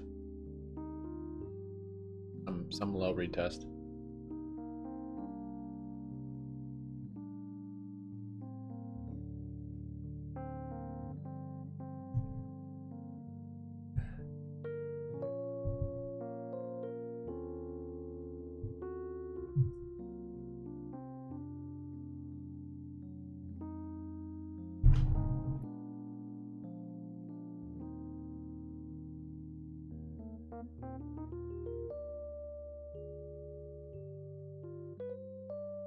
It looks like it wants to break out, but I've been whipsawed back and forth. I just stopped trading until clear direction. Stock's just giving back gains.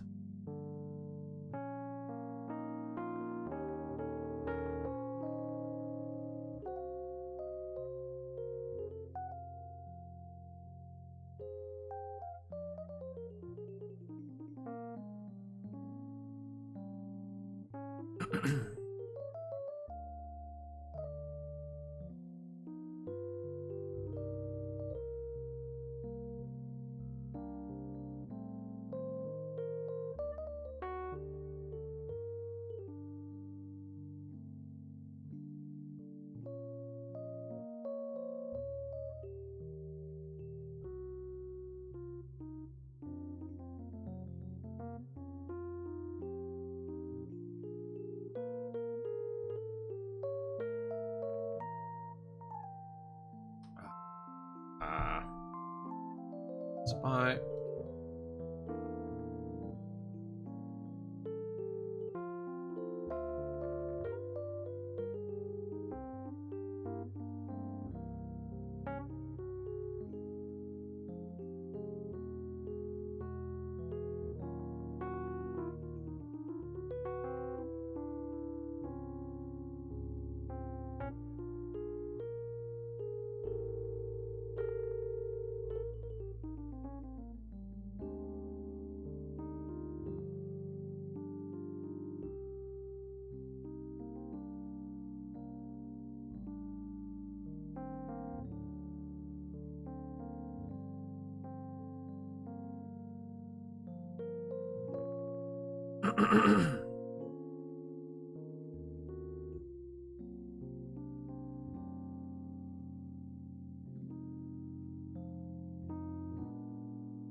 False break now.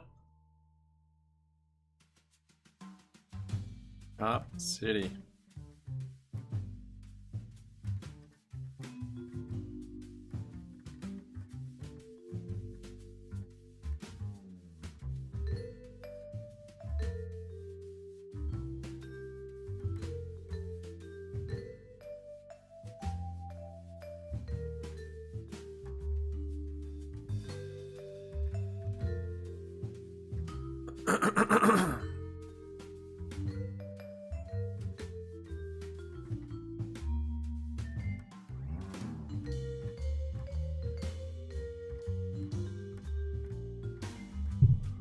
Jeez, false break, man.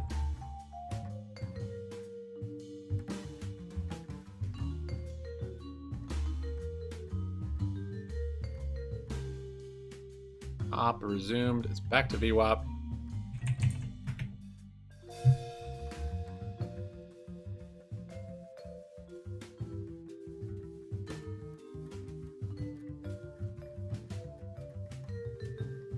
FRC permanently halted? Is it?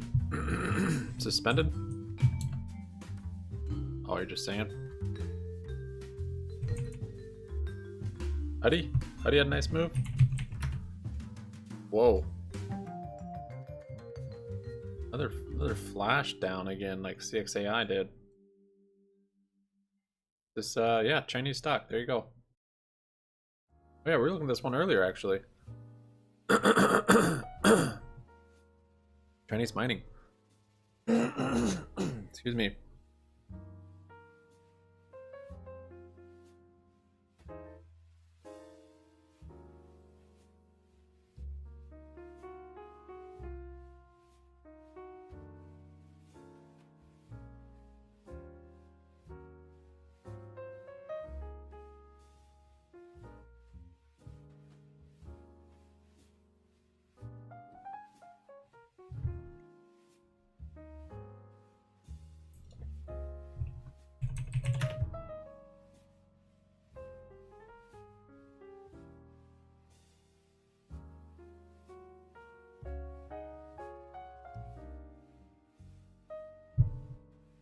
You know, his tries calling the first Incredibles.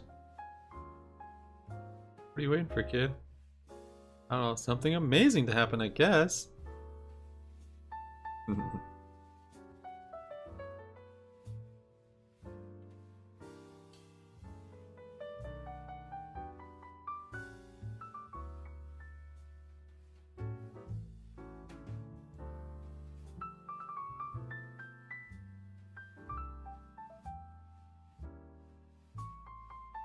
Event just to make us question to say, okay, you know, yes, we think that Royal Caribbean, for example, is going to report a really nice quarter. However, we're a little worried about what their guidance indications may be because we're not recording that blockbuster demand like we were.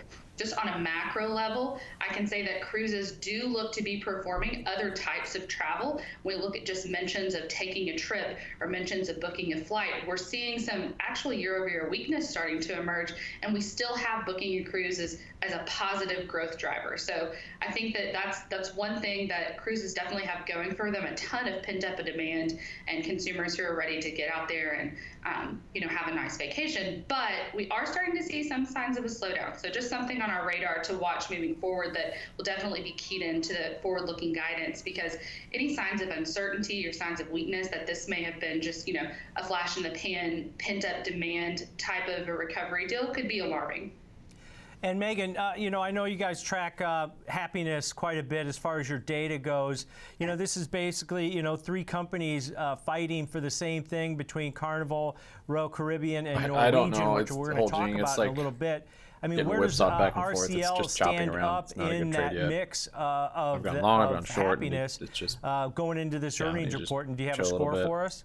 On the longer term, it's so RCL is actually doing really well in regards to happiness. I think in the end, it's going to be a good short, positive, which is really high in our universe. A lot of times if we have another big push up before experiences, anything above 80 is really, really significant. I think holding it short over the weekend would probably be a good idea. 3 points year over year. So long term, we do think, if we had to put our chips on one of these cruise lines, we really like where Royal Caribbean is positioned because of its higher price point. Its consumers might be more insulated from some economic macro pressures, and we like that happiness is improving. However, we have a little bit of an asterisk on guidance, and that's really what's driving our score down overall heading into earnings. We're at about a negative 30 right now. So for us, that's bearish. That's not necessarily extremely bearish, but it's definitely on the bearish side, and a lot of that has to do with that demand guidance. We're still expecting a strong quarter out of Royal Caribbean. All right, great data, great info as usual, Megan. Appreciate it, and have a great weekend. Thanks, guys. You too. All right, that's Megan Brantley, Vice President of Research at Likefolio, breaking down the data for us. Well, you heard it there, Kev. Demand's still strong on cruise lines. You mentioned you just booked your Disney cruise. You're ready to go. Not Disney. not. I like that. I'll tell you what, Tom. I've been on a Disney cruise once. You go on a Disney cruise once. That makes sense. That makes complete sense to me, Kevin. I get that part of it. Chinese yen. But how do you want to look at RCL going into earnings? They don't report until Thursday, so we've got a few days until there. So how do you want to set this up? Yeah, and this is a trade, Tom, that you could put on early to mid next week as well. Yeah, they have earnings on the 4th. But, Tom, what I want to do is still contribute. This is a company without a dividend that you can use stock replacement or the diagonal spread in place of buying the stock, Tom. So what I did, I went all the way out till October, 175 days, and I bought the 67 Delta call, which is the 60 call, $4.30, Tom, of intrinsic value in this option. And then I went into the earnings week, Tom, the May 5th, and I sold the 68 call, which is right in line with the expected move for next week, between $3.50 and $4 if you look at next week's straddle, Tom. So all I did was buy the diagonal here, and it's similar to a stock replacement strategy, Tom, where $6,400 to buy the stock. This is costing me about $1,000. It's trading about $10.45 here, Tom. Big wiki candle there. I'm doing it for about 1/6 of the cost of buying the stock. And it gives you that theta of about, theoretical theta of about $10 and change per day, Tom. All I'm doing is buying a 70 delta call, chipping away on a weekly basis with that net debit time. And when I do that, I also chip away from the break even. Like I said, about $4.30 on that $10 of intrinsic value and 175 we're getting close to our 1 p.m. margin calls. Expiration. Yep, so let's break this down. You got the risk profile up there, buying the October 60 strike call. That's about a 67 delta on it, so that gives you that higher rate of change with that higher delta compared to the stock, right? So the higher the delta, the more it reacts like the stock. Buying that October 60 strike call, selling next week's May 5th weekly, the 68 strike call, an $8 wide call diagonal to the upside, paying roughly about $10.50 on it. There's going to be your risk, $1,050 per spread on that. But Kevin, you've got 175 days in this trade, so it's really a long duration trade on this. And just as recently as a couple weeks ago, this stock was trading above $74 at some point. So we pulled back a little bit, even though the stock's up this year. Yes. So the idea of this strategy, as Kevin set it up here, is as you get closer to expiration, you've got that higher implied volatility in the option that you sold. You can adjust or roll that if the market's open, liquidity is provided. Each time you roll or adjust that, you can collect credits, increasing potential profitability. But the idea is you want to grind higher over basically the next 5 or 6 months here on this type of strategy. But remember that you do have that ability to adjust this trade. So a good look at a slightly bullish grinding higher. You see that break even at or near around $63 based on a lot of those factors that go into that, including implied volatility. So good look at a slightly bullish trade here in RCL ahead of those earnings next week. All right, coming up after the break, we're going to take a look at Norwegian Cruise Lines, which has risen only about 8%. No idea which way this thing's going to go. These little false wicks to both sides.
Which way are you gonna go?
more choppy.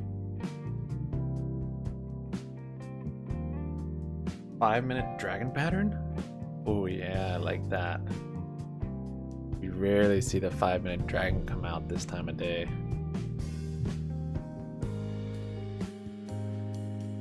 Is that going to be the catalyst that maybe sends stocks through that 4,200 level in the S&P 500? Yes, you went back up. Maybe we turn around and start falling if dollar rallies.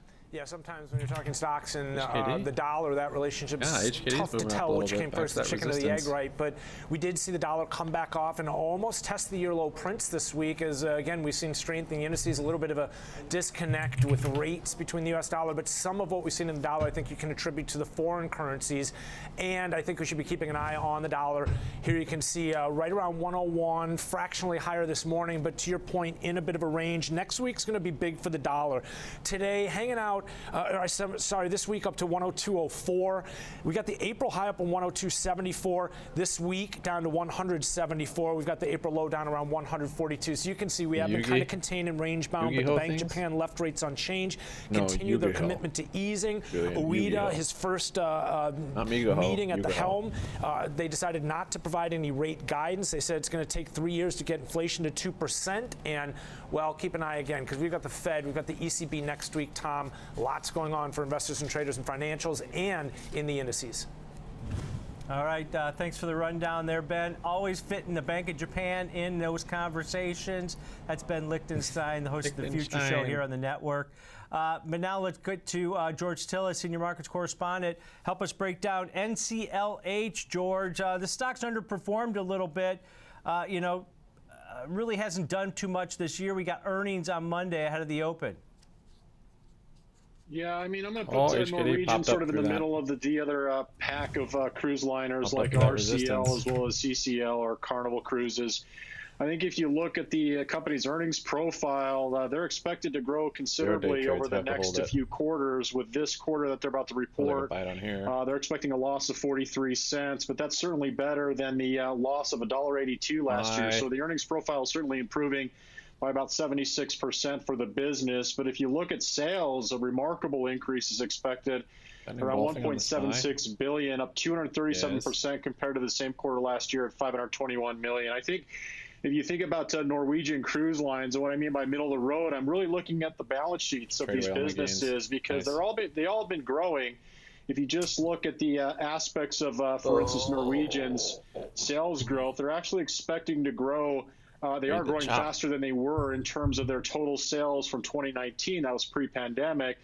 But at the same time, their occupancy rates are about 87%, which means that effectively with those low occupancy rates, prices have been rising. So I think across the board, with huge demand for cruise holiday vacations, if you will, prices are rising across the industry group, which is actually good for profitability.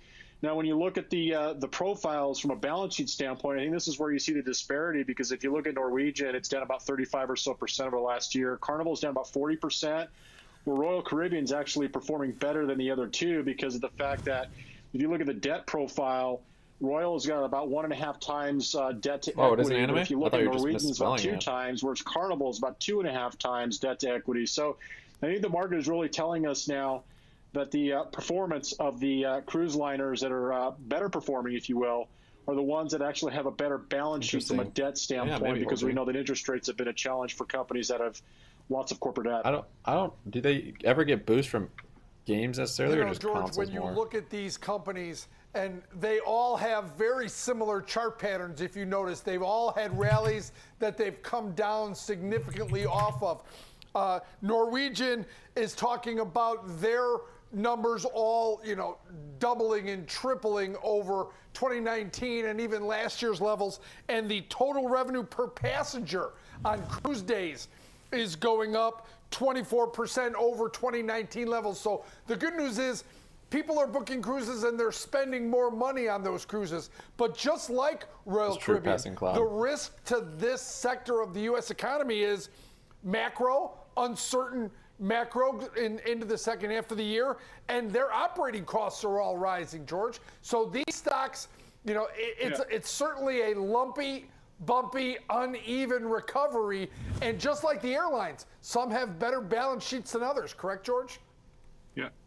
Yeah, that's right. I mean, I think at the end of the day, if you just look at the expectations, I mean, this quarter that they're going to be reporting a loss of 43 cents, but they're expecting a full year profit of 74 cents. So I think you make a good point. Expenses have been rising, but so have ticket prices. Now, if they can actually demonstrate increasing occupancy rates, that means that their marginal revenue per ship is actually increasing. In other words, they're getting more occupants on the cruises, and that's effectively more windfall profitability for the business. So I think at the end of the day, looking at the stocks, it really comes down to the health of the balance sheet. All of them have quite a bit of debt, but if you consider the performance of those that have less debt versus not, like Royal Caribbean, I'm going to put it as the one that's less encumbered by debt.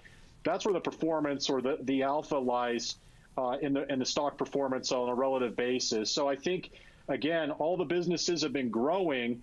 There seems to be lots of demand, but costs are also rising. But I think average ticket prices are also increasing. Now, if they can all actually moderate their expansion in terms of new cruise ships. Now, for instance, Norwegian's expecting about 8 new ships between now and 2027. That's essentially going to increase the total revenue base. But as an industry group, as long as they can keep the occupancy rates high and the volume of availability low, that speaks to higher prices, and that translates into higher margin revenue for the business. Yeah, definitely. You mentioned the 8 new ships. It's going to increase revenue sales also on this one, but it definitely has underperformed. Great wrap up here for us, George, here in Norwegian ahead of earnings on Monday, ahead of the close. Kev, I kind of wanted to look at this one. Implied volatility is elevated. The option market's not expecting a blowout kind of move as far as on a dollar basis on this one. So I wanted to look at a different strategy that we can kind of discuss here a little bit.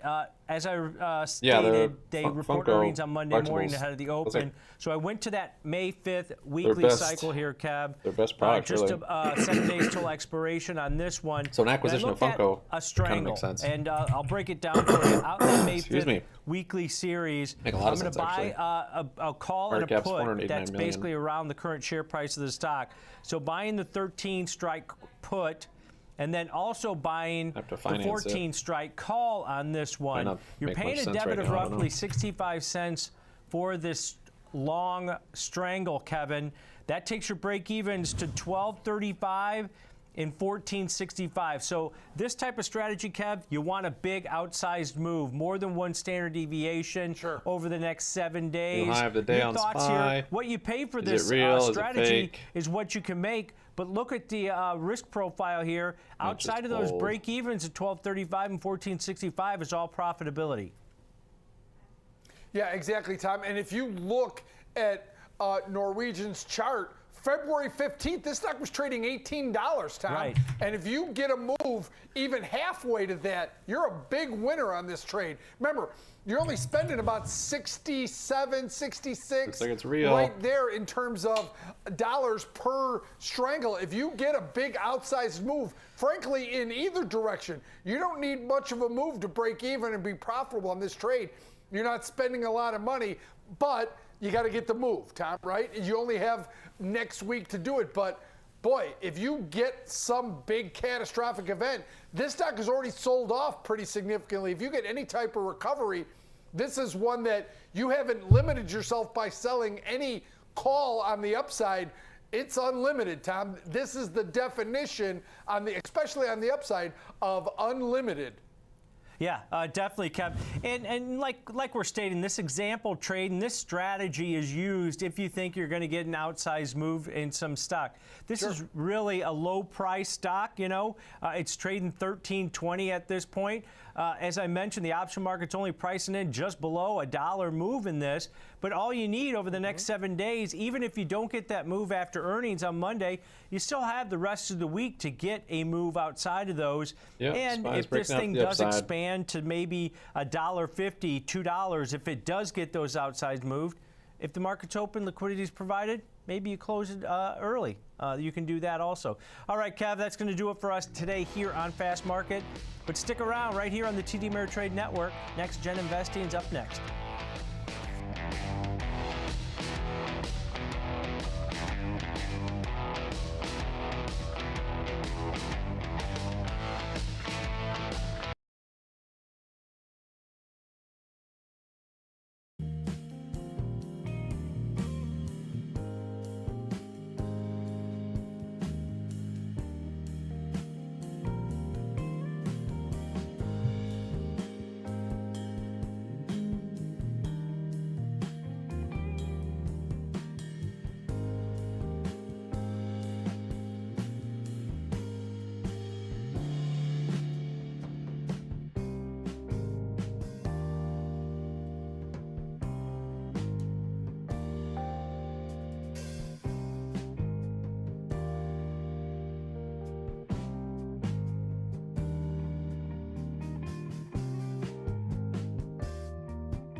There's your move. On less spy.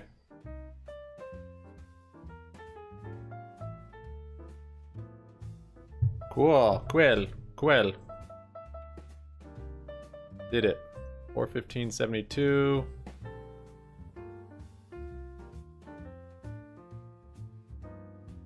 We all can retire.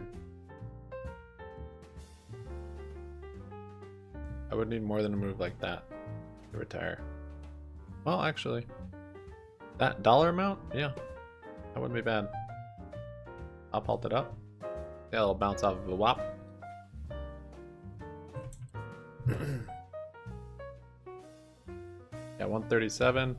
I mean, I wouldn't retire, but it's ridiculous.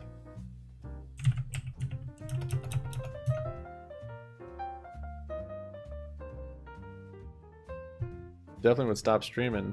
Haha, suckers! No, I'm just kidding.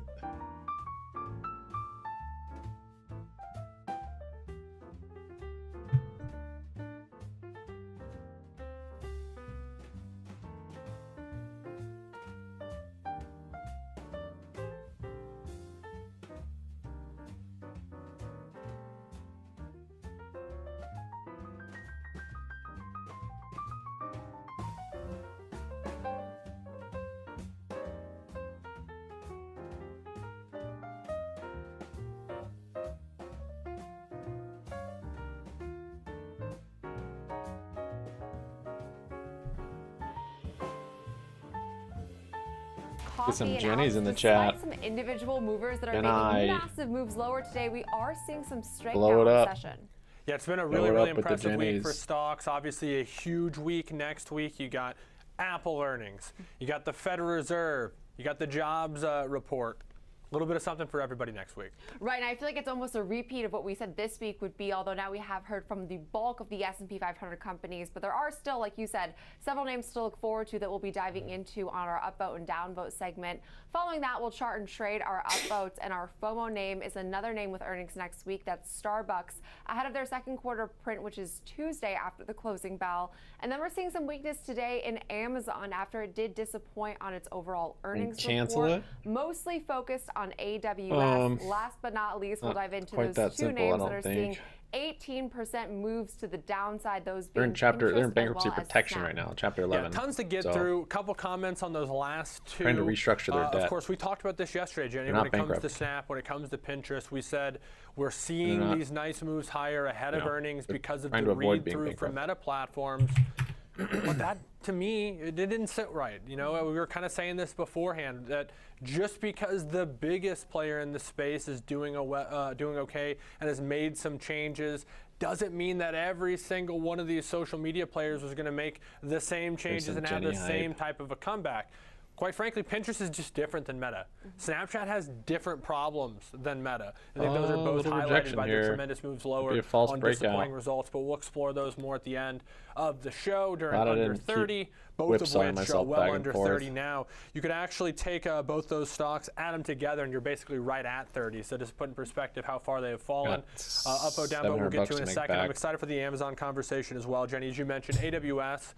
It was really the guidance, the comments from the company's leadership on the call that really sent the stock into a downward spiral, talking about how April was tracking for about 5% lower growth than what we just heard from, which is already lower growth than we had heard from last quarter. So it's this trend of situations deteriorating that continues to show. The one notable exception of that this week was, of course, Microsoft explains why Microsoft surged all week long. So plenty to get through. Let's do upvote, downvote, not endorsements, not recommendations. All of these names, Jenny, to my understanding, are earnings next week, and we're going to do a little bit of a preview of each one, and then, of course, we'll narrow them down, look at a couple earnings trades potentially before, of course, we get to the weekend. But let's start with Apple. This is the big one next week. It is the big one, although we do have some time little until false they breakout, report, I think, because for the their upside, report maybe. is not out until next Thursday could build a after little the head and closing shoulders bell. here. And a pretty mixed picture, I will say, into this event, as there is a lot of sentiment that is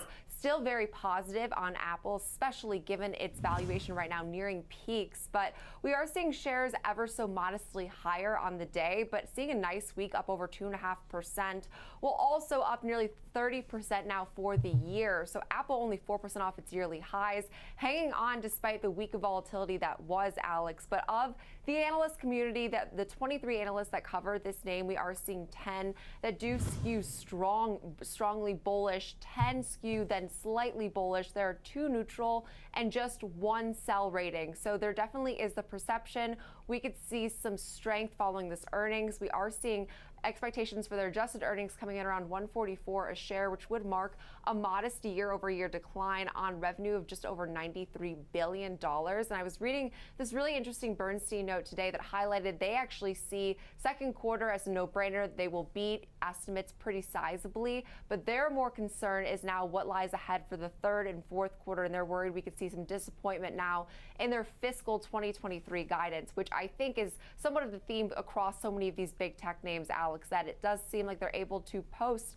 a strong quarterly update, but they're not able to then promise that same strength for the remainder of the year. Yeah, I think this also highlights a larger trend that we've seen so far in this earnings season, Jenny. Of course, Apple sort of will potentially illustrate this exact thing. We've seen earnings growth actually come down on NASDAQ names that we've heard from so far, but they've been surprisingly a lot better than the expectations leading in. So those are the two. That's the dichotomy that we're seeing now. Earnings have been better than expected, but they're still not necessarily great on the whole. But because the expectations sort of priced in negativity already, you're seeing a lot of upside pops here. Apple in particular, I think, is quite interesting because this is a name that we've talked about its resiliency. We've talked about its strength, but we're talking about a name that's going to see potentially earnings decline, revenue decline, and margin compression, and then slowing growth in services, which is its biggest, newest component. All of those things don't sound like a company that is basically trending back towards its highs, but that's exactly what you got with Apple. So I'm going to say downvote just because, as you said, it's a later in the week report.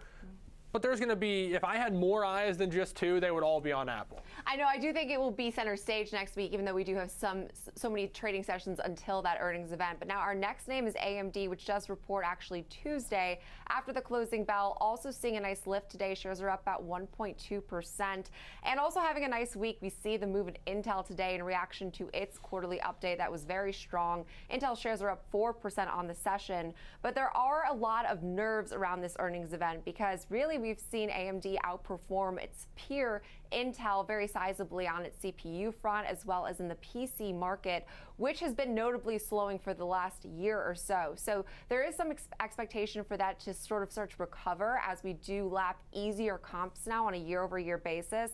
Street is forecasting adjusted earnings of around 56 cents per share on revenue $5.3 billion. Both of these figures would mark declines from a year ago, with we're seeing adjusted earnings expected to nearly half of what they reported from last year. So there is that to consider here, but there also is the thinking that in the semiconductor space, these names have been on a really nice run this year. AMD has been a consistent outperformer. We've discussed names like NVIDIA. AMD hasn't seen the same degree of consolidating strength, up here Alex, now, but it's also a considerable outperformer. So into this earnings event, that does make me a little bit nervous, just given the fact that it's seen such strength ahead of the report. Yeah, it's still about 50% off its all-time high, though, just to put in perspective how beat up some of these names got. We don't see the same degree of lost value in a name like NVIDIA, but NVIDIA is much more tied to AI. AMD is, of course, a little bit tied to that from there, space as sort of a secondary name within it. Yeah, I guess most importantly, though, what I'm looking for in this one is how do they see the second half of the year going? What does the outlook look like? I think it's been pretty widely reported amongst semiconductors as a whole that we're still in sort of that downturn of this space. But the feeling is while maybe the downturn was steeper and deeper than expected, the turnaround is nearer potentially than expected, and maybe that light at the end of the tunnel, if AMD is able to paint that picture, will be enough to at least maintain the value, possibly send the stock higher. But as you said, it's weird to be looking at a name like AMD and not talking about just tremendous growth numbers, because that's what we're accustomed to.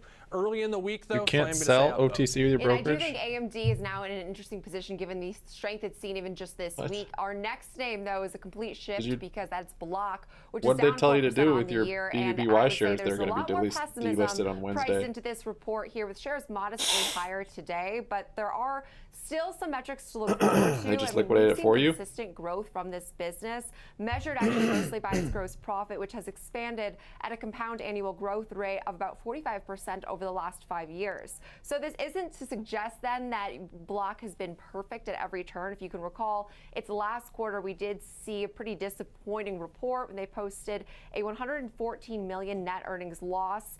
Furthermore, they also posted quarterly adjusted earnings of 22 cents per share, falling short of what the street had been expecting. For this upcoming quarter, we are expecting earnings of 31 cents per share, which would mark almost double what they saw a year ago levels on sales of roughly $4.5 billion, which would also mark a pretty sizable year-over-year gain. So while we have seen some headwinds in this quarter, given the short report we saw that sent shares sort of in a frenzy, Alex, I do think it's important to note that on a year-over-year basis, Block is still growing at a really healthy rate.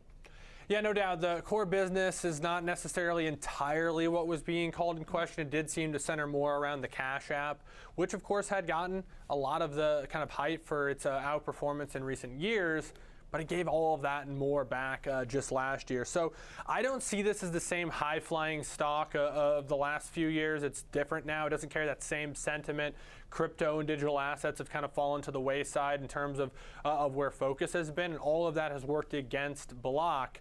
That being said, it is the first time we're going to officially hear from, in the form of quarterly earnings, this company sensed more increased scrutiny now post that short report has been placed on this company. So we'll see how they navigate that. I think it's going to be one to look for sure, but to say that this one carries the same weight as a company like Apple would be, quite frankly, not true. So I'm going to say down vote, but we'll watch this one later in the week when it is time. Last one on the list, though, is Norwegian Cruise Lines, NLCH. So cruise liners as a whole, it's been a long road back, but we keep hearing about it. I'm not sure we see it yet. I know we keep hearing that consumers are shifting their spending into travel and experiences and away from goods, but Norwegian has some disappointing guidance now into this upcoming quarter. One of the more disappointing of the cruise lines, especially considering the fact that they're the underperformer of the bunch comparing to Royal Caribbean as well as Carnival. But we are seeing their expected post earnings of losses actually about 43 cents per share,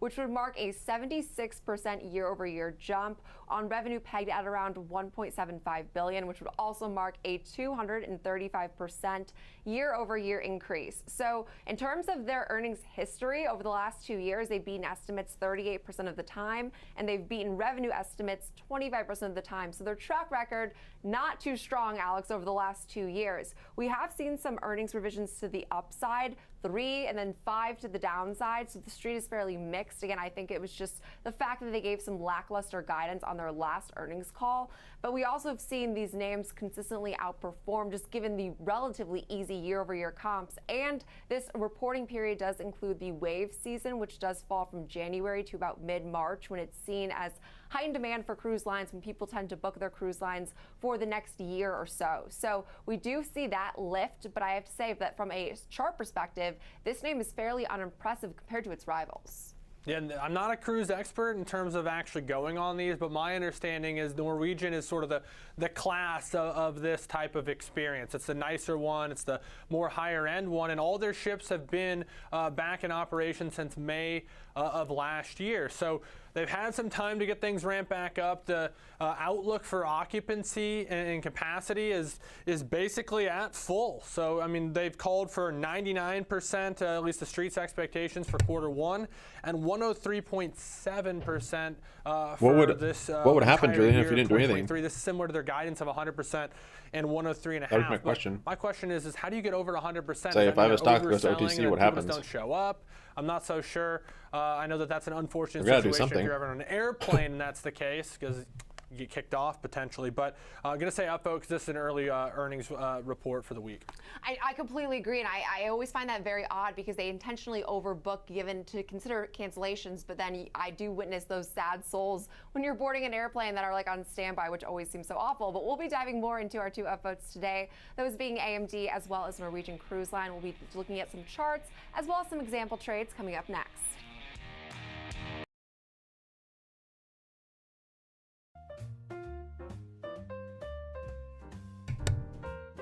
Oh, you guys are making me think it's gonna dump on Tuesday. I have to close on Monday.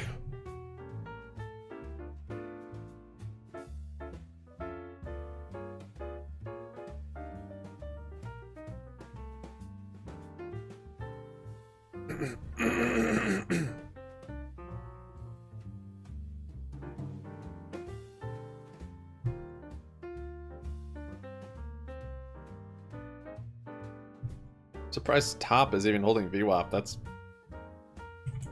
it's very impressive. Thought you ran out of close your call? Well done.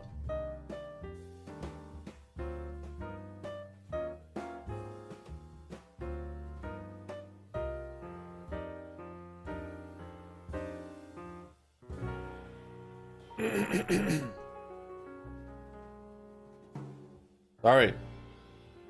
Sorry.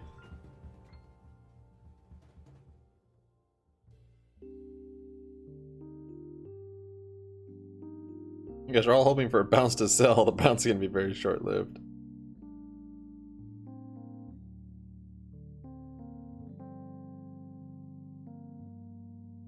It might not go OTC on Wednesday.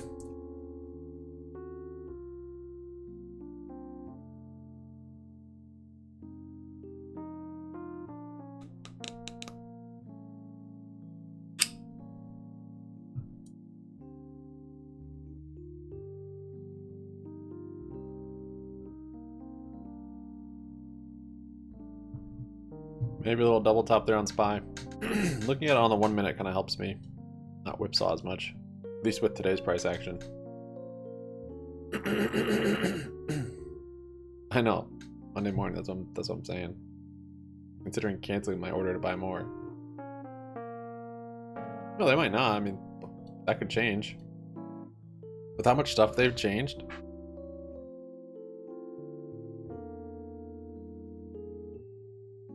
They've changed filings, they've changed everything that they initially came out with, they changed. I don't think there's anything they've stuck with.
Want a gamma squeeze at 2? $2 squeeze? Sure can, go on.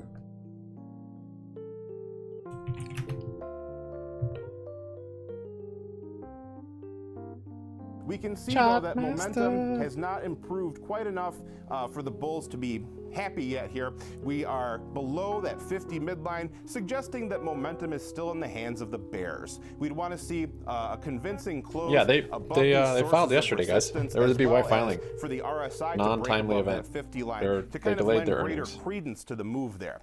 So in terms of support and resistance, well, the obvious resistance point, if we break above this trend line that we're right on the reasoning the edge is of right chapter now, 11. the 21-day EMA right near the $90 level. This yellow From the filing, line I couldn't right here, see that would be a future date that they're going to release it, point though, to which was watch kind for of some weird. potential Maybe it was on there, I resistance. shouldn't see it. To the downside, we've got our two moving at this averages point, I don't that we think it's gonna be mentioned. this So month. let's say the 252-day So it'd have to EMA be today. coming in right around 85 would be another point to watch right here. Yeah, and I think that considering we're right around, $89 with this move higher today, Rick, we're sort of right around that key level that you pointed out. We know what you want to do when he gets there, Ace. We know exactly what you want to do. With that in mind, given the Don't fact you we've try and already fool me, seen Ricky Bobby. some degree of strength now to close out this week, Alex. For an example trade today, given the fact we do have Monday's trading session and then all Tuesday's trading session before their earnings, walk us through what you're thinking, then leaning more neutral to bullish. Yeah, bumping up against resistance, obviously volatility priced in here, but also support level, as Rick had highlighted, around 85. Say you did want to, kind of buy into some of this recent strength in a name like AMD, doing something in the neutral to bullish camp. I looked at selling a put vertical modestly below the current share price, but basically at that support level that Rick had highlighted. So we're looking at selling the May expiration. I don't know. I mean, I think it's pretty common practice if you're going to Chapter 11. We collect a $1 credit on this. We'll break even, it'll be 84. All the paperwork and time constraints of going into Chapter 11. 2-to-1 risk-reward ratio. It's neutral to bullish. They have kind of an this is excuse inside to the expected delay their move. earnings. If you're going to do something that's risk-defined, and it's not like they have anything to worry about getting delisted for delaying earnings. Ratio, well, it's probably going to have to be kind of aggressive. They're already getting delisted. Selection. So that's what we had to do here. I would almost emphasize kind of the bullish nature of this. Although the break-even is below the current share price, you're kind of hoping for a nice reaction on earnings. Yeah, isn't that why you guys are in this play? Because you don't understand. A reasonable chance to be profitable, but it is risk-defined. So in the event that there is a downturn, there's some duration as well. As this goes out to the May expiration, you do have some time for this one to basically recover in the event that there's a downturn. But you can see the risk profile pretty straightforward. Above 85, these options potentially expire worthless. That's your best case scenario. Keep your credit. If it goes down, they offset assignment and exercise. It is risk defined. $3 or $300 in risk, net of that $1 collected, or $100 leaves $200 in risk if the stock is below 82. And again, those options were assigned and exercised as would be expected.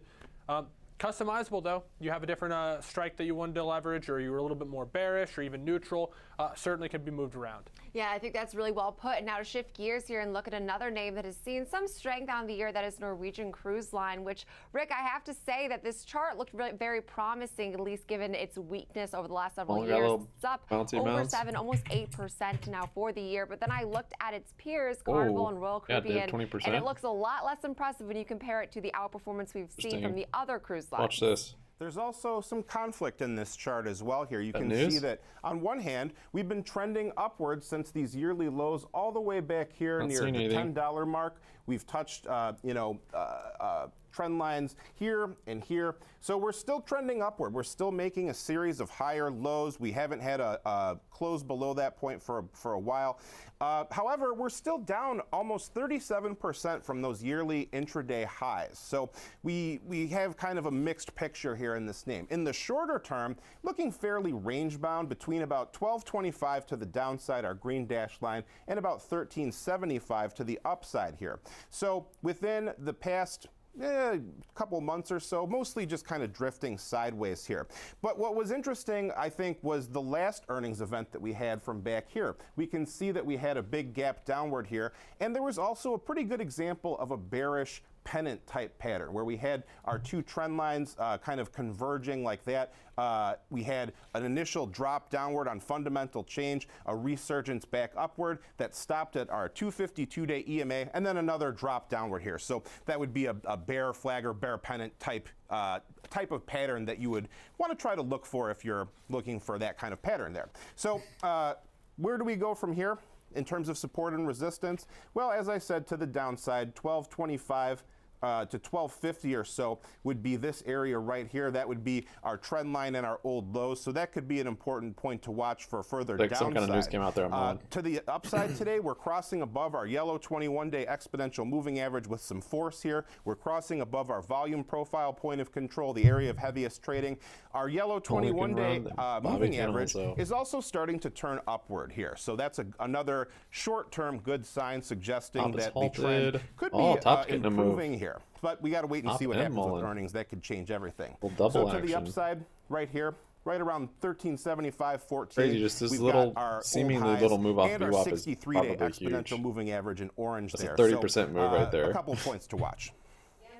Momentum start to build here with a nice almost 4% move higher on the session, but like you mentioned, Rick, we are seeing overall trends still to the downside in this name and still an underperformer in the cruise line space, which we keep hearing about this recovery. I would like to see it then reflected in its stock price. We will leave it there. Appreciate all of the insight as always, Rick Ducat, our chart master. So Alex, when trading this name, given the fact that we haven't yet seen this really bid from this company that we've seen in its peers, walk us through what you're thinking and leading into that strength, perhaps maybe more bullish example trade. Yeah, and so this is what I would basically highlight, Jenny, is it's a 13 and some change dollar stock. Oftentimes that's somewhat limiting in some strategies, but it can be sort of opening in other ways. And so you can do things more that are undefined risk, I guess, like selling a put or defined by zero because they're a smaller stock. But some of the premium selling strategies, like selling a put vertical, sometimes there's not enough juice left in those options when they get down to these prices, even around earnings. And so I did something far more just flat out directional. And so the beauty of that is, well, there's some instant gratification or potentially instant pain in the event that you pick the wrong way, but it also can be customized quite easily as well. When I looked at this, stock was a little bit lower price than it is now, but the general idea remains intact on this. And so what we're looking at is simply buying a call vertical, going out to May to give it a little bit more duration. But I looked at, selling or buying one strike in the money, the 12.5, and then selling one strike out of the money, the 13.5. And so at the time, the stock was closer to 13 bucks. On this, but if you do this strategy, the break even would be at 13, and the risk reward in the case of a 50-cent debit would be 1-to-1. The idea being we want to break even roughly where the stock is, and because we're essentially saying the stock's going to go higher or lower, and we're calling one of those with this type of a strategy, risk equal on either side, as there's really two outcomes. It's lower or it's higher. In most cases, when it's a pretty tight range and you have something like earnings that's going to send it one way or another, or at least that's the anticipation. Of course, there is that $1 window where this could be in between, and then the risk varies, and of course the break even is mentioned there. So with this though, Jenny, this is the bullish version of it. $13 break even, stock around that price, risk is equal, 50 bucks to make 50 bucks, not accounting for transaction fees. If you're more bearish, flip it around. Order might not get filled. BBBY is yeah, and I think that's important, depending on your conviction, obviously these trades are highly customizable, but also important to keep in mind for both of our example trades today. They do contain multiple legs that can lead to higher transaction fees. Short options can be assigned to any time, and carrying option positions into expiration can add risk, like unanticipated exercise or assignment. Now, coming up next, we have another earnings preview for you all. We are looking at Starbucks, shares up about 1%.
Little pop there on BBBY. Need to break this resistance. Prior support. Where I did my first purchase today. This wavering. SPY chopping around up here. There it goes. Come on. UOP's 1188. BY is trending up. That's exactly what I said. Got jokes.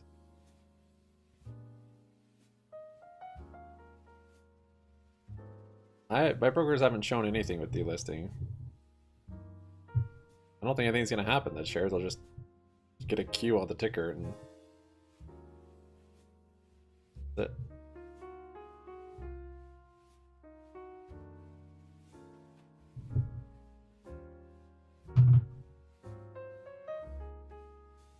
It's the dragon.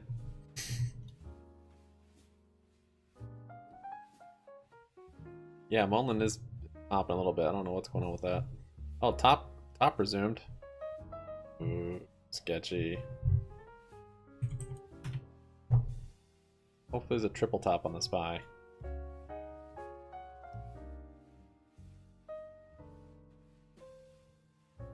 What it is. You're gonna sell it all used sick man. You're gonna get rid of all of it. Hey, Night Cow. Oh, SPY, come on. Chill out.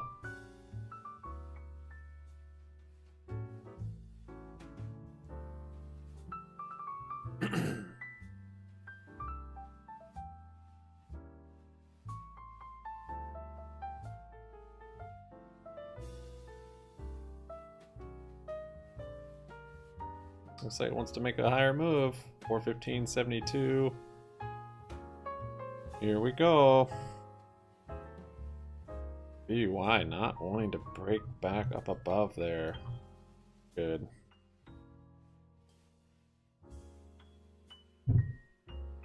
About CEO. Mullen said that? Shut up. Did Mullen do it? For take analysis, updated drive from broker dealers? Is that it? Wait, what? Address a concern regarding recent stock performance? Yes. These are the kind of things I want to buy into. In light of extraordinary trade volume, evidence of usually high volume of failure delivered in the short. Oh, yeah. This was 5 hours ago.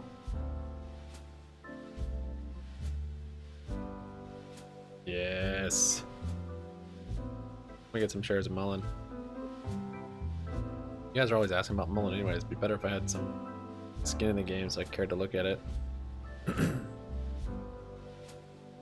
Fighting naked shorts? Heck yeah, I'll jump on that. Why it popped here though? Makes sense.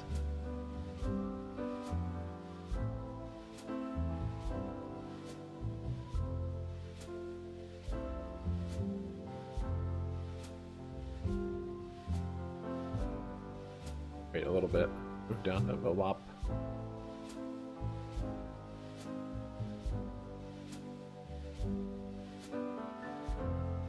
Why are you guys bullish on Mullen fundamentally? There's a new high on the SPY. Bum.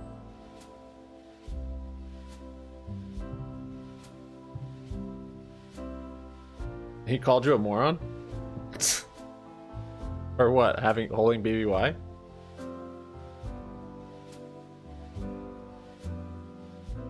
Mullen is fighting naked shorts. The first article I'm seeing on it is from 5 hours ago. Addresses concerns regarding recent stock performance. Another one from Benzinga. No one from Reuters then. Yeah, I'm gonna buy some Mullen.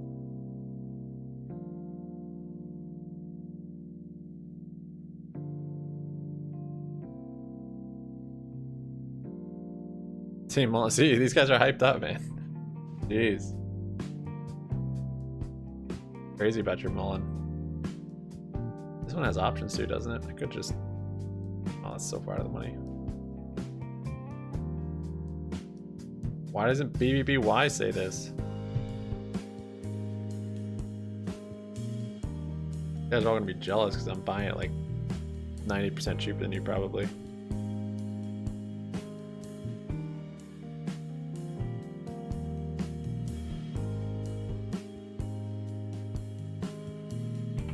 So this isn't much of a reaction yet. I'm kind of hoping for news spreading and this developing more. We're getting more of a reaction from it. Basically, that's the reason I'm buying it. Not based on the fundamentals. Although some of you guys are bullish. I know Don's bullish on it fundamentally, which is odd. Yes, triple top, please.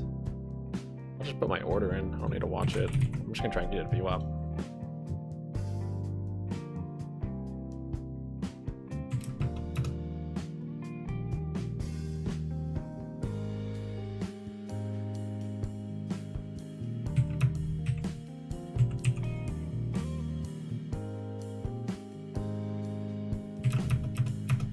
So cheap.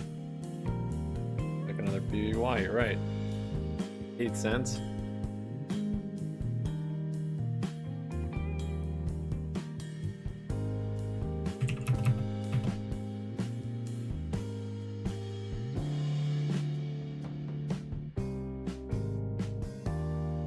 The thing is, if that news gets used too much, it's going to sour the response. Which I'm hoping that's not what's happening here, and that's all the response it's going to get. We noticed that with even help is it had a little move and then just got smaller. So I don't know why none have replicated the GNS move. Maybe that a lot of it was just momentum then. They announced it, some shorts covered, and then just tons of momentum maybe. I don't know, but this was crazy.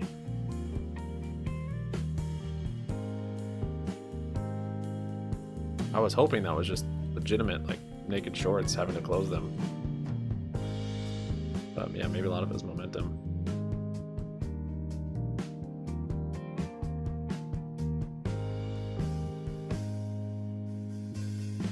Alright, SPY. Come on. Break some levels. Let's go. Get a test of the lows of the day. That'd be fun.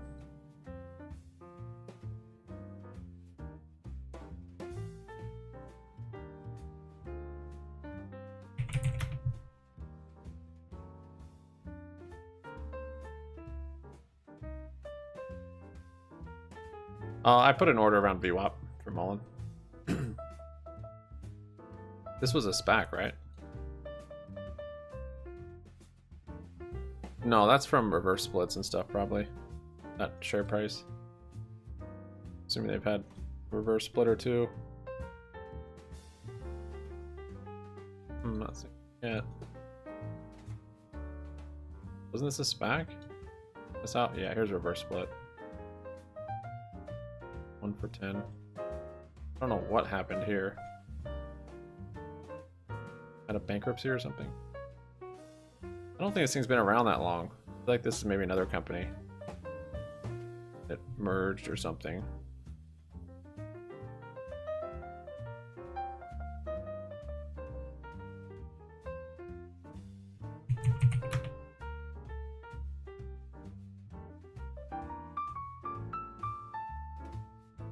Eyes moving down.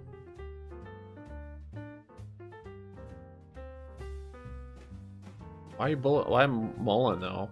Out of all the other ones, there's like 15 other new EV companies that are all equally as awful as Mullen.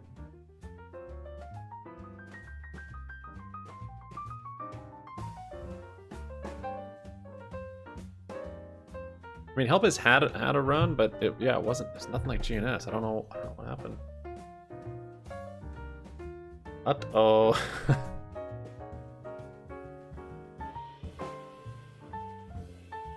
I know, it really does not want to break out there.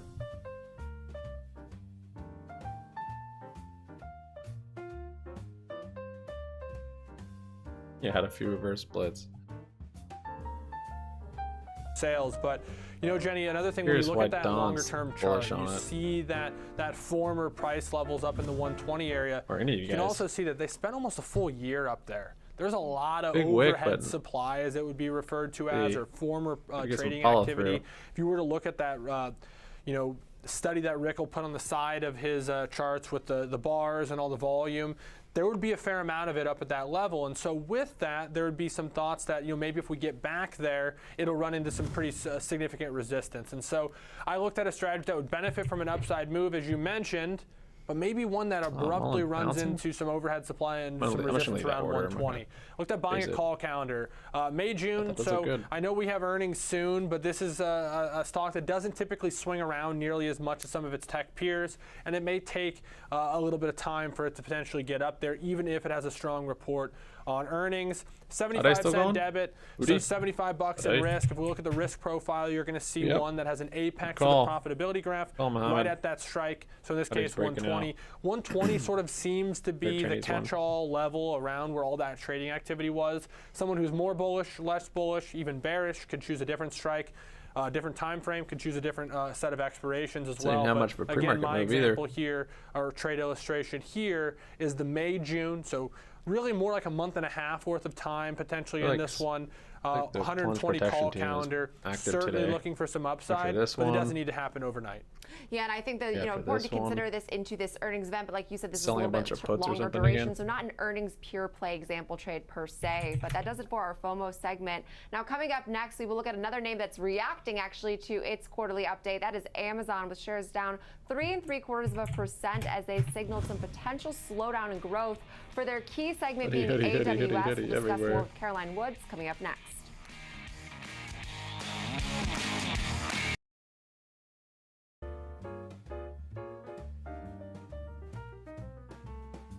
Putin says Russia must act quickly in face of West's economic aggression. Oh, Russia must act quickly.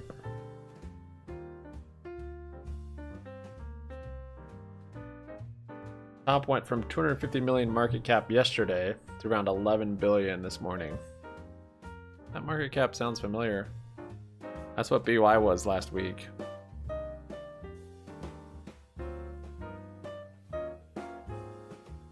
Wow, look at this. Pilot's acting like it wants to hold support up here. What a chump.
Media stories that we'll talk about in the next segment are pretty important, but I mean, just sheer size. Amazon's an important company, goes off to the races, and then it completely gives back all those gains and actually lower.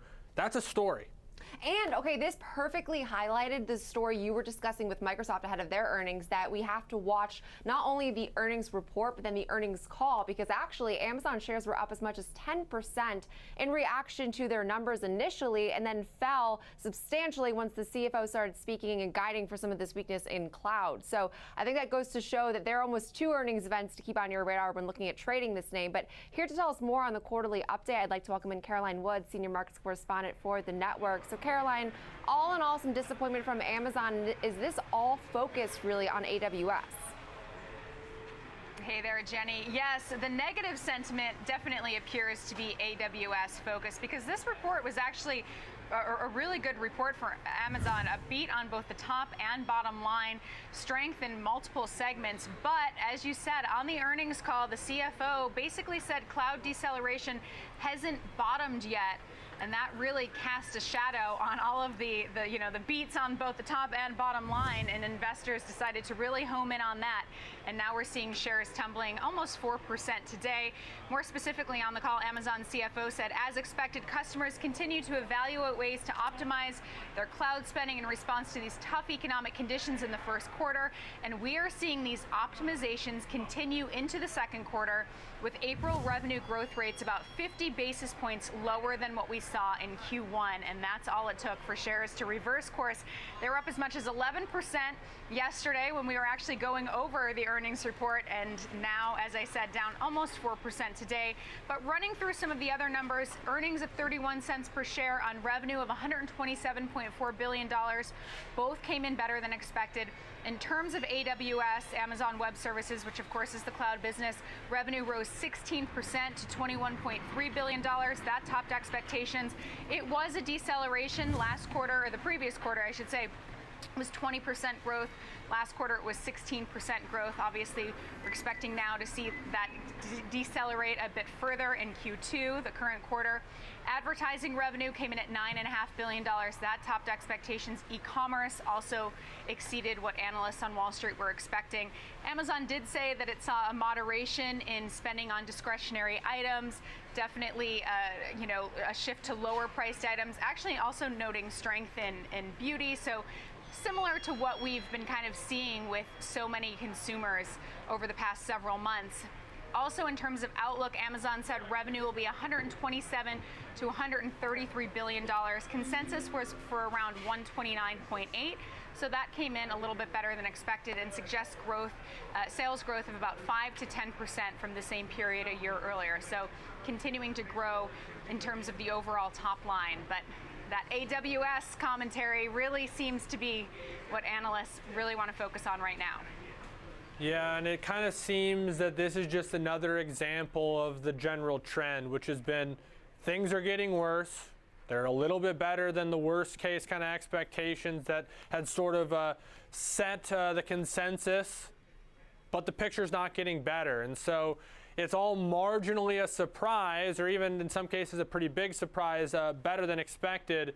But the picture's the same, and that's one of deterioration. And to say a company like Amazon, when they start throwing out 500 basis points and things, like, these are huge numbers. We're talking about $100 billion swings in market cap in like a flash. So certainly something to get attention. But any final thoughts here on this one? You mentioned some of the analysts. I'm sure they've all thrown their hat into the ring today. Yes, I've seen a lot of commentary from analysts, definitely discouraged about that AWS commentary and the fact that Q2 is continuing this deceleration, as you said, Alex. But overall, they're still very bullish on Amazon, despite the fact that it's also up, even despite today's losses, about 26% so far this year. 90% at this point have a buy rating. The median price target has been adjusted down to about $134.50, so that represents more than 25% upside from current levels over the next year. I will say that Morgan Stanley said, hey, it's time to be patient, definitely trying to figure out what happened with AWS, actually attributing it to maybe the fact that its SMB clients were slower to start optimization efforts, but did remind investors that, be patient, kept its overweight rating. In terms of Bank of America, they said, as for AWS, results were better than feared, but not as good as Azure, and we think it's possible for Azure to get a near-term AI boost, but this won't last beyond 2023 in our view, while AWS's higher exposure to fintech and other startups may have impacted April. So they're sticking with their buy rating and actually boosted their price target to 139 from 135 on Amazon. And then JP Morgan maintained an overweight rating and also raised its price target to 145, saying the 16% was far more of a surprise than the 11%, and the decel is roughly in line with what Microsoft said about Azure a few nights ago, saying stepping back from that single comment and very near-term dynamics, we believe Amazon posted overall positive results and had many good things to say. So, boosting those price targets, I believe Barclays did cut theirs, but overall analysts largely bullish on this name, boosting their expectations for how high the stock can go and trying to maybe see the forest through the trees right now. Yeah, I like that. You maintain patience here because even this move lower, well, again, it's down 3.6%. It's not necessarily like a bloodbath. We're not seeing shares sell off, which I do think is important to note given some of the volatility in the market we've seen post-earnings. But we'll leave it there. Appreciate all of the insight on Amazon today. Caroline Wood, Senior Markets Correspondent for the network. Now, coming up next, last but not least, we are looking at Snap and Pinterest, both down over 17% in reaction to their quarterly updates. We'll discuss more with George Tillis coming up next.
much larger companies, but they actually have a net income profile that's positive. Whereas both of the companies we're talking about today, Snap and Pin, don't. And I think that's still a challenge for businesses which are growth-centric that aren't profitable on a GAAP basis, especially in this environment. Now, Pinterest is pretty simple. One of the things to keep in mind is, just because a company beats on earnings and sales doesn't necessarily mean the stock goes higher. You can see that's the case here for Pinterest. If you look at their guidance on a forward basis, what they've done is they actually cut back their revenue guidance to about 4% from 6%, which is in line with the last 2 quarters. While at the same time, they're not giving visibility on expense reduction. And if you just look at the numbers, also, you just consider the revenue growth. There's more revenue growth on a year-over-year basis for Pinterest, but at the same time, earnings per share on an adjusted basis were down. So they reported 8 cents a share relative to 10 cents last year. Despite beating the estimates, anytime you see earnings per share year-over-year down with sales that are growing, it gives you an idea that the company hasn't done enough to reduce expenses. I think that's the challenge here for Pinterest. Have they done something to either deal with stock-based compensation, express some concerns about, we got to cut back on expenses to help shore up the balance sheet of the business and to shore up the net income of the business on a forward basis? I think the stock may have actually done a lot better than it has. But it really comes down to the expenses were just too out of line relative to sales. And I think that's one of the challenges Pinterest has faced, especially from the standpoint of not being net income profitable compared to companies like Facebook or even Google. Yeah, George, that's exactly what I was just going to say. I mean, talk about a stark difference in their results than what we saw from Meta. And even in terms of the reaction, obviously, Meta had a nice move higher yesterday, clearly not seeing that sentiment and echoed into some of these companies. I do think you made a really good point, though, and it's important to just sort of, I'd say, separate these names because while they all are in the social media space, they're not all the same. And we're seeing that in their quarterly results very clearly there. But we will leave it there. Appreciate all the insight today and all week long. George Tillis, Senior Markets Correspondent for the network. And that also does it for Alex and myself for Next Gen Investing. Have a wonderful weekend. Coming up next, we have the Watch List with Nicole Petalides.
I just got filled on Mullen. Got a little VWAP fill.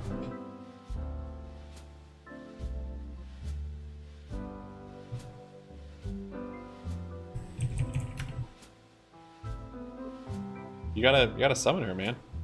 Gotta get some Jennies in the chat.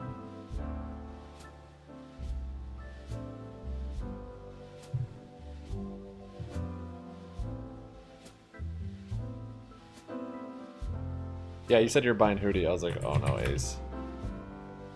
Just like fully chasing on a huge green candle. You want to buy something? Buy top. It's doing the same thing. It's bouncing on VWAP again. it's sketchy. The spreads are crazy. So to get in and out costs a lot, but could make another 30% move from VWAP here. Yeah, you said you weren't even available today, so. Jeez, SPY did just bounce on that level, didn't it? Why would we get a big reversal today? Why would that happen? It's Friday. Got a pump on Friday. They said BBY M&A announcement. Who's that? Who said that? M&A is merger and acquisition.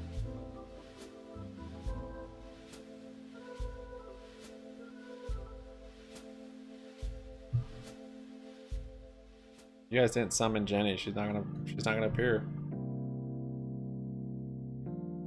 Time. I'm Nicole Petalides, live at the New York Stock Exchange. Thanks for being with us. Take a quick look here at the markets. You see all up arrows today. We've had a big week of tech look at that bounce. And most of them have done pretty well this week. And next week we'll wait on the Fed and a lot more earnings as well. In the meantime, we see the markets here with the Dow up 0.5%, up 188 points. The S&P up 25 points at 4160. The Nasdaq up 40 points. That's 0.3% at 13,200. And the Russell is also a winner, up 1%. And we're coming off a great day yesterday on the heels of Meta, where Nasdaq had the best day since March. The Dow and the S&P had the best day since January. And we're checking on to those gains, folks, for the last trading day of this month. In the meantime, for some of the biggest stories in the markets, I welcome Renita Young, senior market correspondent here on the TD Ameritrade Network, as we watch First Republic, and the traders are at the post. It gets halted over and over again. And what are you looking at now pertaining to First Republic? Well, this stock, the last time I checked, Nicole, was down about 36% on the day. It's down more than 96% year to date and from last year this time. And this is all as we see a report from CNBC saying that FDIC receivership would be the most likely outcome for First Republic Bank. But we've been building up to this day, this week. You can see First Republic shares are down more than 41% right now. And so the reason why I say we've been building up to this week is because Monday we saw FRC earnings showing a decline in deposits substantially by the tune of about $100 billion and a drop in revenue for the first quarter. The company also withdrew its guidance and said that it will have people, it will lay off up to 25% of its employees. Next up, we know the bank had received about a $30 billion lifeline from other big banks. It also received some money from the government, and the government said it's not willing to inject any additional money into this bank, right? And so when it comes to options of what it can do aside from receivership from the FDIC, CNBC reported that advisors in this situation want to persuade the big banks who injected the $30 billion into it to purchase bonds from First Republic at above market rates for a total loss of a few $billion, or face roughly $30 billion in FDIC fees when this bank fails. Another possible but less likely move could be converting the big bank's deposits into equity or even finding a bidder. But we haven't seen any likely suitors come forward yet over the past month. So that's why people are saying that receivership from the FDIC is the best option. Now, another piece of news that did come out from the Federal Reserve Board is that the Fed is now looking into the actions that led up to this and what the Fed could have done better when it comes to supervision and oversight of this situation when it came to Silicon Valley Bank, which started this all in the first place. Without a doubt. And what about Amazon? Well, Amazon had better than expected earnings, but it was the company's cloud outlook that has people shaking today. And was it 2 or 2:30 that GME was doing this thing? That's the area that will house its AI efforts. And when it comes to Amazon, people are seeing it as the company that's actually trying to catch up with AI efforts rather than Microsoft, for instance, which is leading that charge, that AI arms race when it comes to its heavy investment in ChatGPT. But when you look at it, Amazon mentioned slowing revenue growth in AWS and that it wiped out about when Amazon mentioned that yesterday post-market, shares immediately went lower, knocked out about $100 billion worth of gains that the stocks had seen flowing in. And the revenue growth in April decelerated by about 11% for Amazon Web Services from the nearly 16% increase that the company logged in the quarter before. And that is pretty staggering. The company is expecting slower growth in that segment as it moves on and as it tries to become more efficient. What's happening at 2? All right. Renita Young, thank you very much. Good to see you. Appreciate it. Now let's take a look at the bigger picture. Jay Hatfield's with us, Chief Investment Officer at Infrastructure Capital Management. So what are you thinking? You got some tough words for the Fed here? What are you thinking? I don't know. Hi, Nicole. It's good to be back. Well, as you know, I usually do have tough words for the Fed. Although I'm hopeful because of Austin Goolsby's comments. So there's at least one adult in the room. 2 p.m. That they next week will hike and pause. No new tweets or anything. And hopefully not give too much hawkish rhetoric. But there will be a tendency for that because the Fed still believes in a discredited expectations theory of inflation, which has proven, empirically to be incorrect, but they still do believe in that. So that's a concern that the press conference in particular will turn out to be more hawkish than the market is hoping for. So the Fed's going to be hawkish. Look, all of our prints are coming in, and while we're seeing inflation coming down, it's disinflation certainly not happening fast enough for the Fed, and it continues the audio clip from the show its NFT. head overall inflation. So every time we start to pull back, gives it up, right? And starts to say, Ryan Cohen used to be in it. We're doing this again. And so the Fed gets Ryan caught because a lot of folks think the Fed did too much too fast, but at the same time, they need to get near their numbers, right? So you are likely to see the Fed raise in May and probably June too, right? Well, that's possible. The easiest way to predict what the Fed will do is just look back a year. They're always a year behind. So if you look back a year, and if you assume it's June of last year, inflation hadn't peaked. Because they do, as you're indicating, they look at the reported data, pretty crazy, which is lagged by about 12 months. So we published an index, CPI-R. That's been negative since July of last year. There's clearly a huge deceleration in inflation. But the Fed is impatient. They're concerned that like I said, that inflation becomes entrenched in expectations, which we don't think are important, but they do. So yeah, they could definitely raise again in June, but we're optimistic next quarter, and that's why we have a 4,500 target on the S&P, that data, being 12 months lagged, will start to show the improvement. It'd be crazy if this thing closed already in the data that we prepare. Around VWAP or above VWAP today. 4,500 on the target. That's a year-end target. What's going to be the catalyst? I mean, at this point now, what would you say is going to drive us?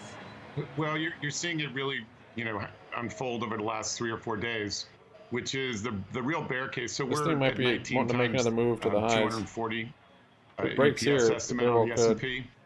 And the bear case that's been really led by Morgan Stanley is that we'd have a collapse in earnings and we'd end up at 3,000 or 3,400 or something like that. But we're seeing the opposite, particularly from large cap tech, but also financials. REITs are doing much better than the short sellers had hoped, I guess. So a lot of beats, pretty strong earnings, and that if you look at 24, those earnings estimates are holding up quite well. They've come in $3 or $4, which is only 1 or 2%.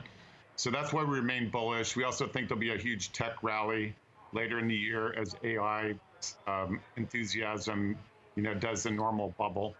So we think that there's more risk to the upside on our target than the downside. Right, understood. And at this point now, when you see this rally, you said the riskier tech stocks may outperform in the second half. How do you go about playing those? Are we looking at FANG names? Are we looking at semis or AI-related names? What are you thinking? Well, we're pretty conservative investors, and we don't do, our public funds don't have any tech stocks in them. Well, it just has like IBM. But so we'd rather be in Microsoft, so you get the upside from AI, but at a somewhat reasonable multiple in a great company, or NVIDIA, or even like a Palantir, but stay with the prop profitable companies. It's much less risky.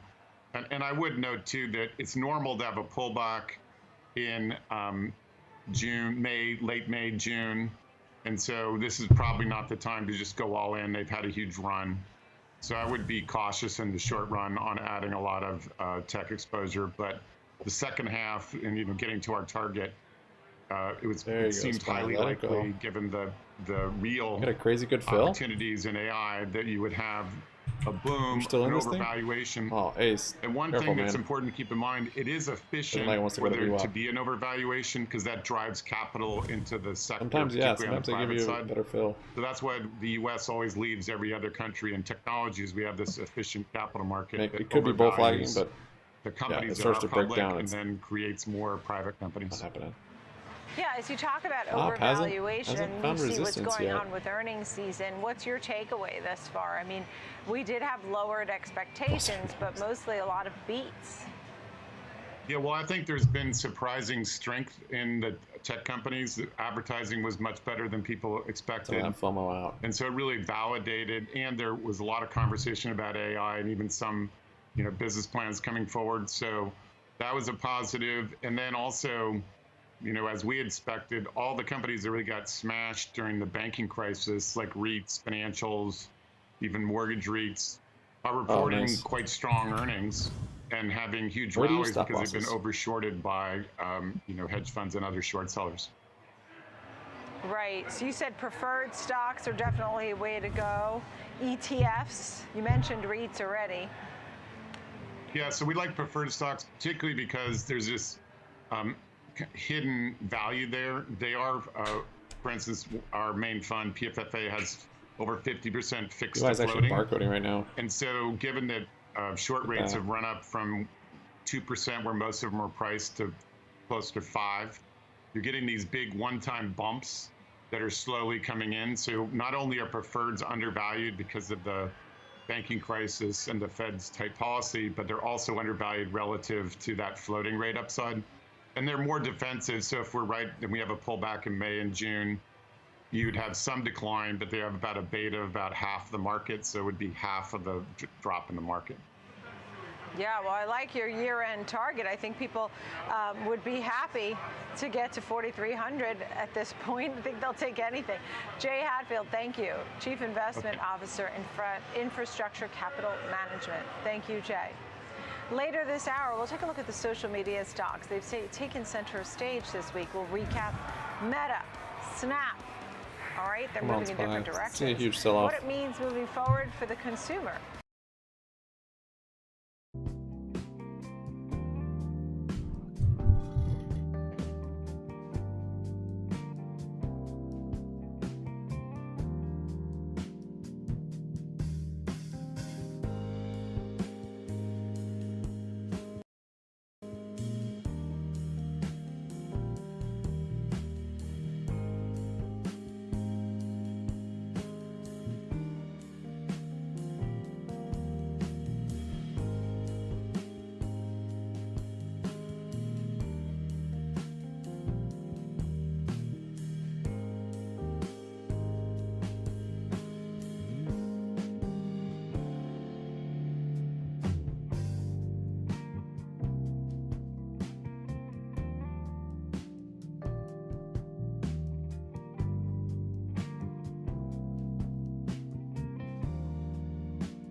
No, shorts don't ever have to cover.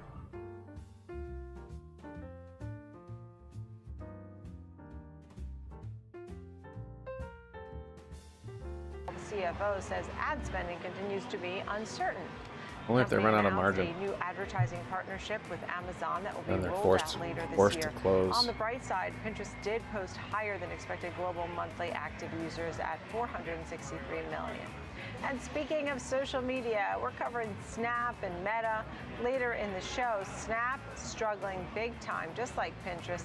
Company saw a rise in users. Snap said users increased by 51 million in the first quarter, but weaker than expected revenue has shares plummeting to new lows for 2023. I never realized the gains. Yeah, they're not paying taxes. Realized gains. 360. But if they ever want to use that as cash, let's welcome in Mies Schneider, Director, Trading Education and Research at MarketGauge.com. Mies Schneider, great to see you. Just had a guest on who had 4,300 as his year-end target. I said, I think people at this point now willing to take anything because there's so much back and forth action, uncertainty as well. What are you thinking about the markets now? I mean, you've seen squeeze type plays happen around OTC. Narrative that now has become more maybe it is from shorts closing. We doesn't were mean talking forced. about. I went back and looked at some of my old dailies. I was writing about it in 2020 as an inevitable scenario, and that made me very excited about getting along a lot of things like food, agriculturals, and gold and metals. And now that everybody's talking about it, really what is going to be the impact? So we know what happens in stagflation is that the economy will stagnate. And so I think that these calls for 4,300, if we zoom out just a little bit, we've had this very interesting business cycle measured through a 23-month moving average. Now, I've looked at a lot of moving averages, Nicole, but this 23-month has absolutely wowed me this year because the S&P has stopped at it many times at 420. With NASDAQ, it's up at around 328. And the only index that's gone through it so far is the Dow Jones Industrial Average. So that tells me that we could see that. But will it sustain where we clear those moving averages and get to 430? A lot's going to depend on what happens underneath the surface. I mean, the Dow is having a pretty good day, week, everything. I mean, overall, in fact, the Dow and S&P third positive month in 4. So we have seen some good news. But as you said, we have this back and forth, and we're watching all parts of this. In the meantime, I mean, we're waiting on the Fed. Treasury yields have slipped a little bit. What are you thinking there, and why does it matter? Well, I don't know if it necessarily matters as much at this point, because it seems to me that what we've seen really this week is that the economy has contracted to a point, but may not contract any further. That doesn't mean it's going to grow. And inflation has come down, obviously, from the peak, but now is not necessarily decelerating, but it's not going up, so it's going sideways, which puts Powell in a situation where he can raise 0.25% and possibly not have too much impact to either the economy or inflation. That's why I don't think it matters. I think what matters the most right now is what we don't know. Is everything going to stay calm geopolitically? Is oil going to stay calm?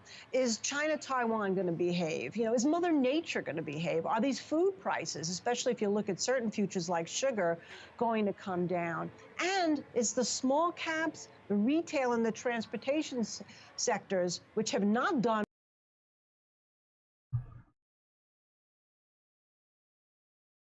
they can't cross like the others. Will that be, again, another reason for the market to go down and test those lower levels? All right. Let's get to some sectors that you like. I mean, I just was watching all about the medical healthcare sector. They were talking about a lot of the weight loss drugs and how it's only the beginning of the boom for that group. You also like biotech, names like Biogen and Vertex. Tell me about that. Well, the whole biotech sector, I mean, there's obviously different areas of it, but one of the things that has happened is that a lot of elective procedures were sort of on the sidelines during COVID, and now more and more people are going back and doing those kind of things.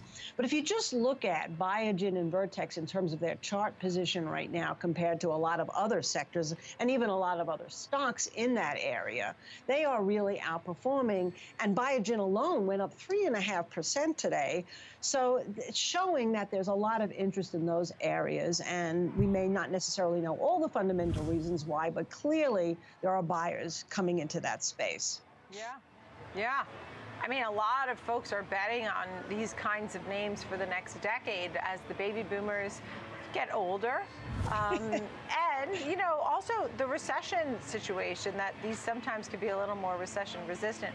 How about Staples, Procter & Gamble, Coty? Well, yeah, I mean, first of all, just looking at the Staples ETF, which is XLP, that's also doing very well. But I like a couple of areas. I like Procter & Gamble. I like things that people are going to need. I've been particularly obsessed with Coty, and in fact, you and I talked about it last time I was on. It's the Kim Kardashian social influencer beauty stock. It's doubled, literally doubled since the end of 2022 to now. It went from 6 to 12. And I think it's really basically consolidating here and maybe looking to make another move up. So we still really like it.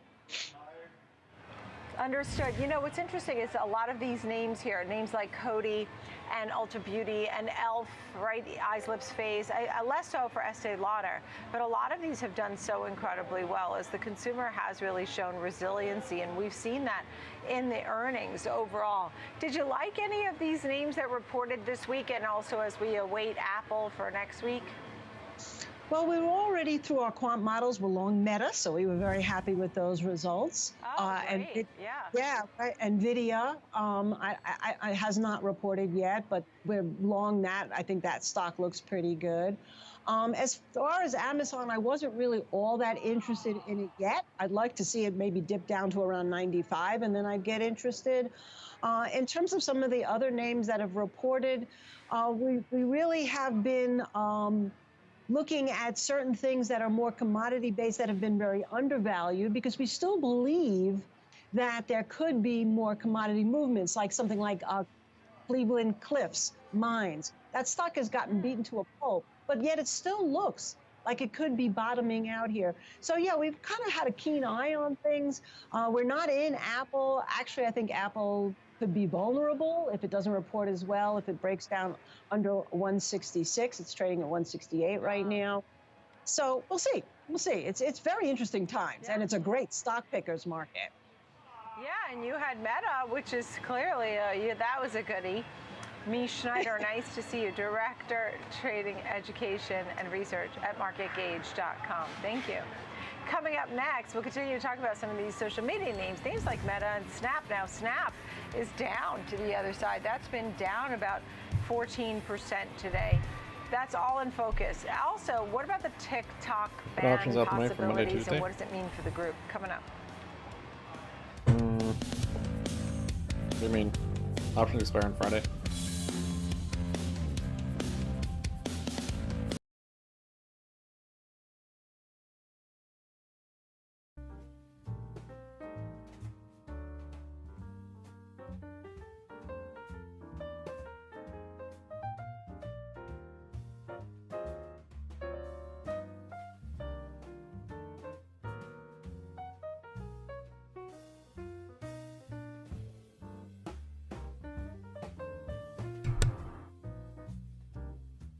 Options expire on Friday.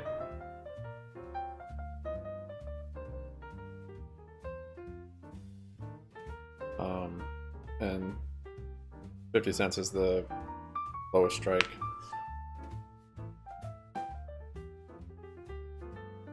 So they're all deep in the money.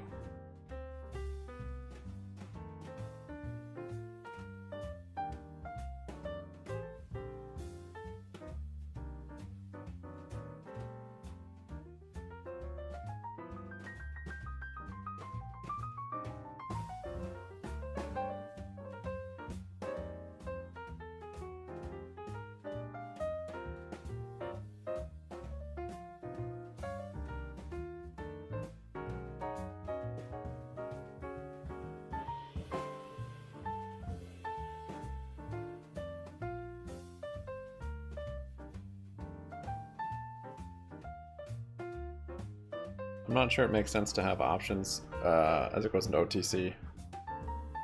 It's probably going to be very, very thinly traded. Unless you're looking to just exercise.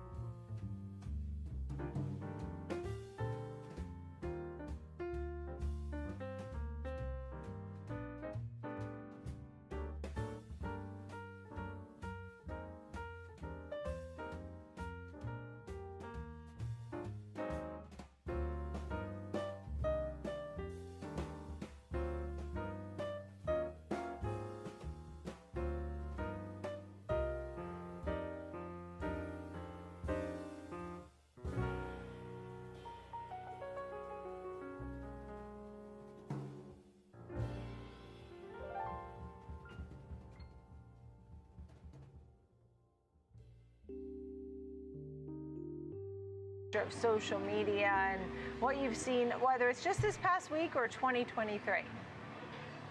Yeah, thanks for having me, Nicole. I think what this latest earnings report period represents is truly how not all social media is the same. On one end of the spectrum, you have Snapchat, which seemingly struggled in its earning reports, missing ever so slightly, and the stock markets have reflected that negatively. On the flip side, I think people were a little bit pleasantly surprised by Meta having a little bit of a better, stronger than expected performance in this metric. And it's really a fascinating situation. But Snapchat and Facebook, while they're both considered social media companies and operate in that tech sector, they're not the same thing, right? Snapchat and its users and what that content looks like, how the advertising is done, it's all very different than what Facebook's users are and how that content is presented to them from an advertiser's perspective. So I think that's the kind of distinction that we're seeing kind of play out here. And it's very fascinating to watch unfold. So maybe Meta's turned a corner, but you know, it's far from certain and remains to be seen. It's something that we'll have to continue to monitor. And people got very excited over the Meta earnings. Of course, the stock is up nearly 100% this year. And the question people are asking now, oh, can Meta get to 300 at this point? I mean, that's been some of the headlines because they see upside potential. But what could be a catalyst for a name like this? I mean, what's going right for Meta?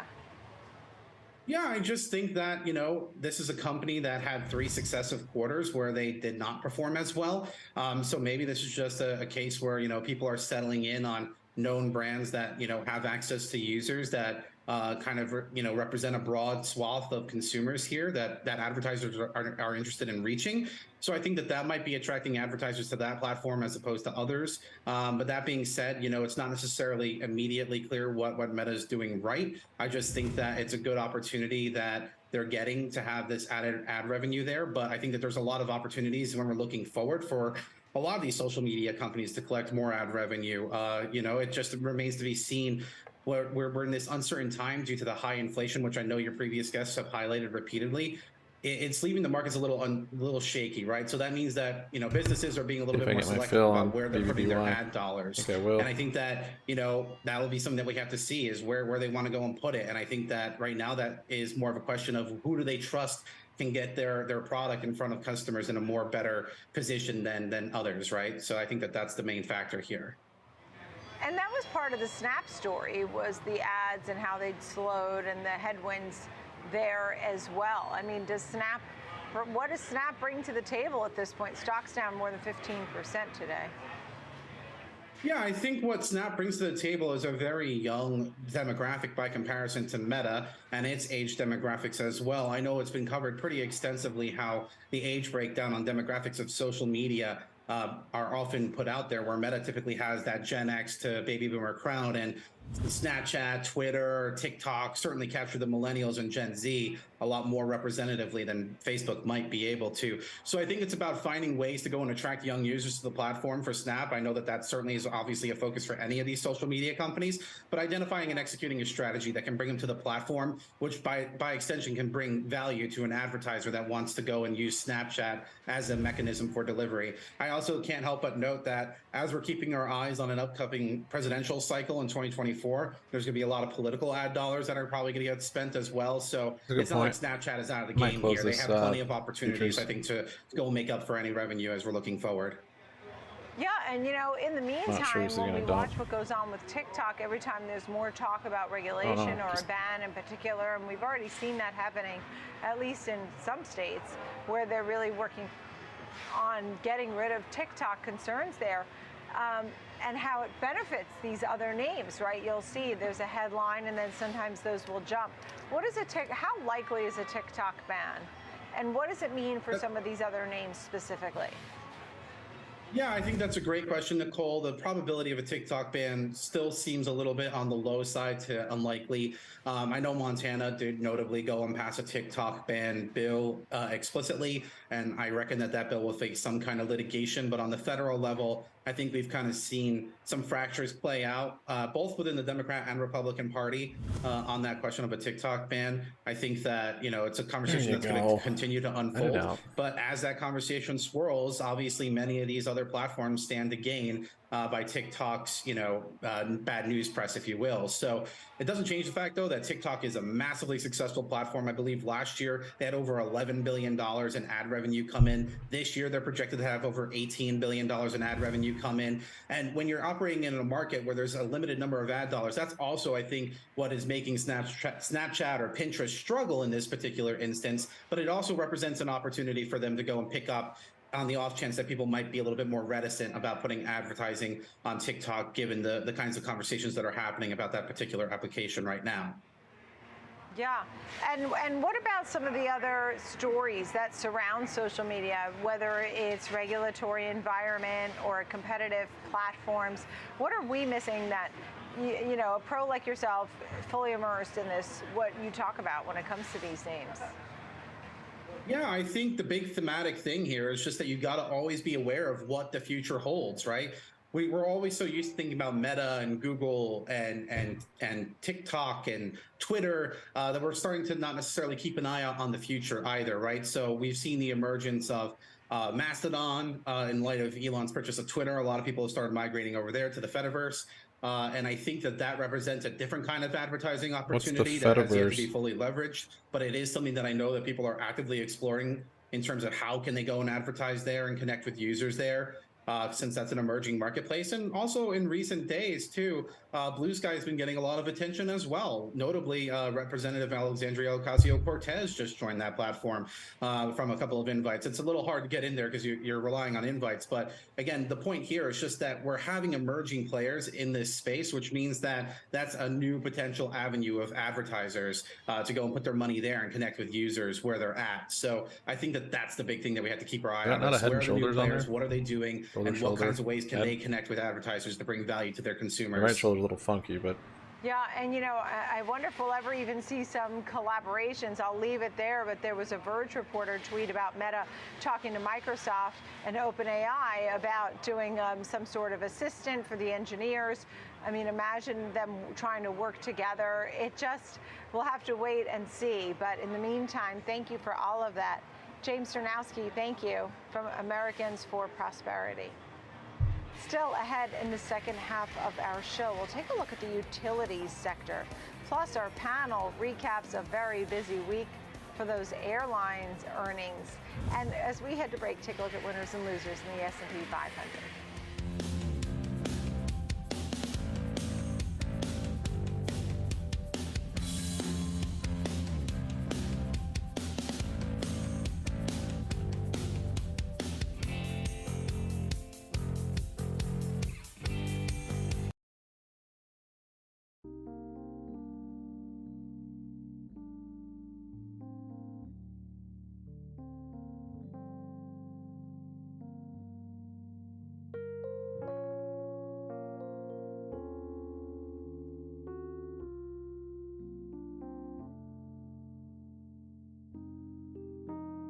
Oh, top might be going for it end of day. Oh, there's my BBBY fill. Yeah, we might get a rally on top end of day. This is broke out of the resistance from earlier. May not seem like much, but even just up to here is 48%. Gap fills 40%. High of the day is 44%.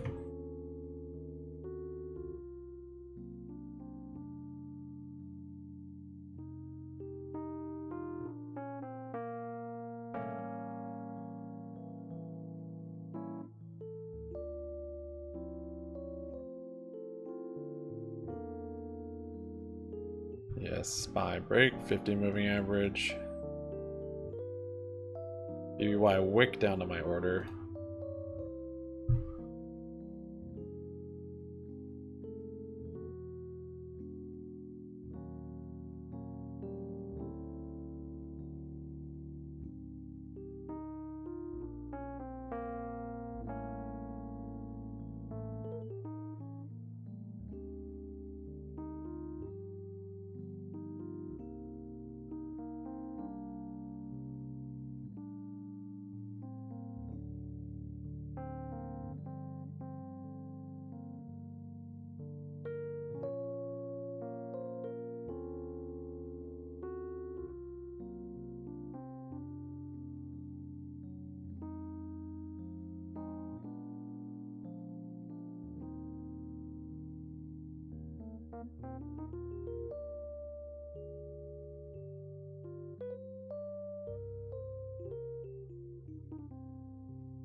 $10.33 on BBBY. There it is.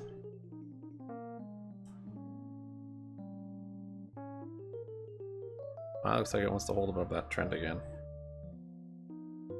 Don't do it.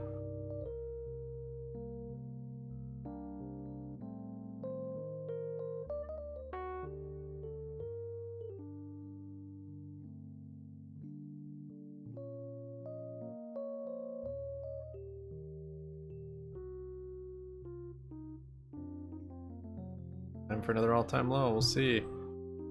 Ops moving up. I don't have any money left or any more day trades, but I did look at buying it again.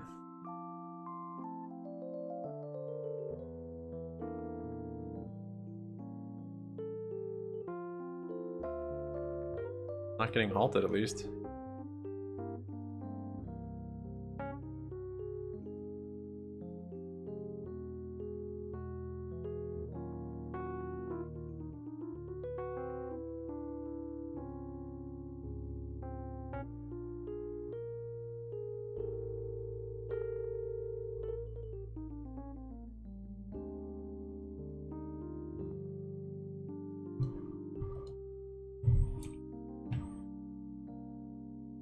Did. New all-time low on BBBY. Congratulations, you guys. Great achievement. 70. Look where we are right now, up to 13,215. Now, I give you some levels to keep an eye on next week because we've got some data that could move markets next week, right? We've got numbers, we've got some eco data. We also have some earnings, continuation of, as you pointed out, a big week in terms of earnings this week. That's going to continue into next week. And I just wanted to lastly point out here as we take a look with all this bid activity, the VIX, I mean, the volatility index well off those highs that we saw last fall, that double top up around 35. Even the bank crisis highs that we saw with all that's going on with First Republic. Again, I think you have to consider this a major win for the bulls, and I think volatility, the index here is a reflection of that. You made me think about First. I want to see where it is, just so that we keep our viewers informed, and this way we also know TAY is kind of bad. They broke that support. I know you're going to be talking about we'll see what Monday brings. If there's a false break First and Republic, bounce back to 20 cents or right now.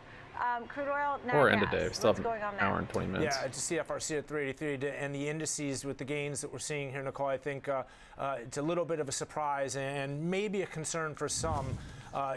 All four majors, again, as we pointed out, seeing green arrows. And, well, look at the energy markets also. But within range, right, so far for the most part. Crude oil, I do want to point out, headed into its fourth month in a row to the downside. So while we're positive here today, crude's been coming under pressure recently. Take a look at the charts here. You can see off the highs from last summer up around 123, recently to 64. I mentioned how we're in a bit of a range. You can see we're kind of chopping here, but I want to point out how off the highs from last summer, we saw up around 123 into the month of April, down 8 of 10 months. So we're talking about one of 2 months positive only, and I'm sorry, 2 months positive only during that period. And one of them, Nicole, we were only up 11 cents. So crude down, interesting enough. Rates have been up, right? Those are kind of moderated, though. China, that reopening trade never developed. We had an OPEC cut. All this, in theory, should be very bullish. But interestingly enough, the dollar recently lower as well into new lows. But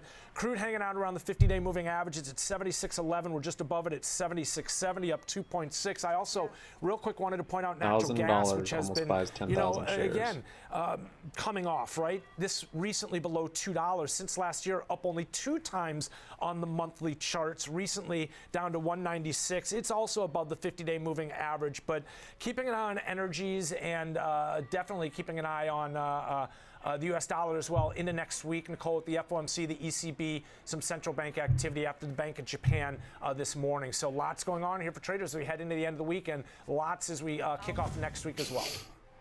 Oh, yeah, we're going to need like megaphones for next week.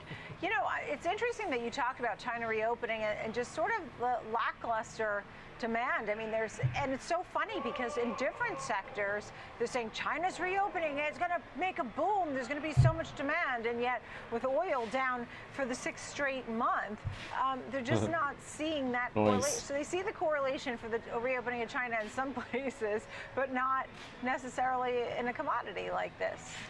Yeah, and we'll have to wait and see. That's why OPEC cut, right, in theory. So, but it really hasn't developed, that's for sure.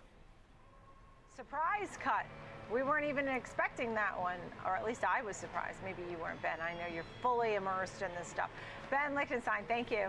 Thanks. Okay, time to turn our attention to an often overlooked sector, but it's a sector very loved and a defensive play, and that's utilities. Joining me right now, Jay Rehm, CEO, Reeves Asset Management. Thank you for being with us. You have the UTES ETF, and people love utilities because you need them.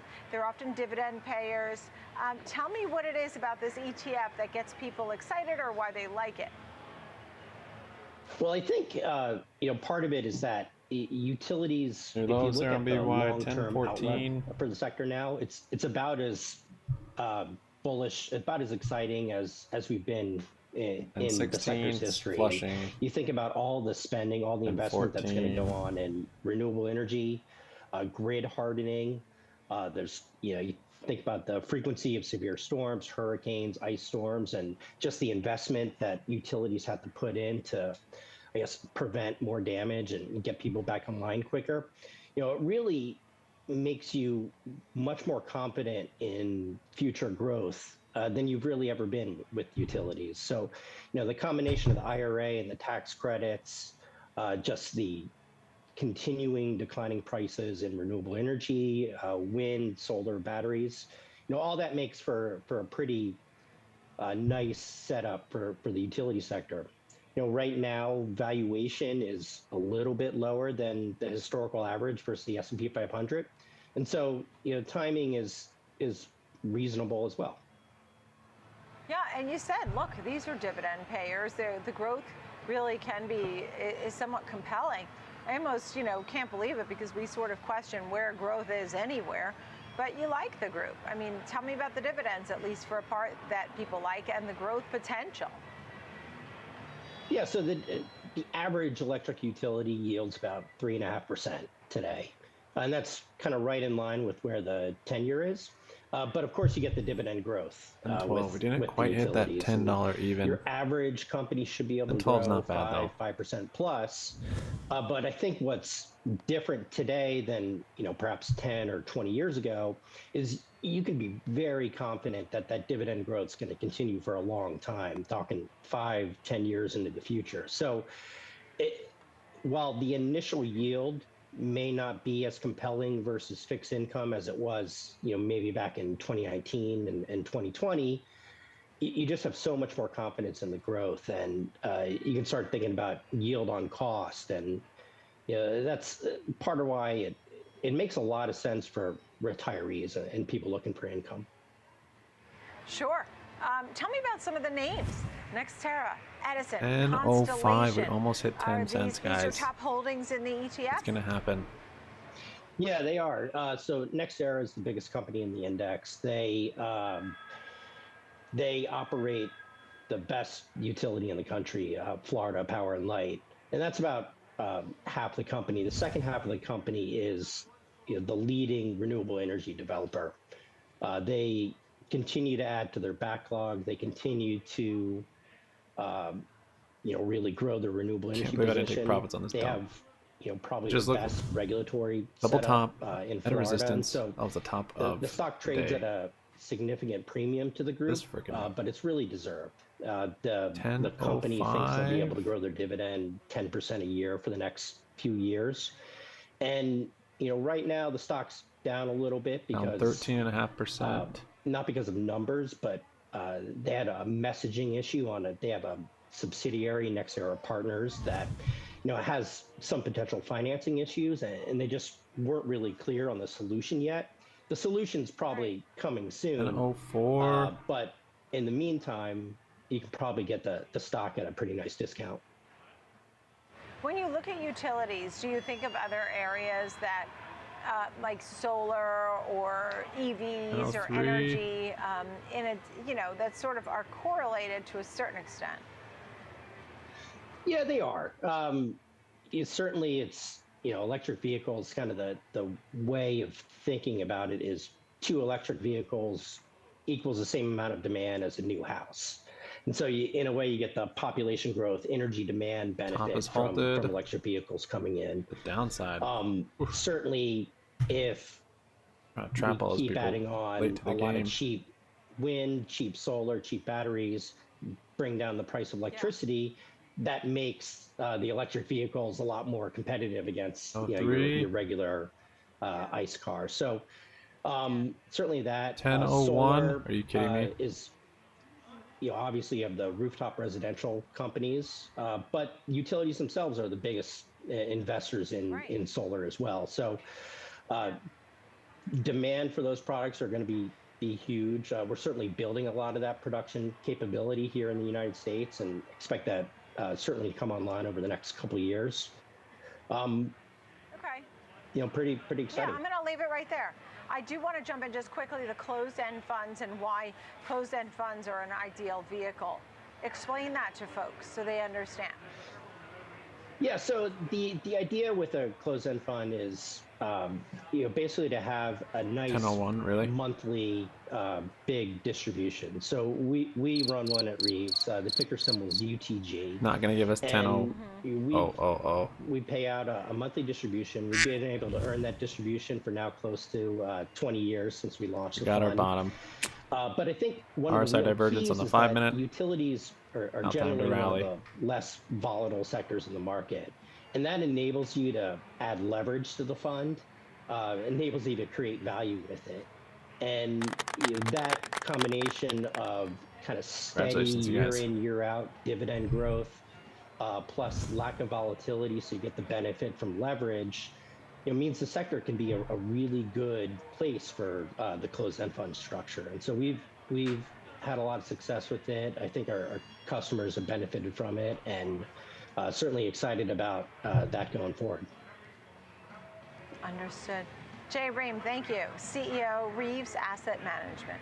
Nice to see you. Thanks for a good look there at those utilities in that sector.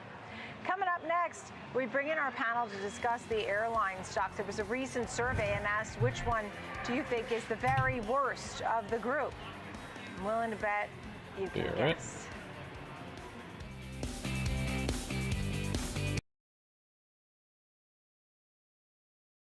Going to give us a satisfaction of 10 cents.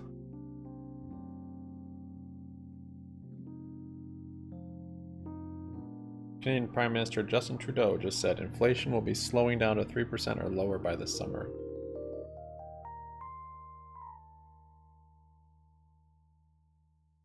I don't believe you.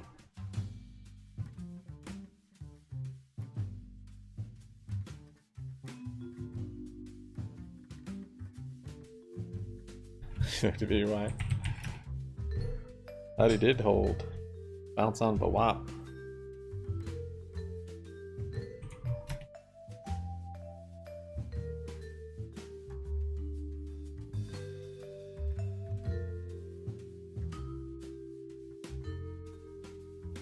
Under 10 cents. I mean, TA-wise looks like it is because we broke that support today, but I'm not going to say yes because I bought today. I'm hoping for a rally next week.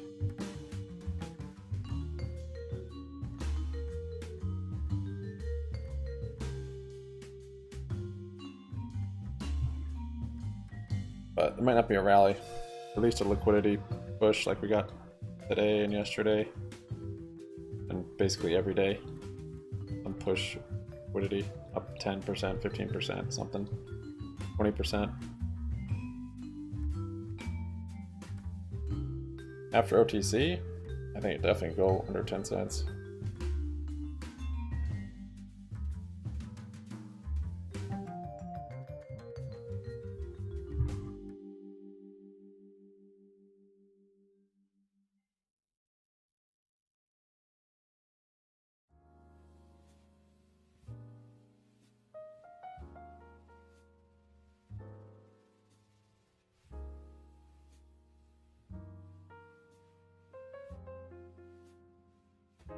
I closed my SPY shorts, or ES.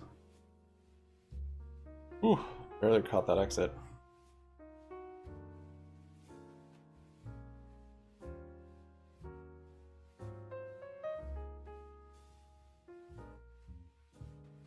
It could come back out as the same ticker, I believe so.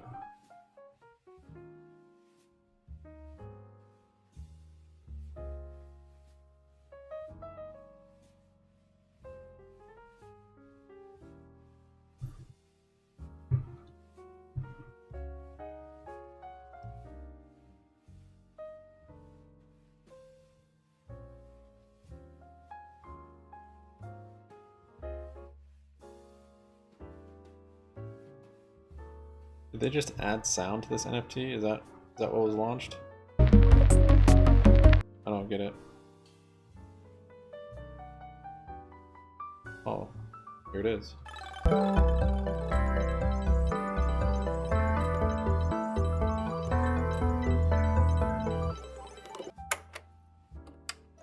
Another NFT. That was the announcement for 2. I don't know what's going on.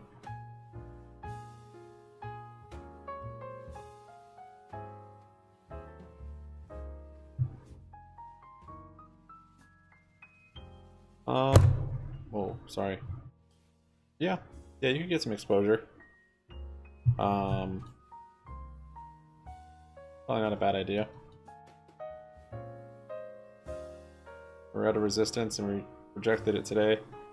And like you said, with FRC and everything going on, quite likely to be bad news by Monday.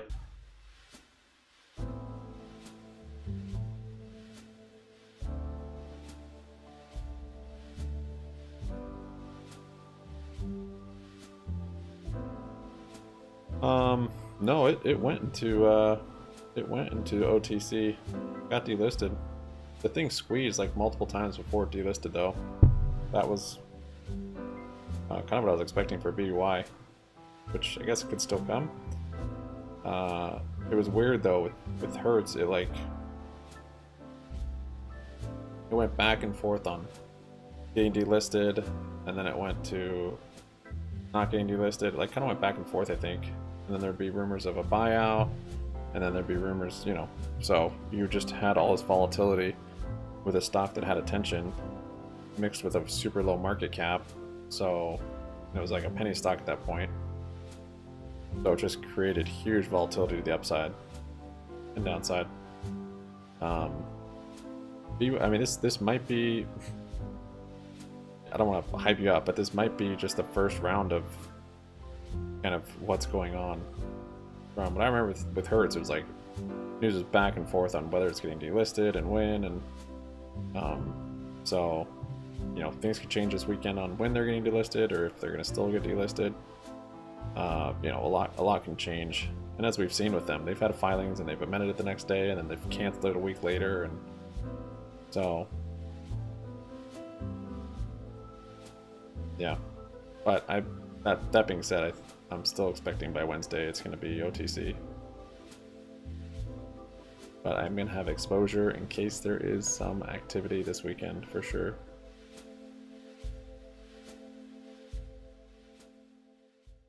$0.10. $1 or $10?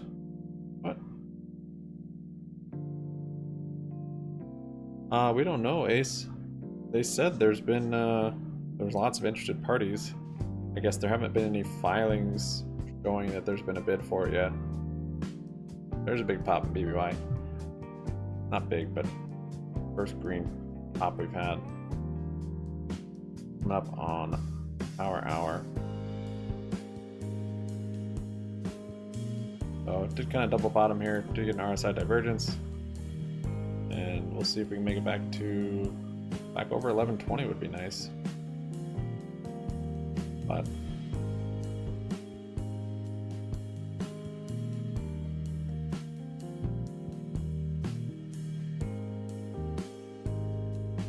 still holding, yep.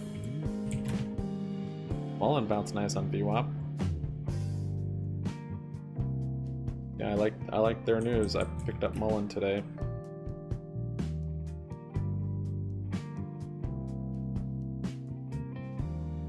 $500 total between 46 and 13.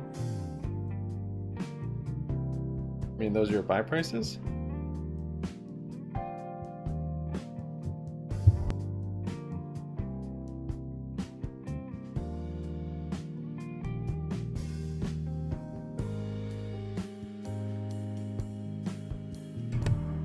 Black Friday on BBY and Dream Monday.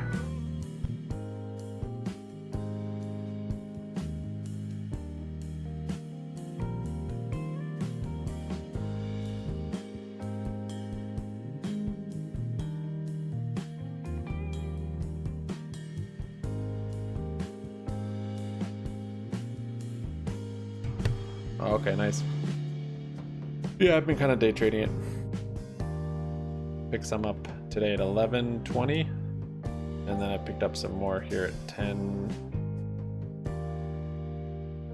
Where was that last one?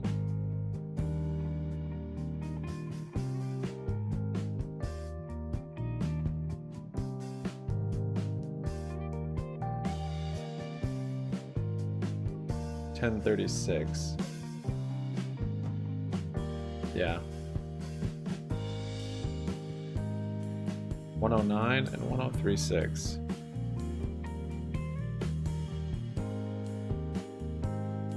So here and here.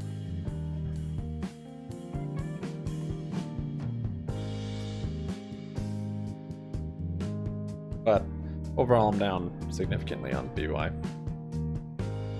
So for this to put me back to square where I was before I ever met BBBY. Not exactly sure, but I'd probably need like $2 a share. Given I'm investing a lot more, or a lot less now than I was when I was losing the money.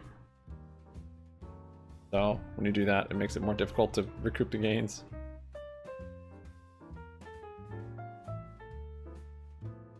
Go to the moon.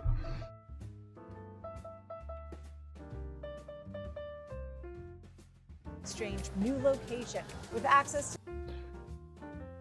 And it's just a wick.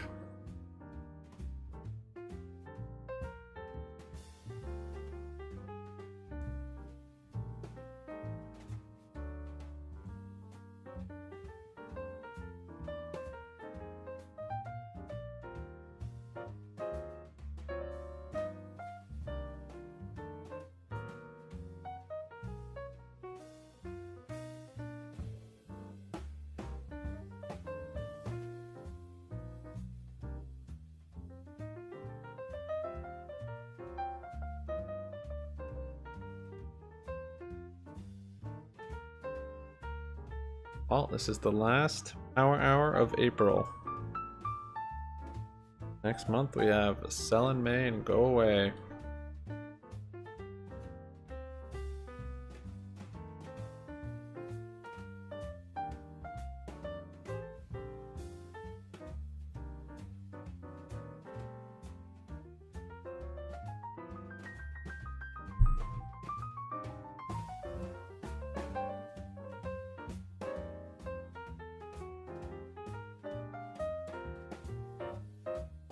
SPACs?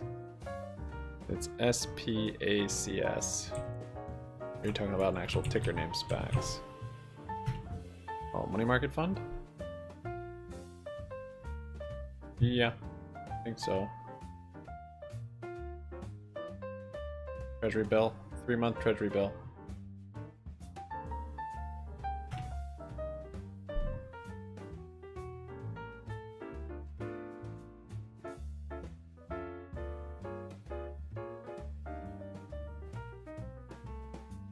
Days and strong movements for Money stocks. market fund? Yeah. 10-year yield right Basically at moves with the SPY, 3.5%, probably. all quiet on the western Or front of reflects bonds. what the SPY Sitting at does. levels we're familiar with. Inflation didn't mess up the bullish Usually that's what attitude, those- so I guess the fearlessness those stocks do. have portrayed going into this morning's print was justified. Dollar a little bit higher, but not creating any problems right now. We continue to catch a bid in the dollar around 101, but overall the trend is down. So it really is all coming together here, it seems like. Bulls happy with earnings that met expectations, beat in some cases, but most importantly, day still on didn't SPY. disappoint. And economic data Up that is VWAP. being perceived as congruent with the ultimate expectation of interest rate cuts later this year. That is the subject that still probably deserves a lot of debate. The inflation print this Always worth morning showed $1. us You should be another making a return on instance it. of cooling, but ever so slight. 4.6 to 4.5 on an annual basis for PCE. That's looking more like a plateau that we're landing on. And with the Fed on deck, expectation is for some dovish tone, that they'll be able to pause here. So the market's moving through some of the inflationary pressures that still are very much out there and unperturbed by 4.5% inflation. So make of it what you will. You can try and fight the trend, but right now, the momentum certainly in the short term is at bulls back. Now, a bit of a hang up is that Bitcoin's still stuck below 30, and I still do believe that has great utility as an indicator of risk-taking appetite, and it just hasn't quite broken out. But there's perhaps a reason for it. And look at two different factor ETFs as a very important example of something that's happening in the market right now. That is quality outperforming high beta stocks. The high beta stocks being the extremely swingy, high risk, high reward type of tech and growth companies that trade at high valuations. Notice at the beginning of the year, the top panel is a year-to-date chart. Notice at the beginning of the year, the big pop in these companies. But they've actually come back down to earth. Quality stocks, as measured by strength of their balance sheet and reliability of cash flows, are now outperforming on the year.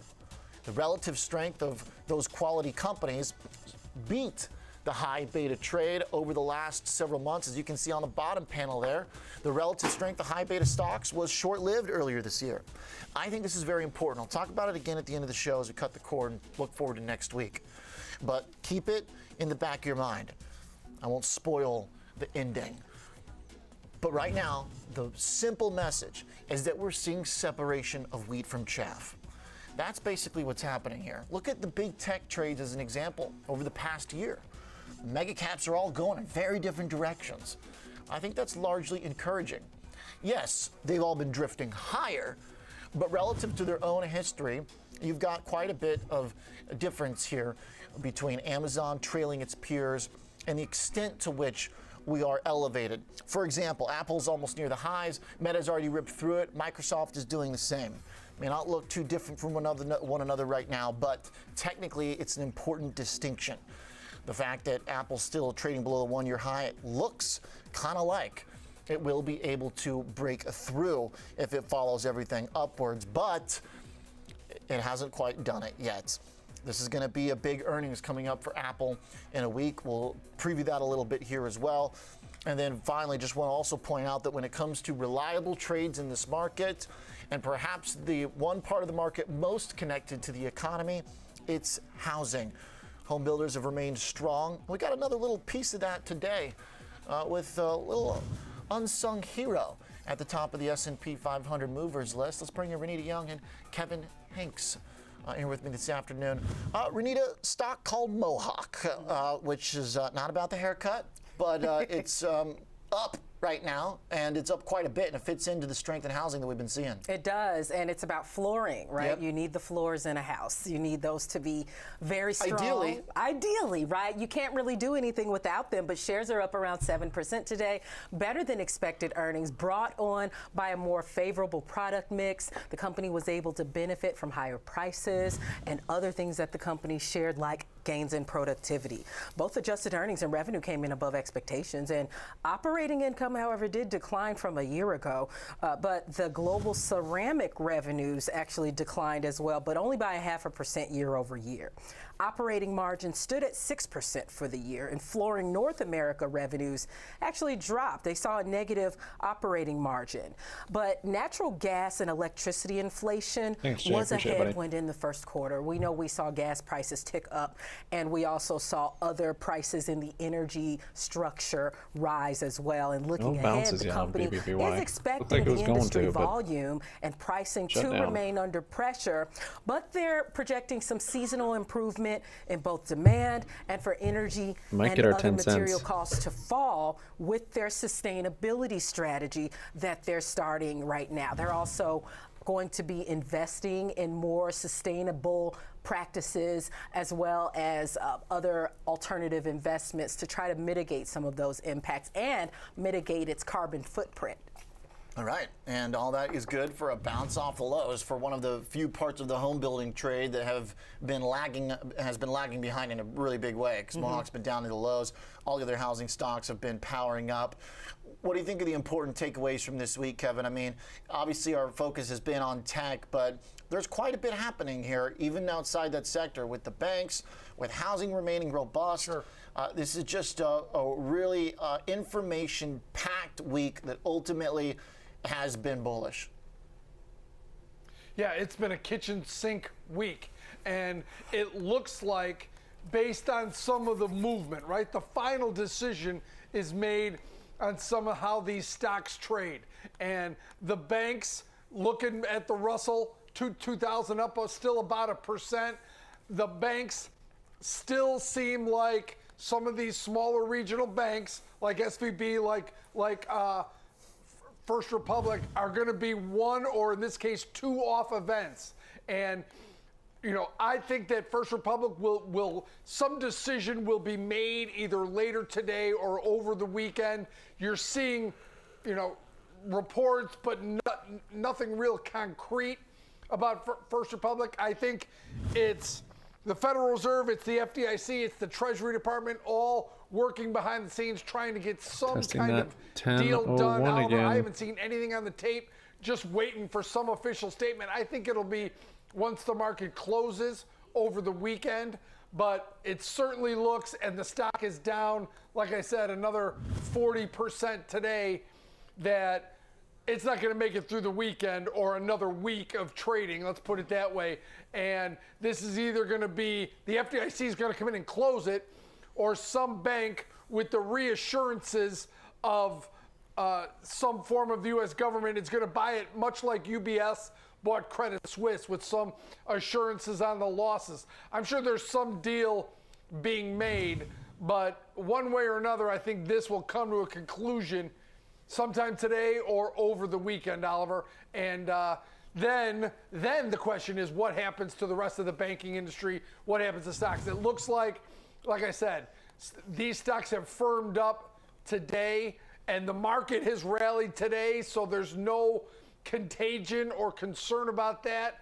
So it looks like with a VIX sitting right around 16, that there's not a lot of worry. And this is a bank that's going to go through like about 500 other banks. I think it's 650 banks since 2000 have failed, and they get absorbed and they get worked through. So it looks like a pretty orderly, but you know, with everything that this market has taken this week, Oliver, it's pretty resounding positive effect on this market that for this week. But Oliver, next week's another big one with all the employment data, JOLTS, ADP, jobless claims, payrolls. You got a Fed meeting in there. You've got more earnings. Could be another big one, Oliver. Rest up. Especially after we saw some of the commentary from the Fed today about what happened at the regional banks, some of the lackluster oversight. FRC down 41%. Looks like the company is on its way out in some form, perhaps receivership, perhaps a takeover. Just real fast, Renita, the big takeaway from today, what do you think that is fundamentally for this company? Well, I think it was a big deal for the Fed to go in and say, hey, listen, we needed to have better oversight of this and better supervision. I think that's a big takeaway. And after that, we may see the Fed handle this differently going forward. Yeah, all right, we'll see what kind of commentary Powell gives us next time we hear from him. But certainly the 1 off, the 2 off, now maybe a 3 off. We're adding it up now. We're moving down the bench. Okay, thanks, guys. Kevin Hanks and Renita Young. Robert Conzo is back with us, CEO and Managing Director at the Wealth Alliance. Robert, what have you learned this week as this market has rallied? Yeah, lots going on. I think the big story today is obviously First Republic with the FDIC talking about taking it over.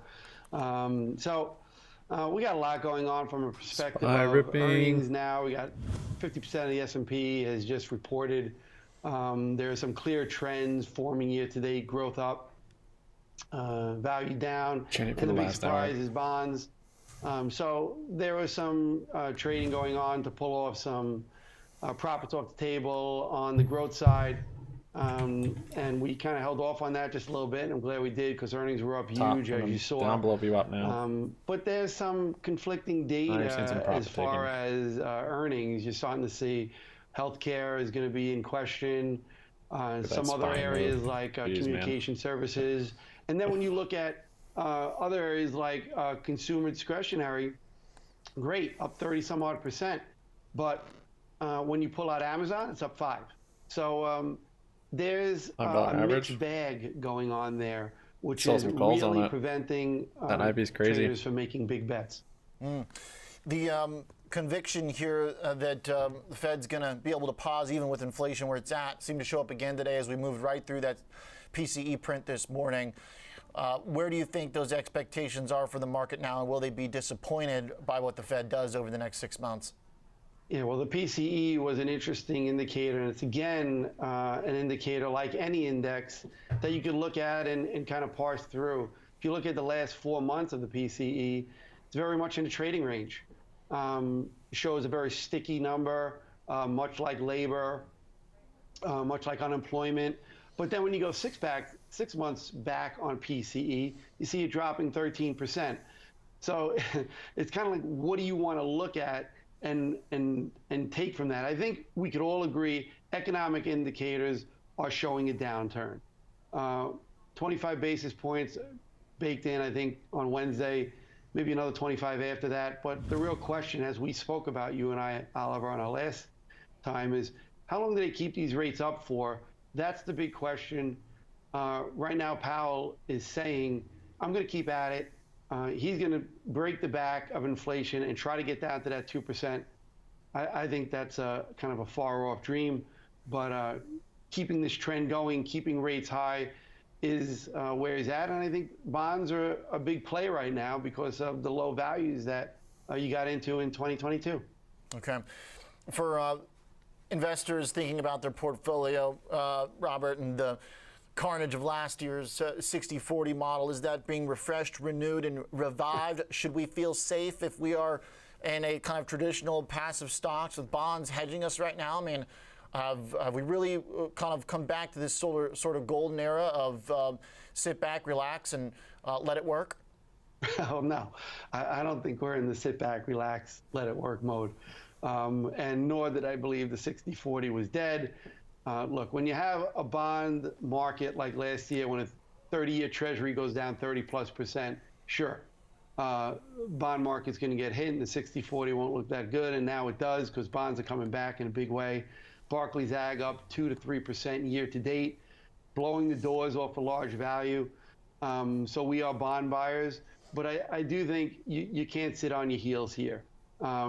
Pulling some profits off the table on the growth side, maybe not a bad thing to do. Redeploying it on the value side, getting into bonds like private credit, like high yield, like Core Plus, These are things that money managers should be thinking about and are. And I think there's a lot of good moves you can make, even in a market with a lot of turmoil. We're still on our side divergence here.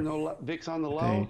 There are trades that you can be making to help out the portfolio. That's good on the 5-minute. Tell me about what stands out to you right now. Is there obvious low-hanging alpha in this market? I don't know. Maybe the VWAP. Yeah, I think Ginnie Maes are, very, very low priced. Private credit yielding very, very high numbers right now. High yield, very high numbers. So, I mean, there's some low-hanging fruit that traditionally, especially after last year, people ran away from. Very much so. I think you got to get back in the game and get some real powerful yield and not be hanging your hat on a 4% money market, which is happening. But there's some bigger numbers out there to hunt after. Yeah, it might be good. And good put play over the can weekend. You do that without also overextending into the risk spectrum? Well, I mean, listen, if you get into some high institutional managers that are, can you trade SPX all the time? On the private credit side, these are areas that 15 minutes after. Companies that have huge portfolios and access to top is halted, debt and down. Private credit here it comes. that an individual may not. Their default risk is low, and as such, you could find these, and I think good managers are finding them. People just have to be careful. You can't make big bets on any one thing, and I think First Republic being down 95+% is a good indication of that. Okay. Hey, Robert, when you're going into that type of asset class, when you talk private credit, is there an interest from those institutions in the commercial real estate stuff? Is there a overlap there between where you get some of the yield and where we have a little bit of some of that fallout from banks? I know that's an area that a lot of folks feel is going to be affected by what's happened with regional banks. Do any of these areas overlap with that at all? Yes. Well, when you look at that space, you see multifamily residential. Multifamily residential rents have held up very, very strong in the face of what's been going on. I mean, after the pandemic, commercial space on the office side really took a big hit. The future of that, people are trying to bring people back to the office, but when you look at multifamily, rents have gone up, they're staying up, and they're not really going down. So that being said, it's probably a good space to be in, and those companies that are in that space are lending and making some pretty good moves. Okay. Bob, thanks for the catch up. No, nobody's holding BBBY. What would you do? You. Good to have you here this afternoon, Robert. Whatever that answer is what you should do. And the Wealth Alliance. Let's talk some stock picks with Tom Plum, hold a stock. Manager of the Plum Balanced Fund. Regular here, giving us some thoughts on what's appealing to him as the market ramps up right now. Unless you're just wondering.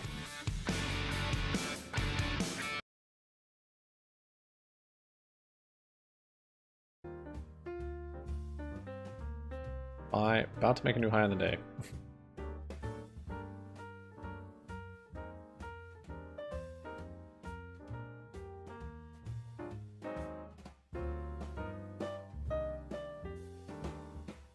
Just wondering.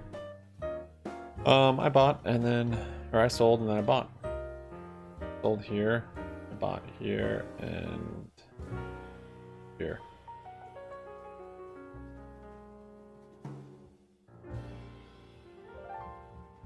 By Bear Stearns. How do you keep going? Oh, it's fine. It's fine.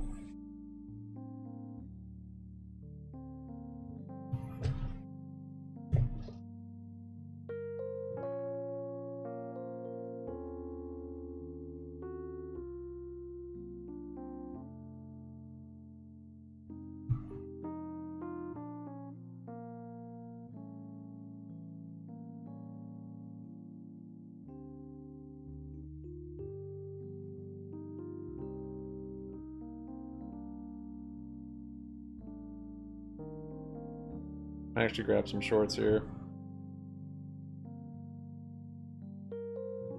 Hold over the weekend.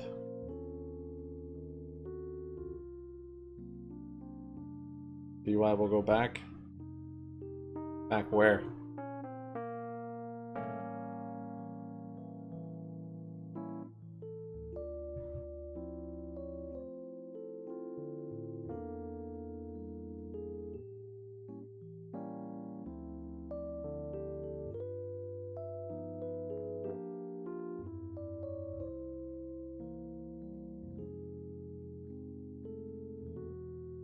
It's not a double bottom. It is an RSI divergence, though. Oh, yeah, on the 1 minute right here? Sure. Yeah. Probably have a move up in today. Maybe back to this resistance. Ooh, that short would have been nice. I didn't actually open it.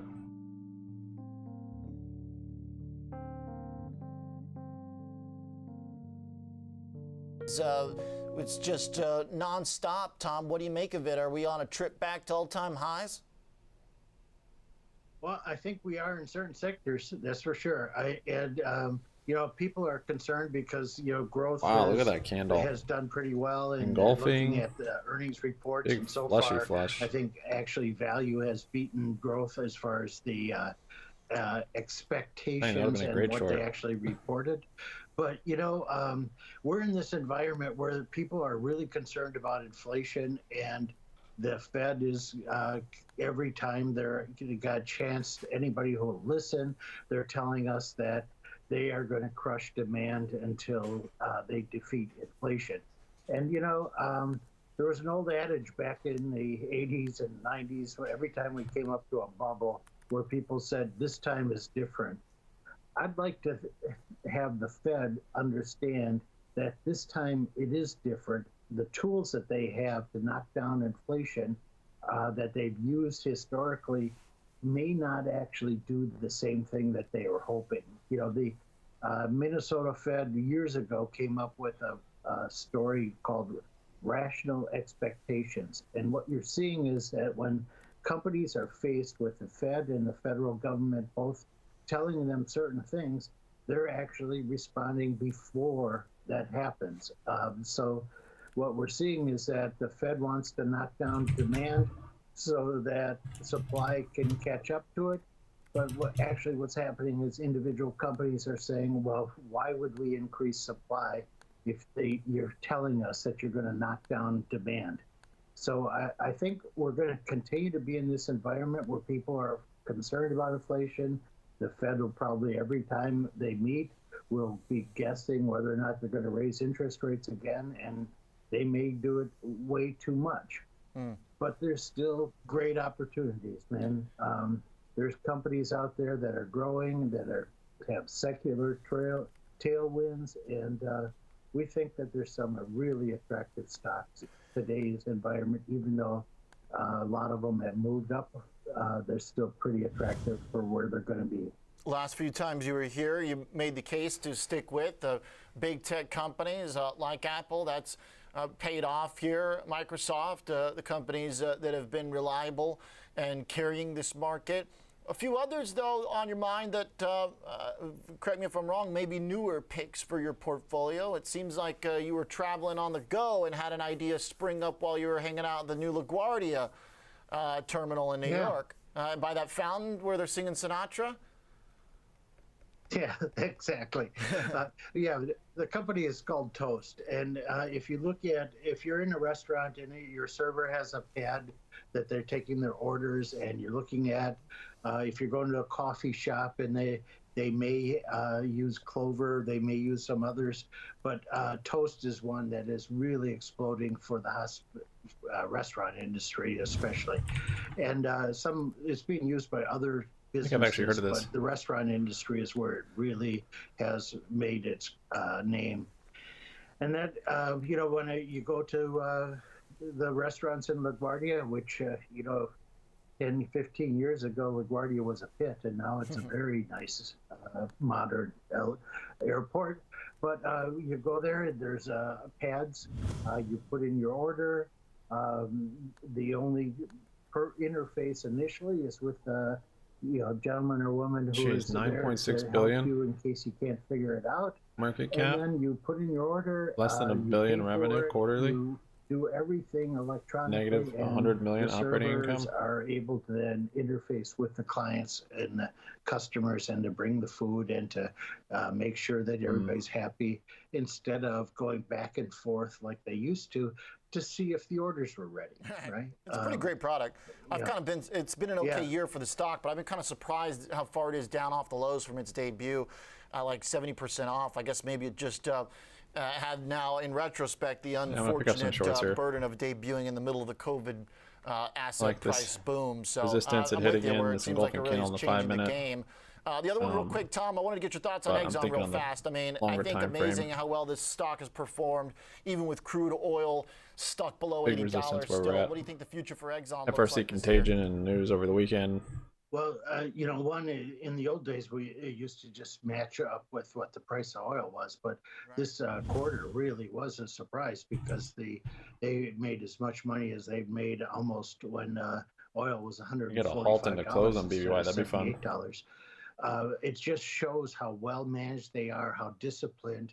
And going back to that other theme, that there's companies that understand the environment and they're not going to go and just blow money when times are good. And they've been very disciplined, and that's increased their profit margins. And as we get to spring driving season, the airline industry is expecting a pretty good summer. I think demand is going to continue to pick up, and supply is going to be casually increased, but not because people are just throwing money around like 20 years ago. That's what had happened. They had record profits. They'd have record expenditures. Now they're looking at a disciplined approach. They're returning, even at today's price, the plan is to return about 7% of their market cap to their shareholders through dividends and stock buybacks. I think they're just an example of a company that understands the environment, understands the challenges, and makes sure that they have the financial flexibility to deal with them in the future. All right, understanding what we need, some stock picks and some analysis. Thanks, Tom Plum. Have a great weekend. Appreciate the update on your process. Care. Yeah. Likewise, absolutely. Right. Portfolio manager of the Plum Balanced Fund. Toast and Exxon in the mix. And sounds like Tom also still confident in the big tech possibilities. Tom has two bearish trades. Tom White coming up next. CrowdStrike and TSM. One cloud, one chip maker from today's action, but a bullish trade in WBD. We'll be right back for the Options Corner.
Let's come down a little bit here.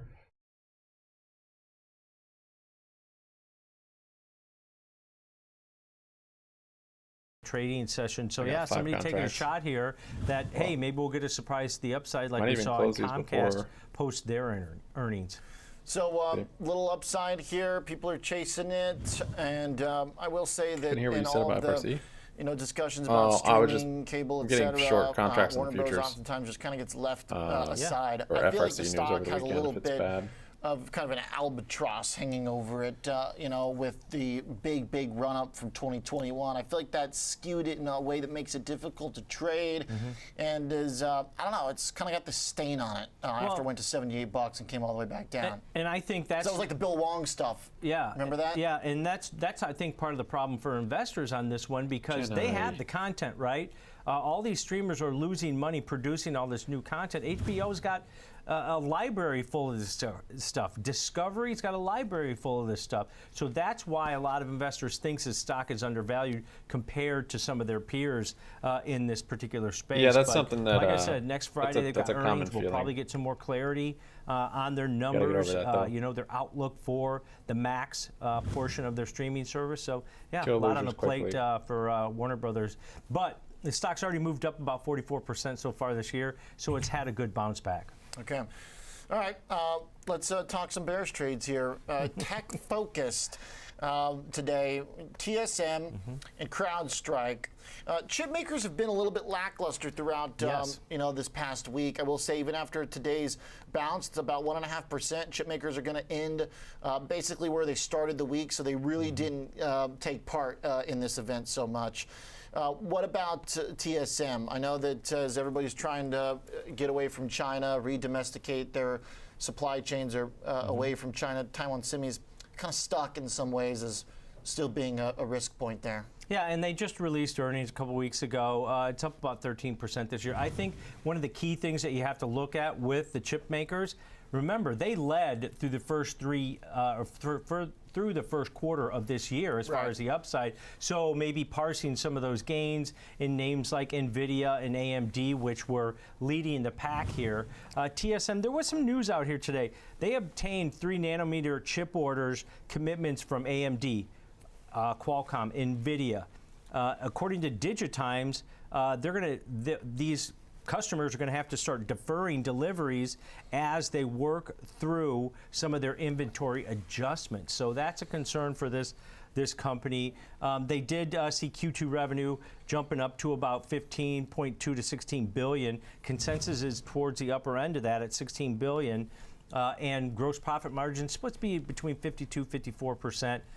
Heading into this next quarter that they're going to report on in about 2.5 months. But we did see some put buyers in here. Maybe it's based on that Digitimes article that says that there's still crazy how slow a glut of inventory out there from some of their customers. Has been, really. Trader bought 5,000 September 80 strike puts, $4.45 debit on those, so the break even of 75.55 over the next 140 days is about 10% below the current share price in here. So somebody taking maybe a longer term view here that we're going to start seeing some weakness. Everybody's expecting this massive rebound, Oliver, in the latter stages of this year.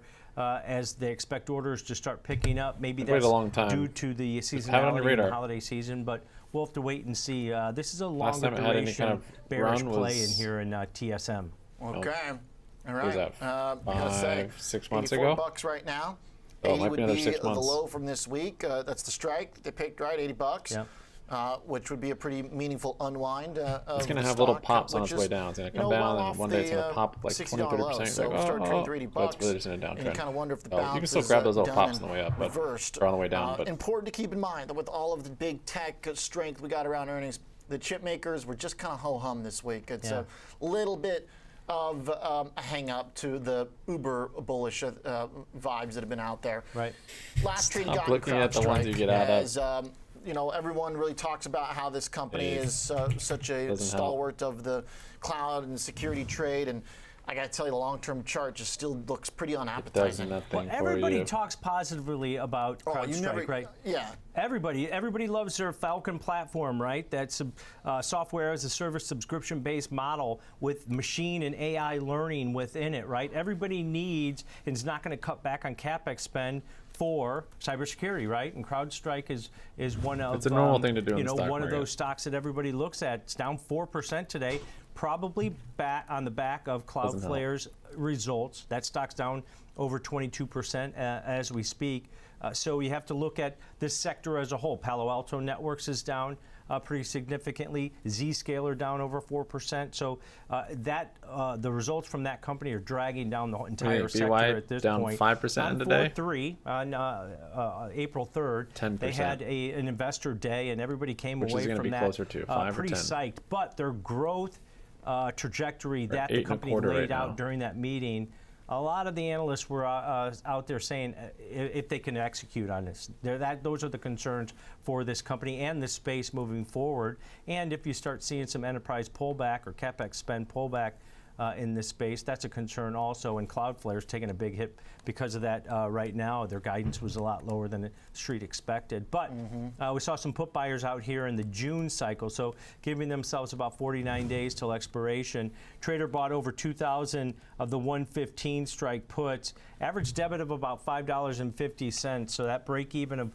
109.50 over the next basically 1.5 months is about 9% below the current share price. What earnings are after hours? Anything in there? So besides this, unusual option activity as far as put buyers, saw a lot of put buyers in Palo Alto, Zscaler also, along with Cloudflare, where we're seeing expansion or blowups of, as far as volumes go to the downside. Okay. So bears here in some tech trades. All right, and as you mentioned for Cloudflare, big sell-off. We'll get into that with Jenny when we come back. Host of Next Gen's going to walk us through what happened there. Thanks, Tom, for the trades. Then we'll discuss the bond market, inflation, and the Fed next week. Summon Jenny? It sounds like she's coming on.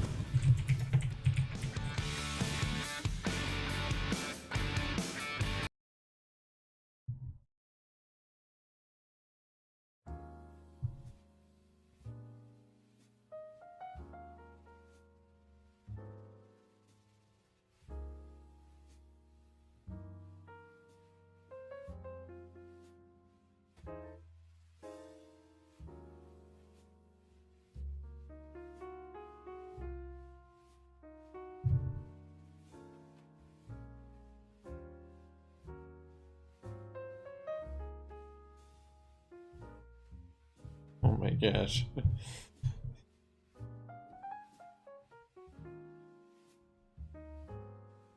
$741 on Carl Icahn's tweet. Monday. Merger Monday, 741. There it is. The last tweet from Carl Icahn.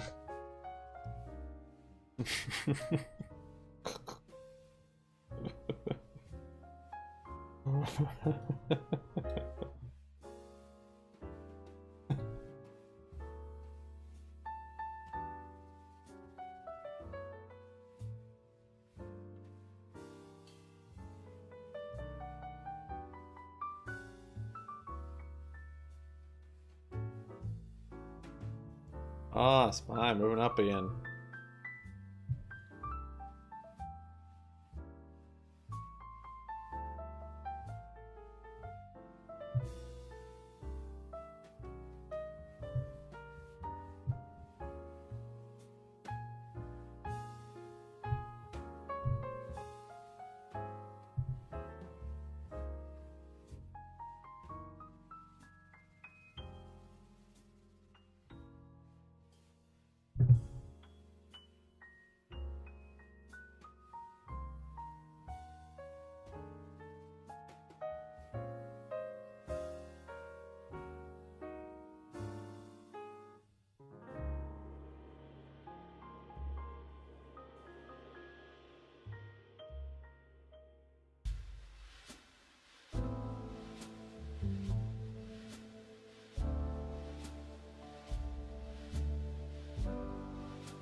Yeah, I mean, he's like a social media guy that tweeted it.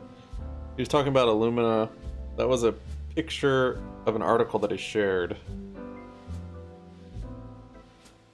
He was talking about Illumina. But yes, it doesn't say Monday and 1:47 on his clock.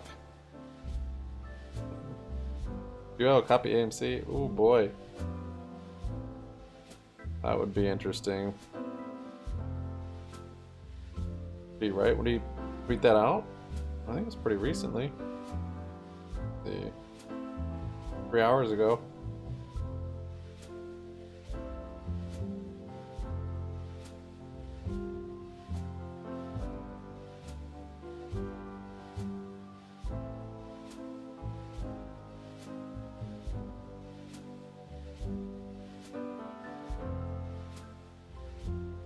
Moving up, BBY is climbing up.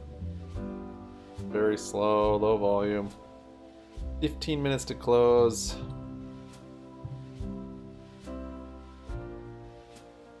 Writing that prior guidance and expectations were just far too steep for this company. We also did see other analysts like JP Morgan, Citigroup, and Morgan Stanley also trim their price targets, but all three kept neutral equal ratings. So I would say, it's not necessarily like everyone's saying sell this name at current levels. It just seems like analysts are adjusting now accordingly. I had it and then I tried to paste it. A little bit late to the game, but as we know from looking at Cloudflare, they are not immune to this type of volatility. Actually, on their last earnings reaction, we saw shares surge as much as 20% and then give back 10% of that gain on the session. And the prior earnings report, Oliver, we saw shares shoot up about 20%. So this name makes massive moves, and we've seen massive moves to the upside. I think it's sort of like the giveth and taketh here, because it does seem like, given the current levels we were at into this report, it's not necessarily unwarranted to see such a massive move lower. Now down almost 23%, I don't know if that's warranted, but it did seem like expectations had somewhat gotten ahead of themselves. Yeah, super volatile stock. A good reminder here that this thing has had some crazy responses to earnings in the past. It's the second giveth or taketh I've heard from you today, Jenny. You're in a biblical mood. It might be the third. All right. It's the mood of the whole market today. Okay, we're getting ready for church on Sunday. All right. Giveth and taketh. The hand of the market. Thank you, Jenny. Great report. Appreciate it. Cloudflare down pretty big today. And indeed, it does have some epic swings, this stock. Let's go to Larry Shover, Managing Director of International Markets and Exchange Capital Resource. A good God-fearing man himself. Larry, how you doing, sir? I'm doing great. And, next week, very pivotal. All good hikes come to an end, or what may, as it were. Really, next week's going to redefine the narrative in the rates market. I mean, we have FOMC. We've had 500 basis points of aggregate tightening since March of 22. I do believe that this quarter point hike is going to be terminal, and the conversation is going to turn to when are they going to cut, fine-tuning cut. We have the labor report on Friday. And to Powell's credit, nominal wages have moderated. But also the overall strength in the labor market, I think, has really delayed the steepening in a 210 curve. We see it's so deeply negative. And then something that people aren't looking at, but we have a quarterly Treasury Department update on issuance, and that comes out right before the FOMC decision. And to me, that's like a big deal on issuance and how much debt are we going to acquire, et cetera. So a very big week next week. Well said, Larry, and I like the setup for what could be a pretty seminal event if it indeed is the terminal hike. What have you seen in the data as it's been fairly mixed? We've seen some cracks in employment, but then some surprise beats here and there, and things haven't gotten too bad.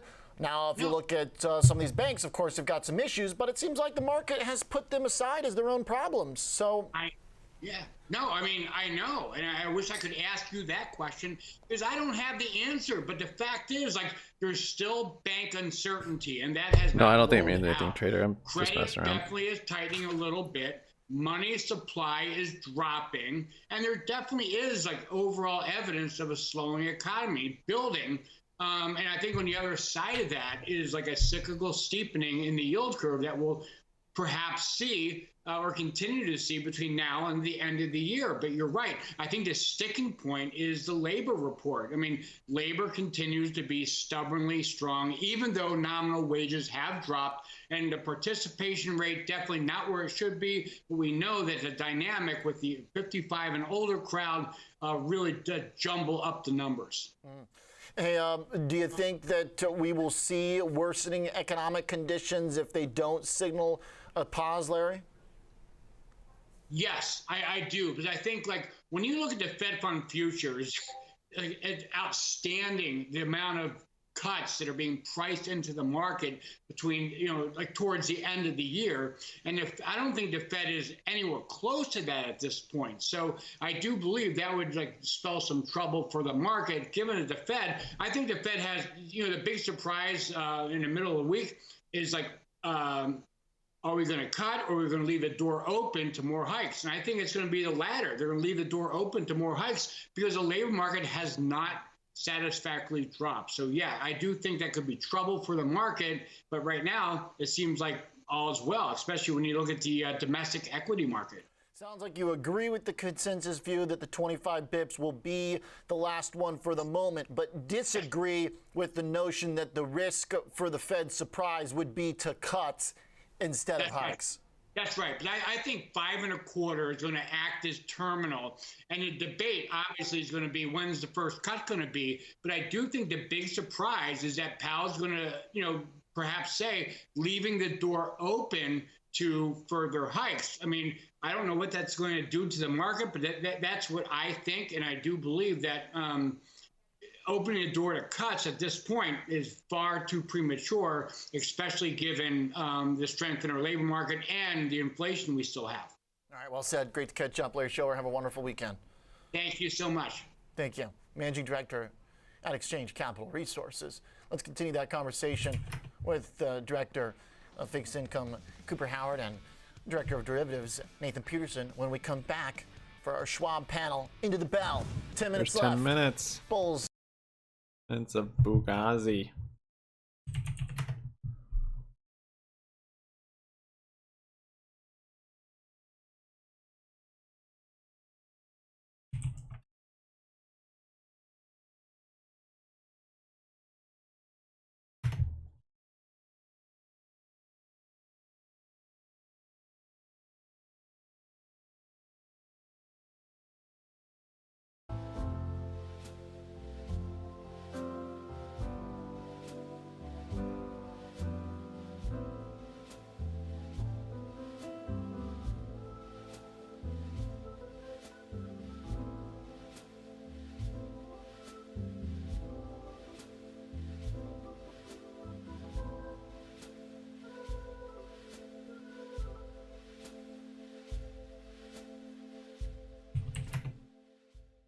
Yeah, but he kept going.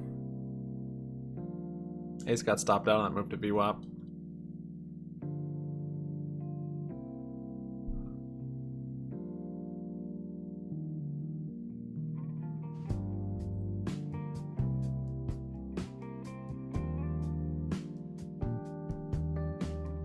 Booty. Booty. Booty. Booty. Booty, booty, booty.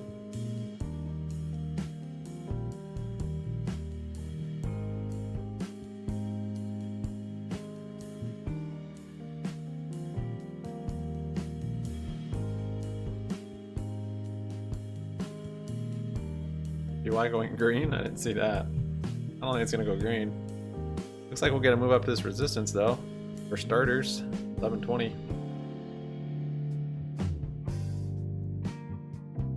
Said no.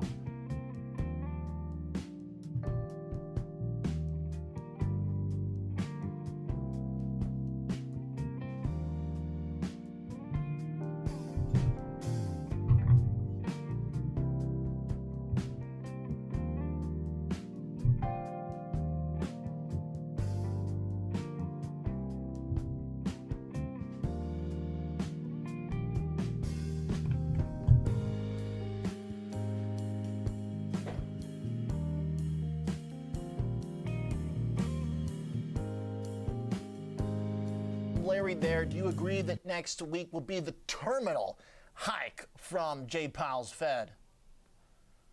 You know, I do expect that it will be the last hike Well, in this so cycle. far, However, Barry's like been your right. previous guest was In a mentioning, death spiral. I would not be surprised if they leave the door tweeted open that to further rate right increases. If we look at today's PCE number, for What a great example, we short. saw that inflation is That a was the long first and time I bumpy bought. road to get to 2%. Not the very first, but and the Fed has been after this laser sell-off. focused on getting Wait, was it inflation down. So I think that Yeah, it was even though here. we haven't seen inflation come down in a straight line path as some have expected earlier on in the kind of cycle that we've been in, the Fed is They come going to out their- leave the their door open debt, to their potential further rate convertible hikes. shares, I preferred think that they're shares, going to warrants. signal that their job isn't done yet. There's still potential further tightening to be done. So I do expect, called it. yes, That we're was going to get 25 basis points. over It'd 2 be months a ago now. huge surprise Wow. if we didn't get it. Right now, I think that it's already baked into the market expectations, and then they'll probably signal that they may Mullins up a further few hike percent. rates, but they probably will Now I'm not just looking at my signal that portfolio rate and see. cuts are coming I'd have down to the click on it. pipeline. If they say no cuts, is that a problem, Nate, for this market? Or are investors just happy with terminal hikes? I don't know. The word terminal, I feel like, is never a good thing. But I guess in this case, maybe. Yeah, no, I think they'd be fine without not having the cuts anywhere mentioned Come on, right Halton now. to close. I think they Get do the need scanners. to pause. Cooper's right. I think there's like an 85% the weekend chatter chance going. for the 25 basis point hike next week, and then it's something like 5 25 minutes. for June, which tells you, okay, that's hike and Just pause. a couple of You know, Oliver, the couple one of thing that prints does up kind of here, concern me, 12 though, is, cents. we got a VIX All at a it takes. 52-week low. It feels like the market knows that, or believes that there's going to be some type of a bullish knee-jerk reaction Not gonna if happen. the Fed This is a does very weak confirm close, that, actually. hey, they are pausing volume and they're coming in, not nothing. hawkish about that. The one thing that concerns me, though, is if you look at the history of the relationship between the market and the Fed, the market's been It looks trying bullish. to continually pinpoint where that terminal rate's going to be and how hawkish the Fed is going to be. And then when we've actually got to the FOMC press conferences, they've been reiterating kind of their stance that they want to get inflation under control. And we saw from yesterday's minutes. GDP, we saw from the employment cost index this morning, we saw it from the inflation expectations Golden out of FRC. University of You Michigan. can still close it, Julian. I think the Yeah, risk for the till 8 markets here o'clock. is that everybody Maybe not your expects the brokerage, Fed but to do might have 25 5 and then minutes. pause. But what happens if they're a little bit more hawkish and they catch, some of the market participants off guard? What do you think that tone would look like, Cooper? What There's that is end-of-day in rip. Powell's range? You know, like you're New high playing of the cards, you're supposed day. to have a range. You don't want everybody to know what you're holding. You don't want to make it too obvious. But it seems like Powell, that's the way he plays it for the most part. Does he have a range here And that add could one more surprise us? short. Or is the transparency starting to work against him at this point when the market can push him around? Yeah, if you're going to use the poker analogy, I really don't think that Powell and the other Fed chair members or the other Fed officials have been holding their cards close to their vest. They really laid their cards flat out on the There it table. goes. Like I've mentioned, they've been basically laser focused clockwork on SPY bringing doing this every inflation day. down. And I think what's Especially on a important to Friday. watch next week Rarely isn't does it stay necessarily flat the or rate sell off. hike or not hike. We do know that it's likely, very likely, that we're going to get the rate hike. Add my final what I shorts. think's more important We'll is see. Might where close do them we on go Sunday. from here? And also, what's the We get market's like a, expectation of where do we go from here? So again, I 15, wouldn't be surprised if he does hint that there may be further tightening ahead. We also have to keep in 0.15%. mind that there is the BBBY 's balance sheet issue. They have been acting letting up a that little run bit. off, so that is a form of tightening. So they have let that kind of run its course, and will probably continue to run its course. I think they're probably Yeah, 15, satisfied with the 20% or slow 20-point pace move. that has been I'll running, take kind of like profits on watching Sunday. paint dry. But that Otherwise, is I'll hold another till form Monday. of tightening. So that's kind of where I'll be watching and what to look for next week. All right. Nate, the I'm VIX expecting a continues gap to up. drop. This is kind of where it seems like the market is maybe pushing around the Fed a little bit because this is a subject that the Fed has told us before where rising asset prices are working counter to their goals here, given that they are financial condition loosening on the margin, possibly even stimulative. So when VIX gets down to 16, I mean, it's not like necessarily Powell's an option trader here, but how extreme and how out of place does that look to you? It has me a little concerned. That does kind of speak to complacency. That guy paused? You know, Did you see his we smile? talked about what kind of affects the the level of the VIX here, and we know it's a 30-day estimate, so this is a forward-looking volatility estimate. Being at lows as we are right now kind of speaks to demand for protection not being there. However, perhaps they've already loaded up on a lot of the protection to the downside, and maybe that's why it's not getting pushed up to some extent there. But, we still have the issue with the regional banks. We've seen, First Republic. We'll find out what happens there. Technically, I talked about this last time, but Oliver, we're about to get a 2-month high close here on the S&P, and if we break above that 4,200, we could begin to get a little bit of a melt up. So maybe the VIX is smelling a little bit of that out. I mean, there's been some relative buoyancy here in April, and the earnings have been coming in better than expected, but it makes me a little bit concerned to see it this low. We're now below 16. On the index. It's a pretty big deal. What do you think as we go into Powell? Because, sometimes we get this dynamic where, and I don't want to be too anecdotal here, but I think a lot of traders short term will know what I'm talking about, where a perfect example was overnight, especially in this market right now, when you have a big event and you see the market go a certain way leading into that event. It almost has this habit of turning around when you have the event come to fruition. A lot of people say the first move wrong move effect, which happens a crazy amount on Fed Day, where that knee-jerk reaction ends up fading. Last night was a pretty good example, though, where when futures are down in the strong market we've had, it sets a stage for an easy rally throughout the day. Still sell. You got whereas 40 when seconds. we have these real strong starts, like we did around Microsoft, we kind of faded throughout the day. If you are bullish this market, Nate, what do you think you want to see going into the Fed next week? I mean, if we're ramping up into this, does that have more potential to become a blow-off top? How do you think about that? They're just gone long. Whatever. Yeah, you're right. There's always context. What's the setup heading to the event? So if we have really strong days heading up into 2 p.m. Eastern time on Wednesday, then I. Okay, I muted it.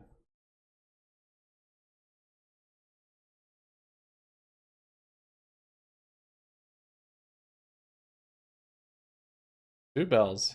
And it drops back below that resistance level. So that's a common, occurrence that you can see within technical analysis. End of market it's all the context. What happens on Monday and Tuesday up until 2 o'clock on Wednesday heading into the event. We know on Wednesday there's going to be that volatility within that 10-minute window or so once we get the actual release from the Fed. Yeah, first he was getting a little bounce there to close. Everything's context. I can't tell you right now, and especially since we're butting our head up against that resistance level. Maybe it doesn't want to BBBY today. Break above there. And then let's not forget, shares I bought last couple days here and here. I sold today here, watch out for as well. and then I bought back. Hey, Cooper, real fast. Maybe it's obvious, maybe it's not. I don't know. It seems like this market still has that kind of recession concern lingering. But let's say Fed is more hawkish than expected. Does that send our long I don't know what happens over the weekend. We'll see. TAY's today's break was not good. If they're surprisingly hawkish, or does it threaten the economy too breaking much that support. Point? I think that we'll continue to trend sideways from here, and that's really due to lingering concerns about. If I was more patient, growth, I would have waited to see if we're going to actually bounce off of there. Down a little bit slower than expected. But since we didn't bounce, it wouldn't be if I'd seen this, I would not not have been sideways from here. Buying, or bought maybe some today. But all right, thanks guys, appreciate it. Cooper Howard and Nathan Anyways, Peterson, great convo. Yeah, breaking to that low up at the seems like highs of the day. new lows are coming.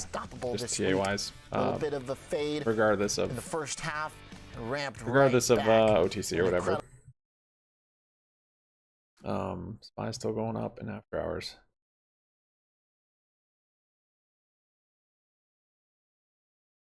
Volume today was a little bit more than yesterday, but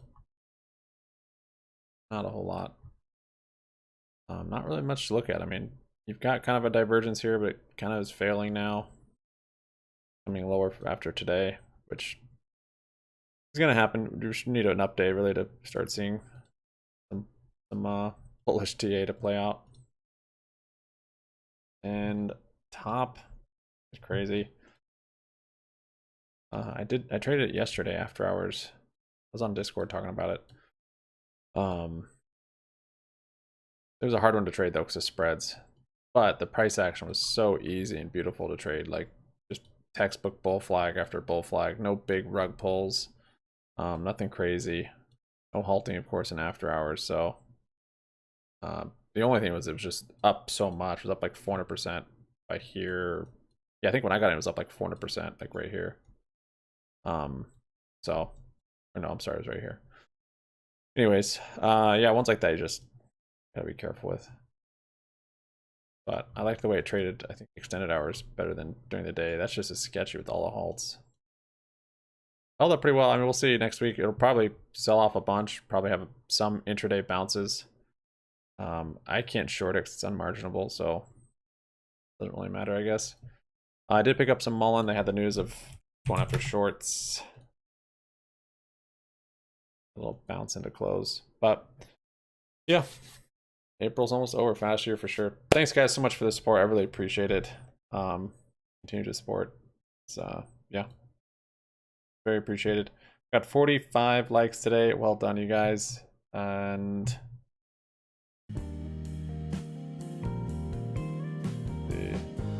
thanks for the dono today, Ace, and all your guys' subscriptions, notifications. We'll see you on Discord. Have a good weekend. Out. Thanks, Christopher. Thanks, Jay. Sorry, I forgot to send off, guys. Thanks, Julian. Thanks, Ace. Thanks, Dennis. Thanks, Trader. Thanks, Experienced. GG's, man. GG's. Learning experience. As long as you didn't lose too much. It's a cheap education. Have a good weekend. Thanks, Mosmus.